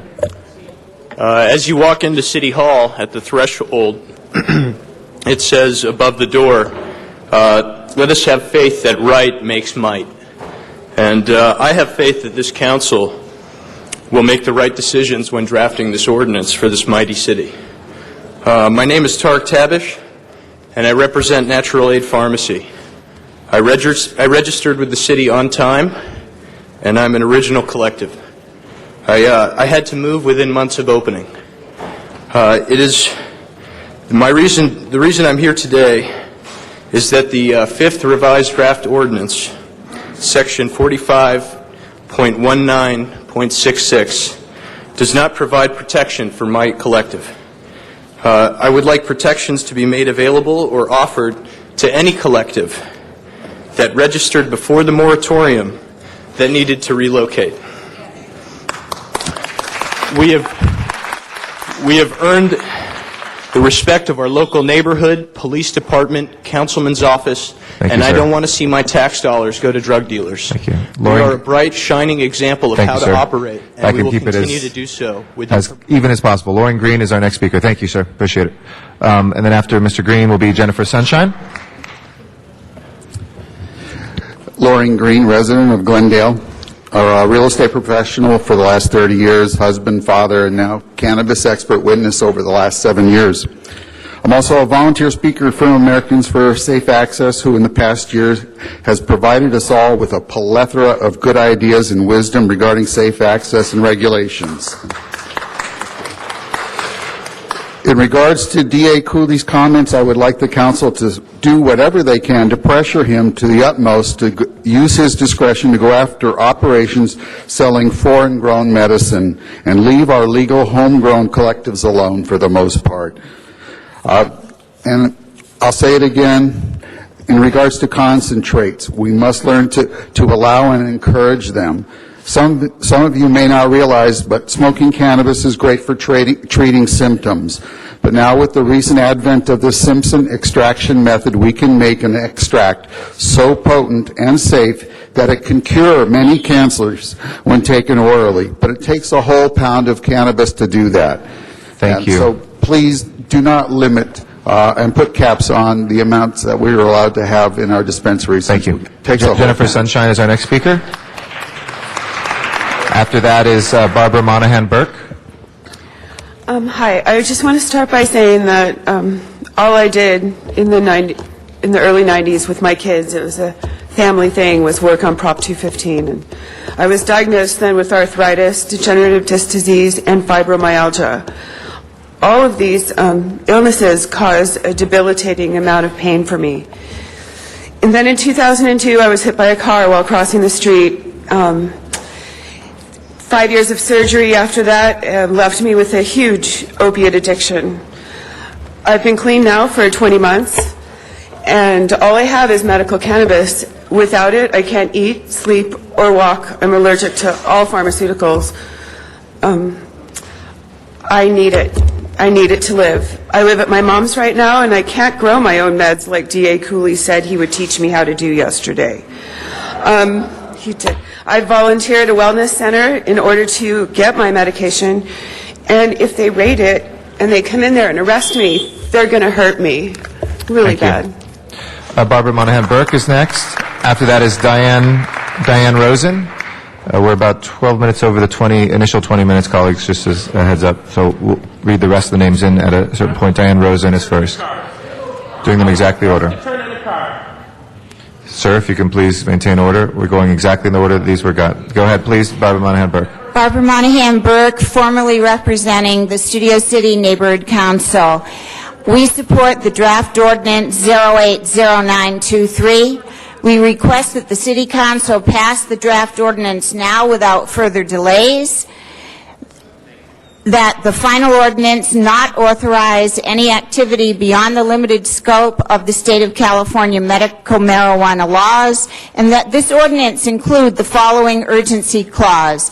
The City Council finds and declares that this ordinance is required for the immediate protection of the public peace, health, and safety. I personally feel that there should not be sales, and you should not be talking about taxing medical marijuana. Medical prescriptions, regular medical prescriptions are not taxed. And if this is going to be medical, not recreational marijuana, it should not be taxed. Thank you. Thank you. Diane Rosen is our next speaker. After that is Virgil Grant. We'll have three other speakers after that. In order, we have Zuma Dog, Bruce Darian, and Norvell Lewis will be the last for today, unless there's a motion otherwise. Go ahead, Ms. Rosen.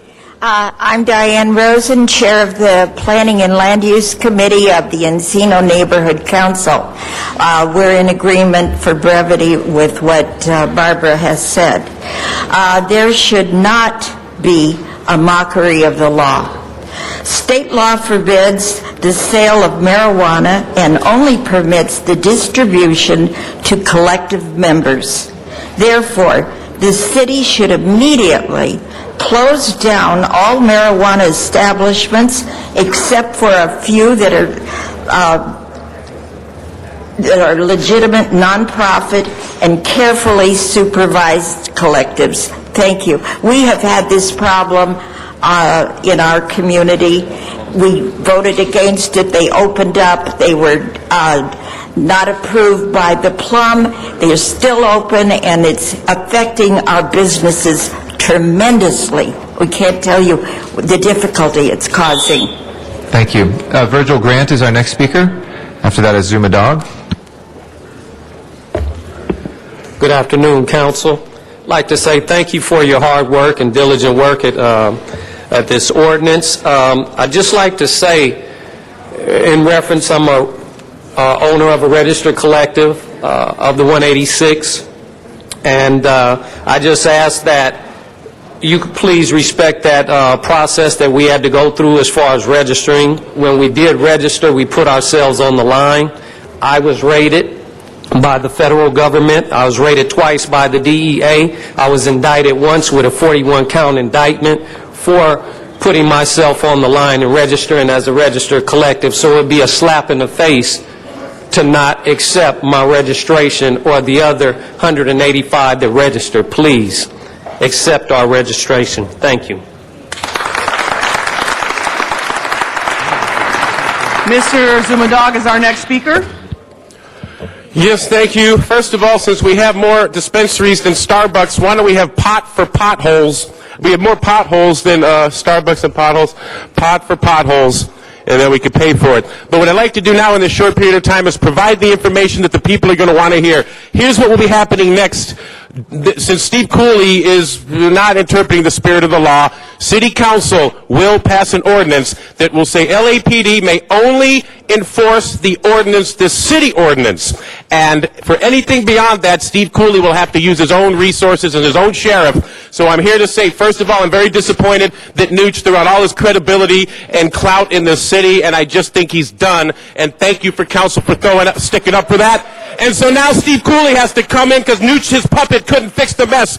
So now City Council will have to pass a law that will prevent LAPD from enforcing it beyond the ordinance, and Cooley can take his sheriffs and do it. We still have a lot of problems with this, and this is too complicated. I would have preferred something simple that could have been in effect, and then, like now Eric said, amend it from there. Thank you for at least trying. Bruce Darian.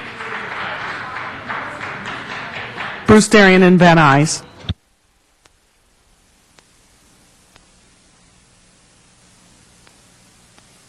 That's Bruce Darian in Van Nuys.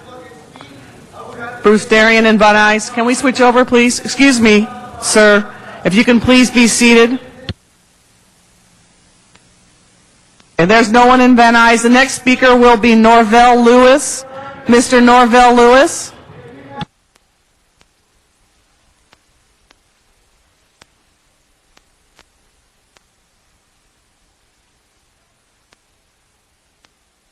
Norvell Lewis, please. If you would please remove the individual from the chamber, please. He's speaking out of order. Mr. Norvell Lewis. Norman Welch. Norvell Lewis. Here, Norman Welch. Norman Welch.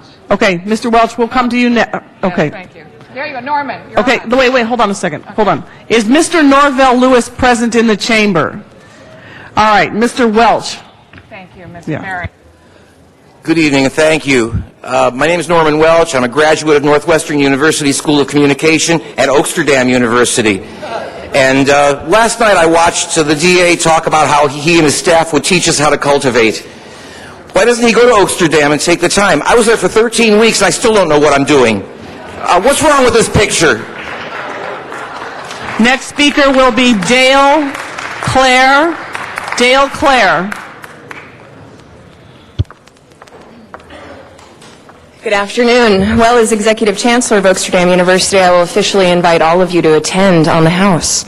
I wanted to make sure that you understood that federal government could not require California to enforce federal law.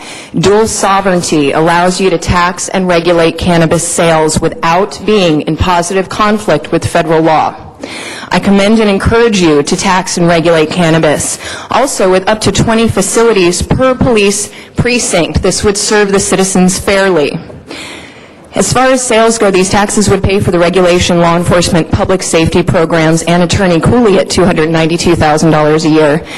I'd like to give you an update. We have now 500,000 signatures in the statewide ballot initiative to put tax and regulate on the ballot in 2010. It would only take 62,000 to try to pull our current city attorney. Revised suggestions.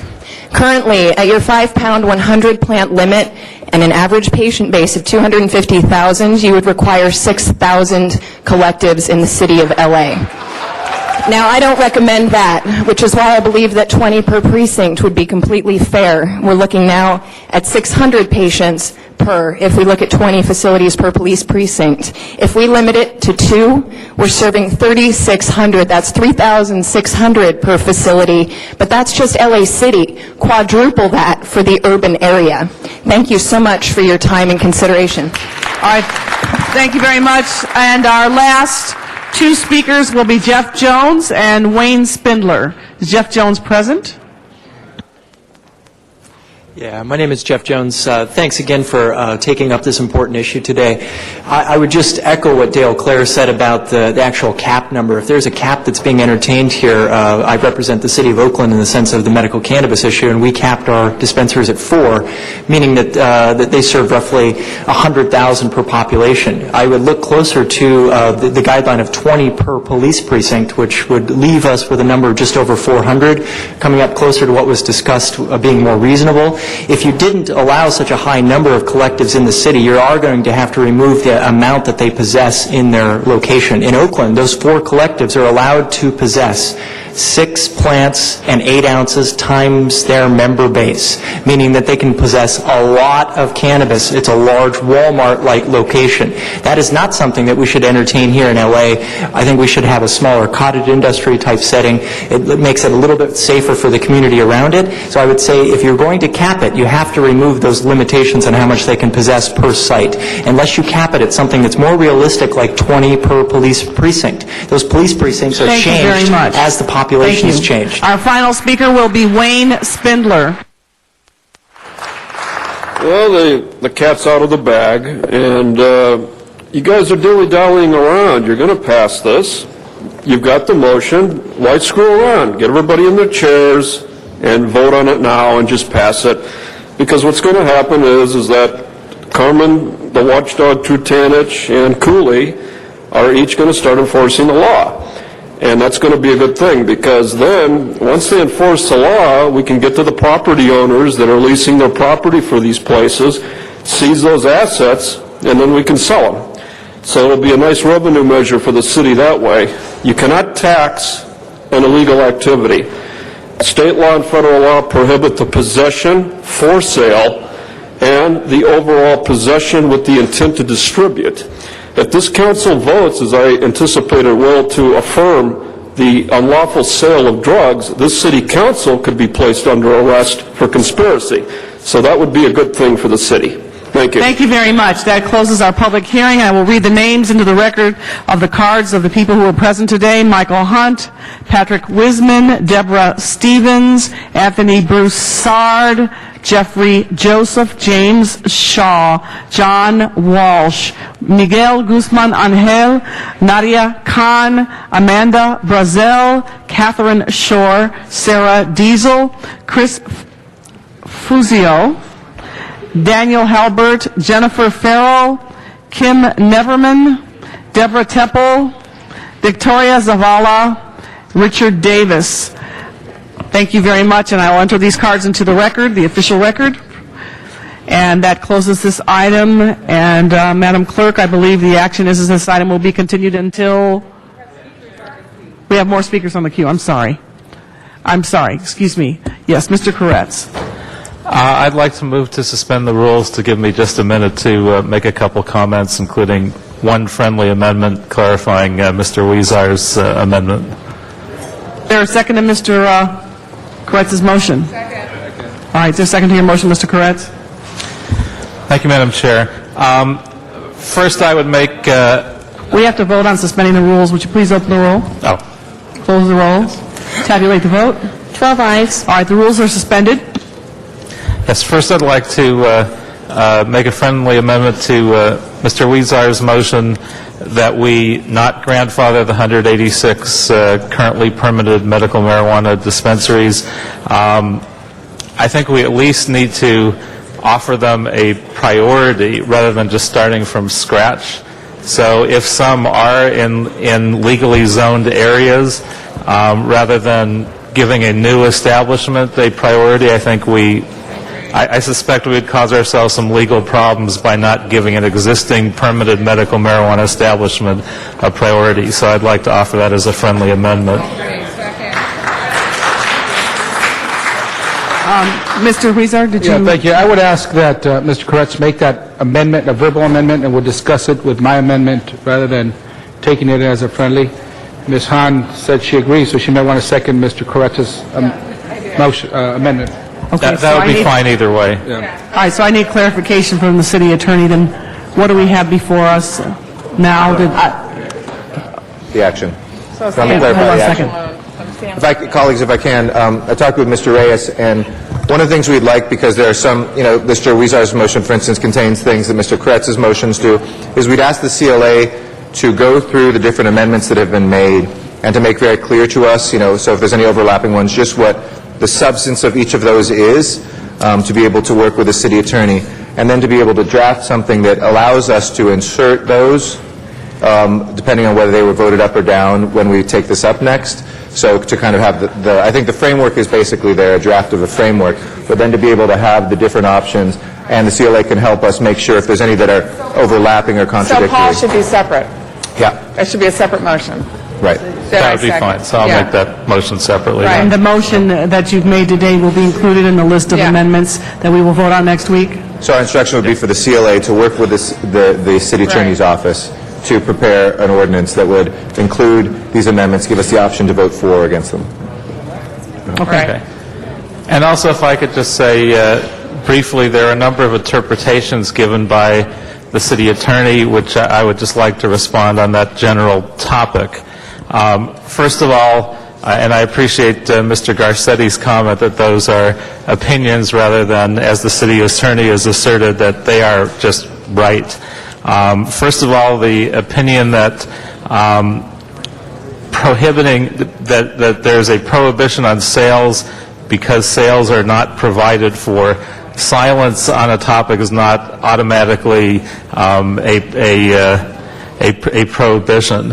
And I think we should look at that. I know they have had informal discussions with the Attorney General's office. They have not reported those back to us. Certainly they would have if they were in agreement with their opinion. They also read a comment by the Obama administration that they said showed that sales were not allowed. What that comment said was that it would still be a priority to go after for-profit sales. Our ordinance responds to that very on point, and so one would be able to anticipate the Obama administration would not be going after what we've done, just as they have not gone after other cities. They also noted that at the state level, we anticipated no fiscal impact on the state and city governments, and they interpreted that as a ban on sales. In no way is that a ban on sales. It just means that it's not anticipated that it would cost either of those governments a significant amount to move forward with their ordinances. So I think those points need to be made for the record, and I thank you. Thank you very much. Mr. Wesson is our next speaker. Okay. We'll go to back to Mr. Reyes. Thank you, Madam President. I just wanted to be clear that this master, our challenge is to combine and look at everything that's been presented in a uniform fashion so we can make sense of it. So this master list of amendments should come together.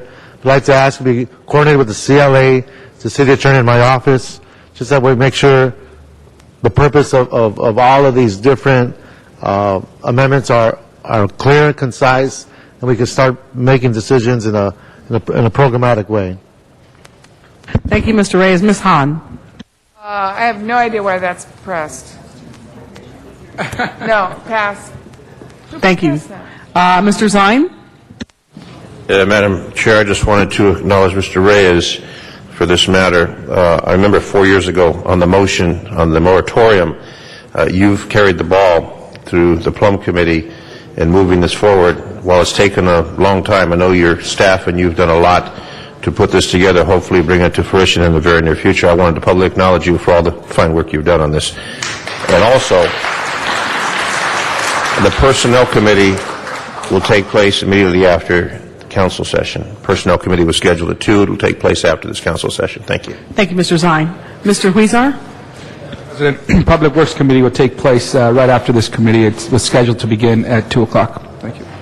Thank you. Mr. Rosendahl? Transportation Committee will be meeting as soon as this council meeting is over as well. Thank you very much. All right, there are no further speakers in the queue, and Madam Clerk, I believe that completes the business on this item for today, which will be continued until next Tuesday's date, which is? It's November 24th, and that will be the committee report, and all the amendments will be on the Tuesday agenda. Thank you very much. What is our next item? Next item, Madam President, Council has specials. There's Special Motion 1, and that's presented by Councilmember Reyes and seconded by Councilmember Wesson, and the City Attorney will speak to the findings on that. Mr. City Attorney, if you will speak to the findings on that motion? Thank you, Madam President.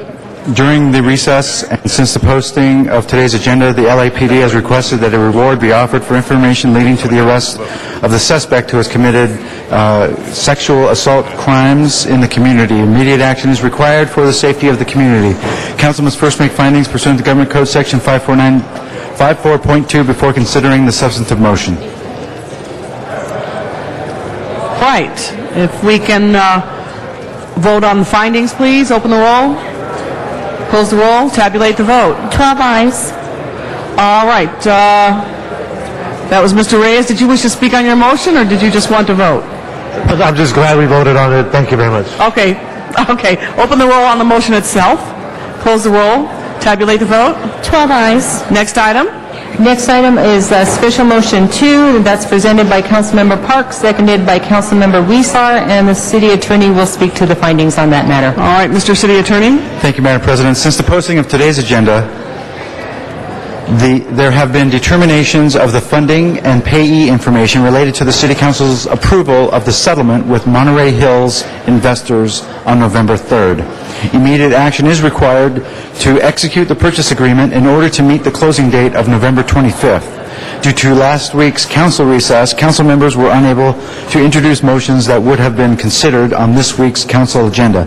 Council must first make findings pursuant to Government Code Section 54954.2 before considering the substantive motion. All right, you open the roll on the findings, please. Close the roll. Tabulate the vote. 12 ayes. All right. The matter is now before us. Either councilperson wish to speak on this item? Otherwise, we can open the roll. Close the roll and then tabulate the vote. 12 ayes. All right, next item. Next item is Special Motion 3, and that's presented by Councilmember Huizar, seconded by Councilmember Reyes and Garcetti and Alarcon, and the City Attorney will speak to the findings. All right, Mr. City Attorney. Thank you, Madam President. Since the posting of today's agenda, the Condition of the victims of last week's flooding in El Salvador has worsened. Due to council's recess last week, council members could not introduce motions to be considered on this week's agendas. Immediate action is required to assist in and support emergency relief efforts in El Salvador. Council must first make findings pursuant to Government Code Section 54954.2 before considering the substantive motion. All right, open the roll, please, on the findings. Close the roll. Tabulate the vote. 12 ayes. This matter is now before us. There are no, Mr. Huizar. Madam President, and this is a motion that we put forward, myself, Mr. Reyes, Mr. Garcetti, and Mr. Alarcon, and what we are hoping we can do is raise more awareness about a devastating hurricane that occurred in El Salvador not too long ago. There were at least 194 residents dead, over 80 still missing, and more than 12,000 displaced. We're doing several things here. Number one is we're raising more awareness. We were all quite surprised at the fact that not more media attention has been put on this. And we hope that with more attention that we put on this, that our collective efforts from throughout the world will respond to a devastating hurricane down in El Salvador. Secondly, in the motion, we are asking our emergency management team to provide advice and possibly surplus equipment to help in the relief efforts and in the recovery of El Salvador through our efforts. It will be mentioned, I'm sure my other colleagues will pick up on the fact that San Salvador is one of our sister cities, and it's perhaps, in my opinion, next to Nagoya and others that have been here for a long time, one of the strongest sister cityhoods that we have with another city. And in time of need, we're going to step up and extend a hand to our brothers and sisters down in El Salvador who are recovering from this hurricane. So, colleagues, I ask that you lend your aye vote and to support the residents of El Salvador who are now called Los Angeles home, which has the largest concentrations of Salvadoranians outside of El Salvador, that we show them that the city of Los Angeles supports them and supports the families back at home who may be suffering at this time. Thank you. Mr. Reyes. Thank you, Madam President. I also want to echo the words of Councilman Huizar. I think it's crucial that we understand that at this very moment we have hundreds and hundreds of families who are suffering in El Salvador. Many of the businesses here today, the Salvadorian nature, many of the workers, many of the different participants throughout our city could be in a position to help, but they may not be informed as to how they can help. And there are other entities who have been involved in the Salvadoran movement ever since the civil wars of the mid-1980s. There's been a growing community, a stronger community. So we call out to them to help out their brothers and sisters, but also ask every citizen to consider what they can do. If there is something you can contribute, you can call the Salvadoran Care Fund at 213-480-1052. Please contribute to the Salvadoran Care Fund. One more time, that number is 213-480-1052. In 2001, there was tragedies. 2005, we had earthquakes, we had floods, hurricanes, and this is something that we need to respond to. So again, thank you very much for your consideration. Mr. Garcetti. Thank you. Just briefly, thank you to both my colleagues for what they said. I won't repeat any of that. Colleagues, the five of us that were out there this morning have committed to raising $10,000, $2,000 from each one of us. We welcome any other colleagues who want to join us. A couple phone calls, but that can make a huge impact. $2,000 here is like $20,000 in El Salvador, and you can make a huge impact in terms of what it's going to do on the ground to save lives and help people. So just want to let you know that, and we're happy to add any other council members to that. We're going to be raising that from private funds, but should be able to make a big impact and inspire others to do the same. Thank you. All right. Thank you. Mr. Lamont is not on the queue. Open the roll on this item. Close the roll. Tabulate the vote. 11 ayes. Next item. Madam President, before going into closed session, two of the items have cards on them. Do you wish to hear the public comment before going into closed session? Yes, that would be fine. And then also just to let you know, all of those special motions should go forthwith. Thank you. And then that's item number 56 has a card, and item 59 has a card as well. All right, first we'll call Mr. Matthew Dowd for item number 56. Mr. Matthew Dowd. All right, Mr. Dowd is not present in the chamber. And then the next item? Item 59. That will be Mr. Matthew Dowd again, and he is not present in the chamber. So the cards have been called. That will mark the end of the public comment on both of those items. And then, Mr. City Attorney, if you can give us the admonition so that we can go into closed session. Council will be going into closed session pursuant to Government Code Section 54956.9A on items 41 and 54 through 61, excluding 57 and 58. All right, so if the officers can assist us in clearing the chamber, we will now go into closed session.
There was a wall made of stones. It curved like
We are back in open session. If we can run through the items that we voted on in closed session that require an open session vote, please. First item, Mr. President, is item number 41, and that's in the case of Hunter LeLay versus the city. It's approving the city attorney recommendations and also instructing the LAPD to report to the Public Safety Committee with a comprehensive plan to address the issues that were covered by the consent decree. Okay. Please open the roll, close the roll, and tabulate the vote. 10 ayes. As approved. Next item, please. Next item is item 54, and that settlement in the case of Wayne and Marjorie Threm versus the city, and that's in the amount of $893,118. All right. Let's go ahead and prepare the roll on that and tabulate the vote. 10 ayes. That is approved as well. Next item. Item number 55, there is a request to continue that matter to December 2nd. Okay, we'll continue that without objection. Next item is item 56, and that is settlement in the case of Rafat versus the city, and that's in the amount of $150,000. Please prepare the roll and tabulate the vote. 10 ayes. That is approved. Next item. Next item is item 59, and that's in the case of ubet.com versus the city, and that's the settlement is $250,000, and also an instruction to the city attorney to prepare an ordinance regarding the multimedia business tax classification. Okay. Mr. City Attorney, is this a good deal for the city? You bet. All right. Let's go ahead and move approval. Please open the roll. Could we just add to that instruction that the city attorney works with the Department of Finance? Absolutely, yes. The city attorney will work with the Office of Finance on that as well. You bet. Prepare the roll and tabulate the vote. 10 ayes. Thank you. Next item. Next item is 60, and there's a request to continue that matter for 1 week, and that would be November 25th. Okay, without objection, we'll continue that 1 week. Next item. And the last one is item 61, and that's in the case of Niles Rose versus the city, and the total amount of the settlement is $2,300,000, and that's paid in two parts. One part now, $1,150,000, and then the second would be in July 1st. And the City Council also needs to make findings based on the CAO and CLA recommendations that the settlement is in the best interest of the city, that there are no other sources of available money to pay the settlement amount on a timely basis pursuant to the terms of the agreement. The city intends to make one or more interfund borrowings or advances from the reserve fund to pay all or a portion of the settlement on an interim basis, which loan or advance will be refunded or reimbursed with the proceeds of a judgment obligation bond, and that the city will obtain a stipulated judgment pursuant to Code of Civil Procedure Section 664.6. Okay, with that, we'll go ahead and move that. Please prepare the roll and tabulate the vote. 10 ayes. That is approved as well. Next order of business, please. Council has motions for posting and referral, Those are posted and referred.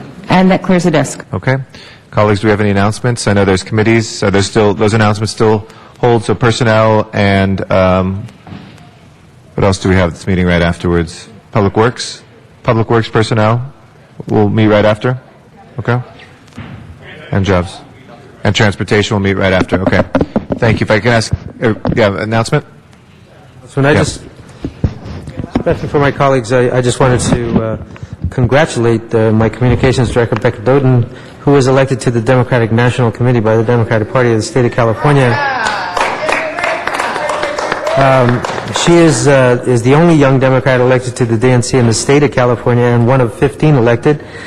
She now joins Eric as a member of the DNC. And she won with a mandate of 64%, 180 to 64 to 35 to 4. If you can follow all of that. Bottom line is very proud of the work she does in our office, but at the same time, she's a tremendous activist in the community, and I think she reflects our passion for getting things done in California. Congratulations, Becca. Thank you. Congratulations, Becca. Very proud of you. If I can ask everybody to please rise for adjourning motions.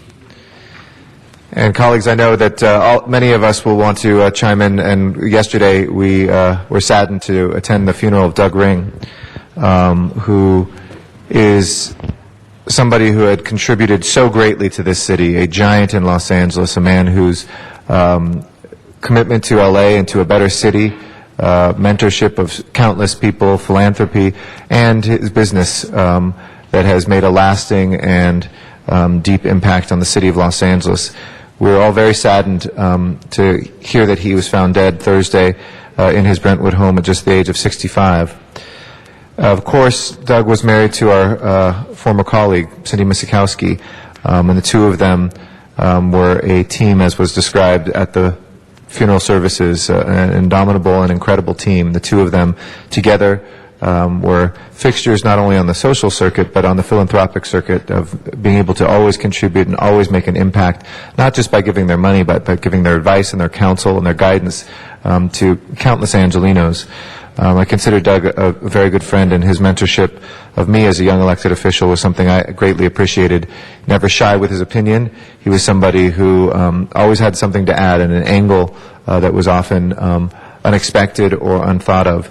At the funeral services, literally the best and brightest of Los Angeles spoke about him. We had Rabbi Uri Hesher from the Skirball Institute. We had our mayor and Supervisor Yaroslavsky, Antonio Hernandez, who used to run MALDEF and worked on now works at the California Community Foundation, Bill Boyarsky, Ron Gastelum, among others. Doug made a huge impact. He founded the Ring Group, a real estate investment firm. But before that, he was a former lobbyist and a well-connected political donor who mainly supported Democratic candidates, but he was well-known in city and county government.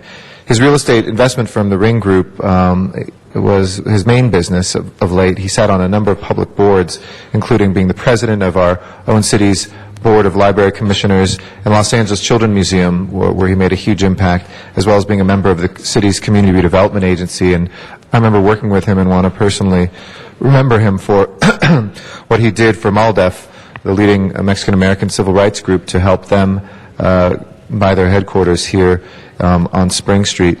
He was a lover of modern art, and anybody who ever went to his house knew that he had incredible taste. Some of the most provocative and interesting works of art that I have ever seen are in his and Cindy's home. And he was a longtime trustee of the Museum of Contemporary Art. And I was able to work with him in this past year when the MoCA was going through a transition period, and he very much was instrumental in making sure that it was well guided in these choppy times. He helped fund several shows, including the Andy Warhol retrospective in 2002. He was also the executive director of USC's Selden Ring Award, named after his father, an annual prize given to investigative journalism that was an incredible asset in this community to promote good journalism and investigative journalism. He was born in 1944 on July 24th in Rochester, New York, and grew up in Los Angeles.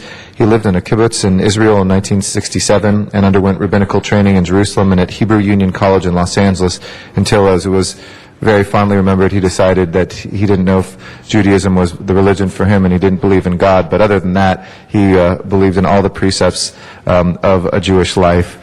And I think he very much lived that tradition of tzedakah, that you give not because it's the right thing to do. You don't give because of the feeling you get. You don't give to repair the world. You give because you're supposed to give. And he gave frequently, and he gave deeply. He earned a bachelor's degree in political science at Laverne College in 1973, a law degree at the University of West Los Angeles in 1977, and he worked in government, working for Supervisor Baxter Ward, where he met Cindy Misikowski when they were on opposite sides of an issue, and they fell in love. And one of the most visible causes he had was Los Angeles Central Library. And since he was an avid book collector since his youth, he was critical in making sure that the 6-year effort to renovate and expand the library after 2 arson fires in 1986 came to fruition. And as president of the library board in 1993, he was instrumental in planning and implementing a public relations campaign aimed at building excitement about the city library system and the reopening of its main facility. In addition to Cindy, his wife, he's survived by a brother, Grant, a sister, Karen Lawrence, an aunt, and an uncle. They've asked that memorial donations be made to the American Civil Liberties Union of Southern California, the California Community Foundation, or other charitable groups. I just want to say to you, Doug, you know, there's this amazing piece of art actually in their backyard that's on the ground, and it's a door that has a handle on it. Unwritten on there is hell. And it's kind of this vision of, you know, that somehow these are the steps to hell. Well, we know that Doug is not gone down there, but he went up to a place that is heaven. He might not have believed in it, but we are confident that if anybody goes to heaven, somebody like Doug Ring does, who gave himself every single day, and as Tom LeBon said, was truly an angel in the city of angels, and it's difficult to think of Los Angeles without Doug Ring. May he rest in peace, and Cindy, the arms of this council embrace you. Mr. Alarcon.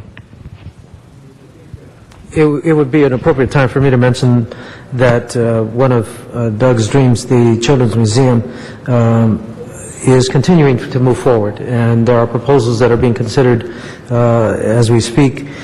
Just last week, ironically, the bankruptcy court finalized its decision to give the property back to the city of Los Angeles, where we own the property now in whole, and that gives us the opportunity to move forward much more aggressively and consider those proposals in earnest. At the appropriate time, I know you all will join with me in finding an appropriate tribute at what will be the establishment at the Children's Museum site in the name of Doug Ring, because without his leadership, we wouldn't even have a conversation about a museum in Lakeview Terrace.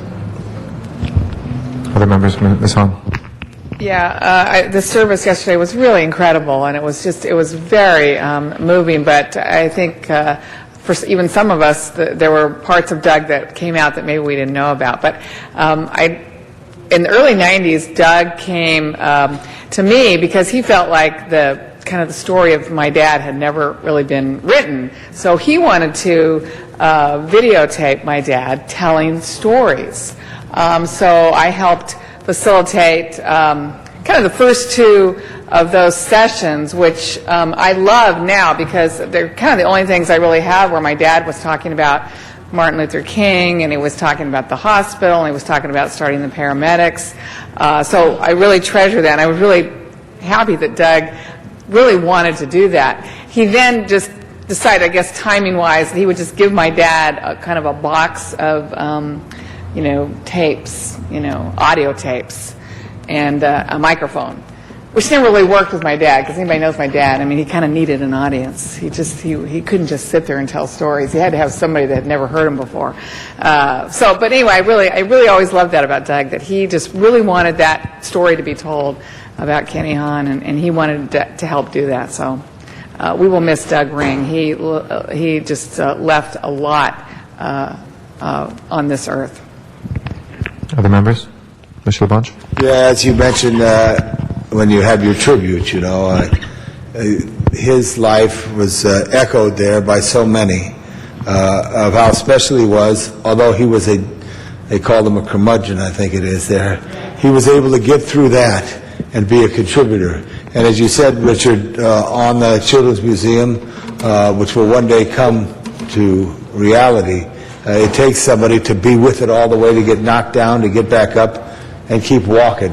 It's funny, the closest I ever really had a deal with Doug Ring is I was walking the streets of New York, and I bumped into him, and we walked like 7 blocks together and had a nice conversation. I do want to say, though, his wife, our colleague, Sidney Misikowski, it was very special to him, and what she meant. Your best friend is your wife, your partner, your husband. That strength there had those two individuals do a lot for all of Los Angeles. So my heart, although Doug's in heaven, as you mentioned, Eric, my heart goes out to Cindy for the loss of her partner, who truly enhanced Los Angeles in their work. Thank you. Mr. Parks? Thank you, Mr. President. I'd just like to comment. I just had dinner with the two of them in the last couple of months, and the thing that was always interesting with Doug, he had this feeling that he was always taking you down a path so that he can capture you later. But he always a very interesting sense of humor. Sometimes you didn't get it until you were in your car going home. But he was just remarkable, and just the feel of interest that he had, the feel of knowledge that he had. I mean, there was nothing you couldn't talk to about with him. And then Cindy, having worked around her for, I guess, 20, 30 years, she was just remarkable as how well prepared she was in everything she did. In fact, the greatest treasure to me is I moved over to her desk when she left, and it's the only desk in the whole room that has little compartments for everything. It used to look like that when she was here. Now it has candy and nuts and chews all through. But she had it was amazing. I opened the drawer and I said, who sat here? And she's got this little organized, but that was the way her life has always been. But no, it was sad. It was just shocking when we heard that last week. Thank you. Any other members? Mr. Rosendahl. Yes, Mr. President. All we have is the moment, as we know. We could walk out of here and not be here. I mean, that's how quickly life and death comes. I saw Doug Saturday night at the ribbon cutting there of the new police headquarters. And he was standing in one of the daises there with some friends. And I gave him a bow and I said, Doug Ring, and he said Bill Rosendahl, and we kind of smiled and laughed at each other, and onward and upward we went. But my heart goes out to Cindy Misikowski. The tragedy of losing her husband, and so quickly like that, while she's overseas representing the city as head of the Harbor Commission in China. I mean, I can't imagine what she went through, and so great sympathy, deepest sympathy to her and how she muddles through the moment and figures out where she goes with her life. That's what I could think of most of all. As for Doug, Doug was Doug. He did what he thought was right in life. When I first knew him, it was before Cindy knew him, actually, it was the cable days. I was the cable guy, and I wired his apartments and all that in the different places, and we had a very good relationship with getting the cable in, and him being a fellow who owned apartments and stuff like that. And that's how our relationship started, and then to watch him over the years become so generous in all of the activities that he got involved in around people in the Horseshoe. May he rest in peace, and may Cindy find comfort, going forward. Thank you, colleagues. Are there adjourning motions? Mr. President. I'm sorry, Mr. Zine, did you want to say something? I didn't know Doug that well. I'd met with him a few times, and I know we discussed development in the city of Los Angeles. Now, he was a strong supporter of development. We discussed traffic, which was Tom LaBonge's favorite subject. But I always remember Doug, no matter what type of event he went to, always wore the vest. Doug was very famous to wear the vest. Whether it was a formal affair or a casual affair, he wore that signature vest. And I know that Cindy is going to miss him greatly. I've been to their home before for their annual summer bash, where they open their home to many people. Just a wonderful couple, loving couple, but he was a very generous man. Bill Boyarsky, and the comments he made, and some of the other speakers at the funeral yesterday commented what a generous man, what a thoughtful man he was, and how he was very considerate with individuals and people, so may he rest in peace. Thank you. Ms. Hahn. And I'm really glad, Bill, you brought that up about Cindy, serving as Harbor Commission president, representing the city when that happened. And, I don't know what she's going to do, but she is such a dear person to the city, and I hope she stays on with the Harbor Commissioner. She has done such a good job since she's been there. And I know it's going to be hard for her, and she's going to have to set some priorities, but I will tell you, she has been wonderful for that position. So, we support her in whatever she wants to do, but I hope she stays that. Cindy, we're with you. I'd like us to join, I don't know if Jan and Bernard want to join me in a journey in the memory of Tommy Jaquette, who passed away he passed away Monday, just shy of his 66th birthday, a month shy. And Tommy was born in South LA in 1943, and he and his 4 brothers and 2 sisters were raised by their grandmother. His goal was always to bring positive social and economic change to the African American community, especially in Watts. He'll probably be best known for founding the Watts Summer Festival, which he did in 1966 after the Watts riots. Tommy wanted to do something that gave a good name to the community again, and he served as the executive director of that. They wanted to have this cultural event which would also stimulate the economy and provide fun for the families. This event has gone on almost continuously. I think maybe once or twice it didn't happen because of funding, but over 40 years that Summer Watts Festival continues. My dad knew Tommy. They were good friends, and he helped him in the very beginning when he started that, and I know we have been, as a city, supportive of that Summer Watts Festival every single summer. He became recently an active member of the Watts Gang Task Force, and Tommy would show up at those Monday morning meetings, giving his time and energy to the cause of gang prevention. Tommy was also the founder of Mothers of Watts, the Watts Health Foundation, and was active in the Sons of Watts. He was also an outreach worker for the Watts-based Westminster Neighborhood Association. I believe he just was hired by the census to also work for them this time around. He's survived by his mother, his 2 daughters, his 4 sons, 1 brother, 2 sisters, 20 grandchildren, and 4 great-grandchildren. I really love Tommy Jaquette. He just had such a big heart, such a good soul, and just always tried to do something positive for his community, and he really will be one of those whose legacy will be cherished for a long time. Tommy, for years with the festival, we used to always joke because right after the Watts riot with the festival, it was really a major police operation.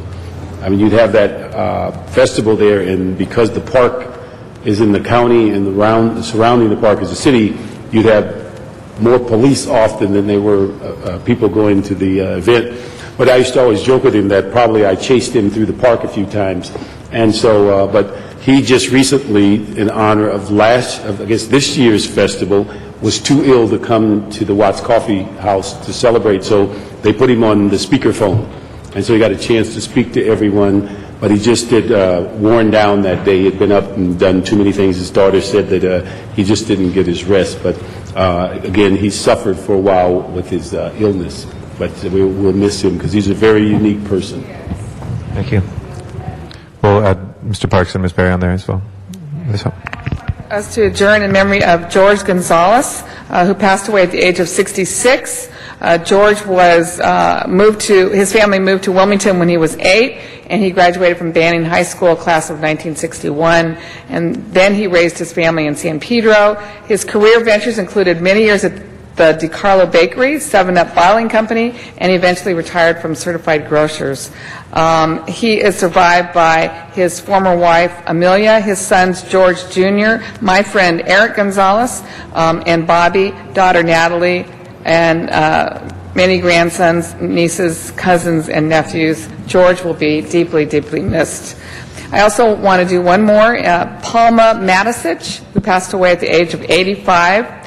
Palma was born on the island of Molat in Croatia in 1924, and she came to San Pedro in 1977, where she worked for Starkiss Cannery and was a devoted longtime member of the Mary Star of the Sea Parish. She was a skillful seamstress and enjoyed crocheting.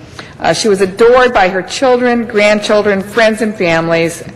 She lived for them. She's survived by her husband, Josip, her children, Vasminka and Robert, grandchildren, Christy, Leslie, Nick, and Robbie, great-grandchildren, Lucas, Lola, and Georgie, and sister, Socia. She will be laid to rest in her beloved country in Molat. Thank you. Mr. Rosendahl. Thank you, Mr. President. I'd like the council to adjourn in memory of Lee Lipkiss. Many of you know his son, Andy Lipkiss, the tree guy. His father was 91, almost 92 years old when he passed away in Venice. He was born in Salt Lake City, Utah on December 30th, 1916. He received his Bachelor's of Arts degree from UCLA and his doctorate in optometry at Southern California Optometric College. After graduating, he opened a private firm in the Crenshaw area and later moved it to West Los Angeles. Lee served as a captain in the U.S. Air Force based in the United Kingdom during World War II and served on the board of the Southern California Optometric College for many years. Lee organized a mutual aid support group amongst L.A. area optometrists to provide voluntary backups to any doctors who needed it for medical or other reasons to serve their patients and keep their businesses open.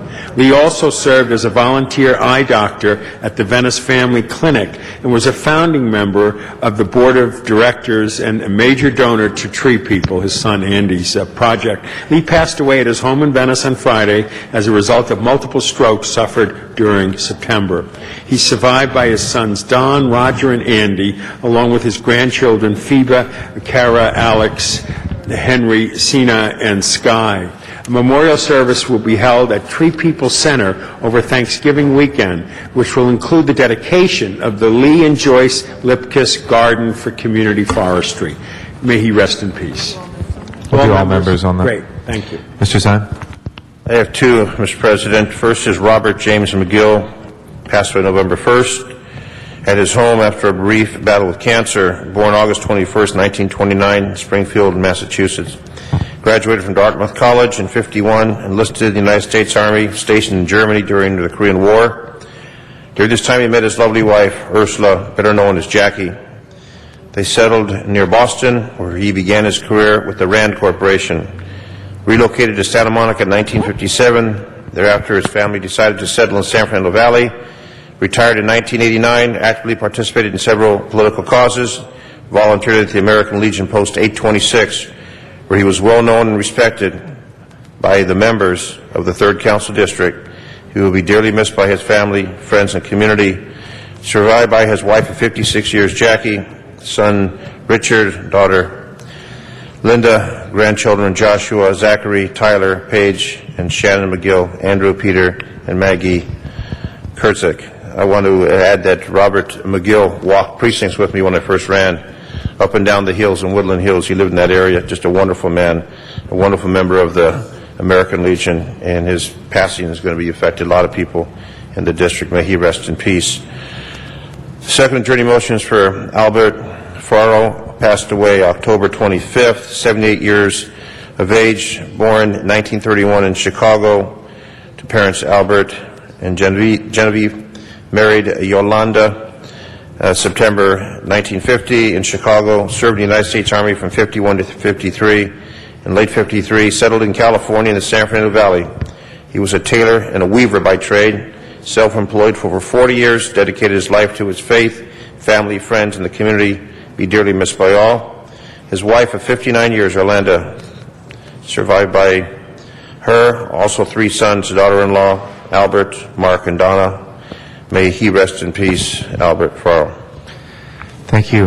We'll also on Friday mark the passing of Anne Marie Stas, who I know a few people around here knew, and we're going to have some friends that are going to be in here for that, but we remember her today as well. If there's no other adjourning motions, Madam Clerk, will you please call the roll?